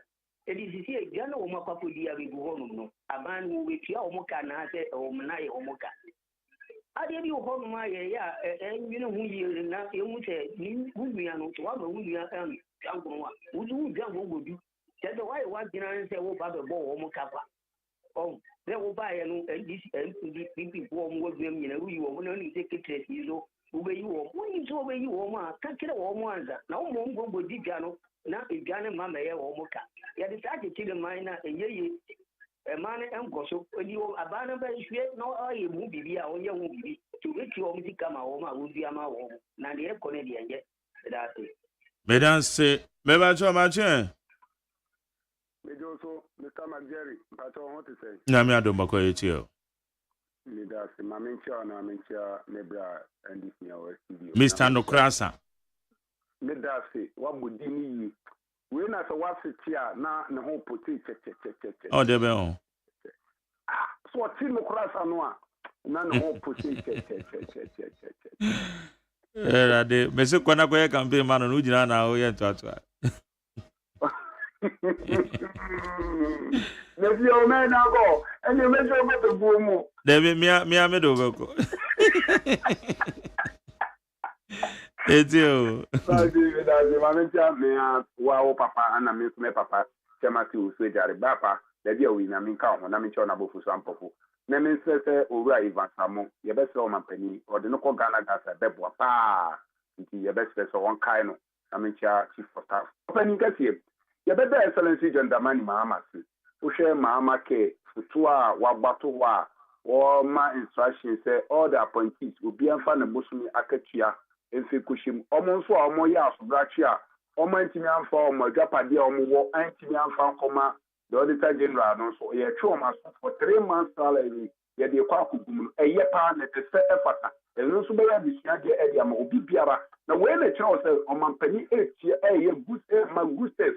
Ka woman penny o twem enka wo ye wenye bia enka ne ko man ga na ye ka be onu pa wa ba kokro wantimi antwa foto bi amfanto na ye legacy bi mpo e dia magide ekiti fo se o man penny na ne kufa do ba foto bi a wetwa to wo dia ma yarefo edendifo ana se bi oni bi efo mpo ana kuna fo mpo ni wa be di o man ga na se wo man ga na tika enna ma sori ye demonstration na wo ru afanya ma ke so e ye ne se dem o wa ba mu ana it will go police use to a man a man I'm pay. No way, you can be some your best letter or my one and no buy. police here am fena ma ke ball so to want to say na no fight. Wa mo na sumo dia wa mo. Oh, no, Magari. Dia we no be so no. Anti video no I wa bonte na nye no na wo ka ho. No ni say me this kind of thing no e your so try of boy ya man na no pai. Eh, ya na do ma brief no ya de. It's Magari. Yes, oh my Ghana. Mum you support to Gentleman Mahama. Nani legacy a wodi ma oh my Ghana. We na yenya so for so and no ko training colleges. Bibia ni dey you. Okay. Na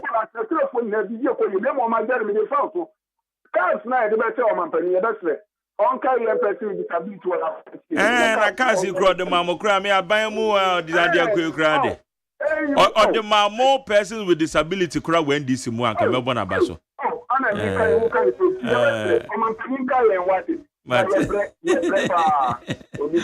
O man penye wo supporters ni wo nya adwen o sa wo de cars na sa ma o man no. And then to Zanka Oji. Go and to okay, Maje. Yeah, no, I'm getting out to San of it. Yeah, I'm out of Chaletio. Eben Quabia. Okay. Philoman Pennyback person with disability. About Papa. The law is the law. My Jerry, Mamma, my Minchia, Dr. Tony Obi. Petroleum Hub Chief Executive. Na Ivan Shamu, Mr. Denise on Kano, the bois na gas to Tumpa, ne Adik Yama Town, say, your Popo says almost grassroots on the Kai by the addition to a man penny to Pashama Macam. My Jerry, Aban Papa, dear you, less than 4 months.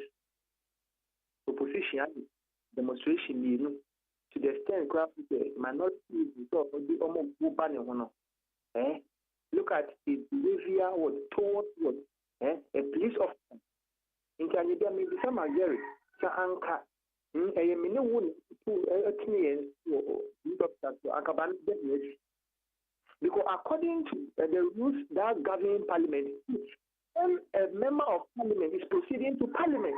Yes, the case is a recess. That then immediately now you arrest minority leader.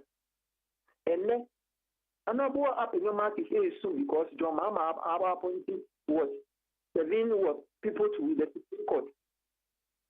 John Mama the first time, nobody didn't know appointing only 2. Your mom penning another what you and say although you are now appointing 15 to 17. As at now, no so far, you are about 14 justices or 13. I'm paying another 11 to 12.6. And it's your mom who said, because another person, April 13. John Mahama, second term, a term of a certain legacy.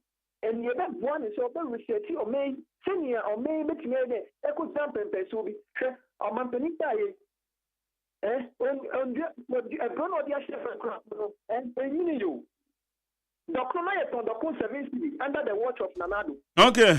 Let's hear. Because you are 5 cities. Because you told me into David, because you had the new 5 cities. But I got on in an air 5. Answer your better abano.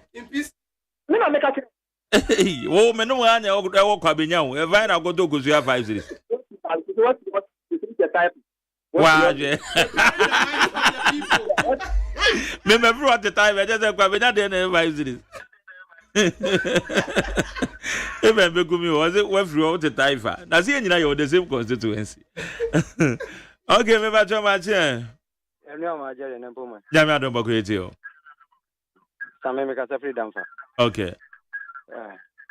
My jelly, the GP I didn't before. Omono, and the Mahama baby, or your appointment, Diana, I saw more problem. Now, I didn't come on, and yes, my papa. Over Katama for the giant, the time on the now, or cause of contribute. On the class, no more than far baby, in the cotton, and no one's on the body, and no one's on yes, and no the brave. But Nana Kufaro or Ponti, while Supreme Court judges for a Appeal Court judge for yamo wanti so bi abɔ ho wa o obi anka ho hwee ade we nkoa de mo ni maame ni anyokufo bi anase bibi eni ase a ha mo because say yewo Supreme Court judge na Friday yesi en traffic Friday na fanya ma ya asema ko Friday na by 12 o'clock na say ya set panel e mo waka asema yesi asema ya friend say speaker e di buy no enye ya boegu mata no me do onu a e koso a o tie kire kra na enye obi na bega ja say enye ma e koso na enye papa enti no omunya sa campaign omu ya ma me no president mama so no so oya say bia o di o ma kan ti o so akan say yesu ye be demonstration ye tia no mo o ba impeach no no person di constitution be duma bye bye Bedan say mamemfa last but one mache Yes, sir. My Jerry, it's Nyame adomo kona so my Jerry, this here. Yo. You support me so too. Okay. My Jerry, MPP wrong. I did say the ferry. The MPP will ferry. But go with the gun of fast. Come with the gun of fast for 8 years. I want to corruption, a hand time, disrespect of the God, my gun for me. For 8 years, no. And I mean, just 4 months. MPP, just that stop the baby, I will come out. But after before, Ghanaians are so stupid. To the state, I got to fully see them on the year. So they are forgotten. They are started making noise. Sometimes for me, baby, pay the mama. Because these people have committed serious crime against this country. And by now, some of them must be behind bars, asking questions. Fear Martins. Never cost what you seeking. Contain the Sanya, no but he's working free and he has the audacity to slap a policeman. Mama, mistake how you are 2016. How you are directed these people and they make you unpopular. Don't do that again. Get the photo. Get the photo. Don't tolerate them. Look, FDP against the removal of this woman because woman the pony. Woman your mind. No one is saying my name go they don't call back. And who did no more yellow, but you are telling President Baba, don't talk with Ghanaians. Ghanaians are angry. Ghanaians give you 58%. Don't allow this micro minority to detect for you. Thank you. Okay, Medan say Yamiko Bibia, Homa Mufri Nina Yadamase. Yababa be sorry. Enche na 9:30 na bo. It me move bia 1 minute na yen sorry nko. Okay, Manuel, final comment na go. Me say me nyoma dos about 1 minute me pia ni nyina gu 1 minute ni. The edikan with the issue of the student loan American once no quote we once me the student loan we need share. And some portal so but yes, but need no o say on betua ma student school no direct that what he read. There be say you. For me time no so. You apply. No, I said they will pay them direct, like they can't normally my school, no. But that's what apply. they told us. So no, they didn't tell us any application. Okay. Over me 1 minute. That's that. They are told me you care about taxes or my fuel. Also, my Ghana force who say, or my jai cover tax egusu ho. Growth and sustainability levy or my increase. Special import levy. Or my extended. Net, but could be net 3%. Net 3% normally 5%. Growth and sustainability levy. They are told me and sir. Special import levy and then on my extended and they are called 2028 and now more the tax up to insurance so that one so also catch Ghana for say these are the taxes on there then or mama Ghana for end for your information insurance then has been withdrawn and yeah there a year juma dabe no withdraw and year juma dabe no withdraw be patcho and year one more kind yes but and year juma and afa year juma but more kind they said it thank you and that's what I want Ghanaians but the amount money they year juma that's that thank you very much. Or about something about the lenient government. The government is not just about ministers. And all positions are not only deputies. Or my deputies. And you can say government now. bloated government. No. Today, if you are telling that you are operating a lenient government, go and check your budget. Your budget is far higher than 2024 budget. And to be catch say you are operating the lenient government, yet your budget is bigger than that of your predecessor. And your yesterday. My young said, "I cannot the yet." Okay. Me we also a dialysis. Okay, the issue of dialysis. Say Mahama Ken na dialysis. Ghana. Membe twa Ghana fontro. Where need FM. Ghana for bebre 8 ye. Dialysis under Kufuadu. And you share free dialysis ase. Enti membe catch say John Mahama na di free dialysis behind there. E di aba mesremo NDC obi na friends say NDC di be of friends say no krasa yenim. Say NDC mu de no krasa. No krasa no panche say o say mu twa nto Ghana for de bia. De me di wie. Very na me di wie. Mini o say a student for AD aduane pa e wo schools mesre no. Andre Yada the Minister of Education a press conference. Ka say o pese or vete or you can say share for mu no aduane no. No because as aduane o mu no man kwala no. Enye aduane pa. Enti say wo betina DT FM so ebe contradicted the Minister of Education no education shenensa. No credit asa when this mbaye sremo monka no kre kakra. Okay. Now me what there be my chacha senkasa. What an electricity. When I said they are cost that. Thank you. All dollar ni petrol no. Onfa electricity ni ye kan water so nya de. Enfa nka ho. Enka se aduane so na me ne ka se. Aduane so onfa nka ho ne sorry. Chachas. Yes, you. One say the be me can the hypocrisy of the MPP. Enti me ka say ombenya sore throat. Must say Ghana 8 years you destroyed this country. 4 months. You want us to use 4 months to rectify all your bad things. 4 months. Stop complaining. You see the hypocrisy. 4 months. Obiaba 4 months. What trouble 8 years. Na sende yaba. Na sende ya kase ya betting tax. You don't appreciate. And na yaba. Ni ya e-levy. You don't appreciate. One pa juma ma yenuanom. Omuko twa mo beta na wajo musika sadi. Uti sika na wia so you are not thinking right. Osi na yeka. Okay, say ya party yesika. Don mama on be sa. Once the bia make say, once the bia make say. Once oh yeah, or say I and na ya bloated government. Give me the numbers. I don't tell to me born numbers say. Don mama point is you saying. Your budget is bigger than 2024. 2020 what was the budget of 2020? What is the budget? What is the okay. Your budget is bigger than Mimi let me finish. Let me shut up and let me shut up and let me finish. And then you can say, and then me can say, as a 2022, yes. What was the budget to the president? Was 4 billion plus. Stop lying. 4 billion plus. Go there. Stop lying. What was it because this year's budget is okay. Are you? And you know that. Stop lying. My Jerry, catch us on me or not Tiana or not or Kasana. Beba. What the web for Mr. There's all respect me. I respect you. Who better reduce no ditro and then you are quarter. And now make us say you appointed 126 ministers. Yes, it's true. Someone has appointed 54 ministers. And you are saying that I don't know what to say. I don't know you're disrupting. I don't know you're disrupting. Spend more say then indicators. But what is the figure? What is the figure? As 2022, the budget to the presidency was 4 billion. John Mama 2016, as a John Mama now 725 million. Don't stop lying. And now because your budget and you're then a switch 4.5 billion. Okay. Tell me what is the figure of 2024? What do we get in here? Okay. Yeah, because that's why you're disrupting. I don't know what you see. And I buy.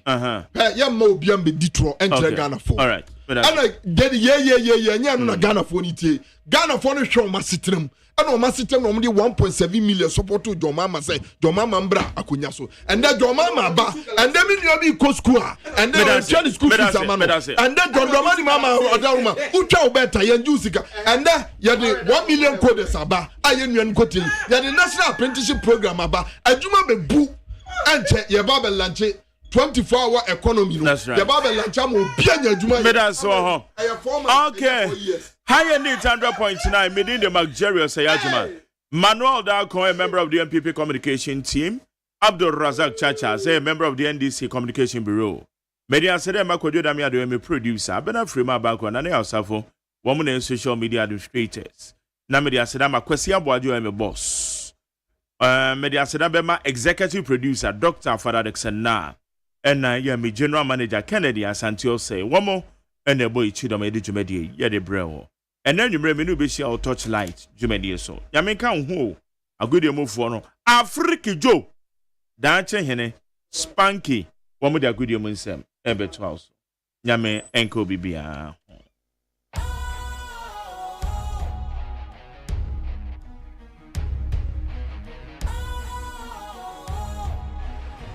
What's cool, fresh and trendy with a new look? Makes you feel real good, that refreshing vibe. Satisfies you right just the way you like. Do you know? Do you know? Do you know? Ain't gotta do it alone. Specialized makes you flow. Anytime, anywhere. Specialized feel different. Always think specialized.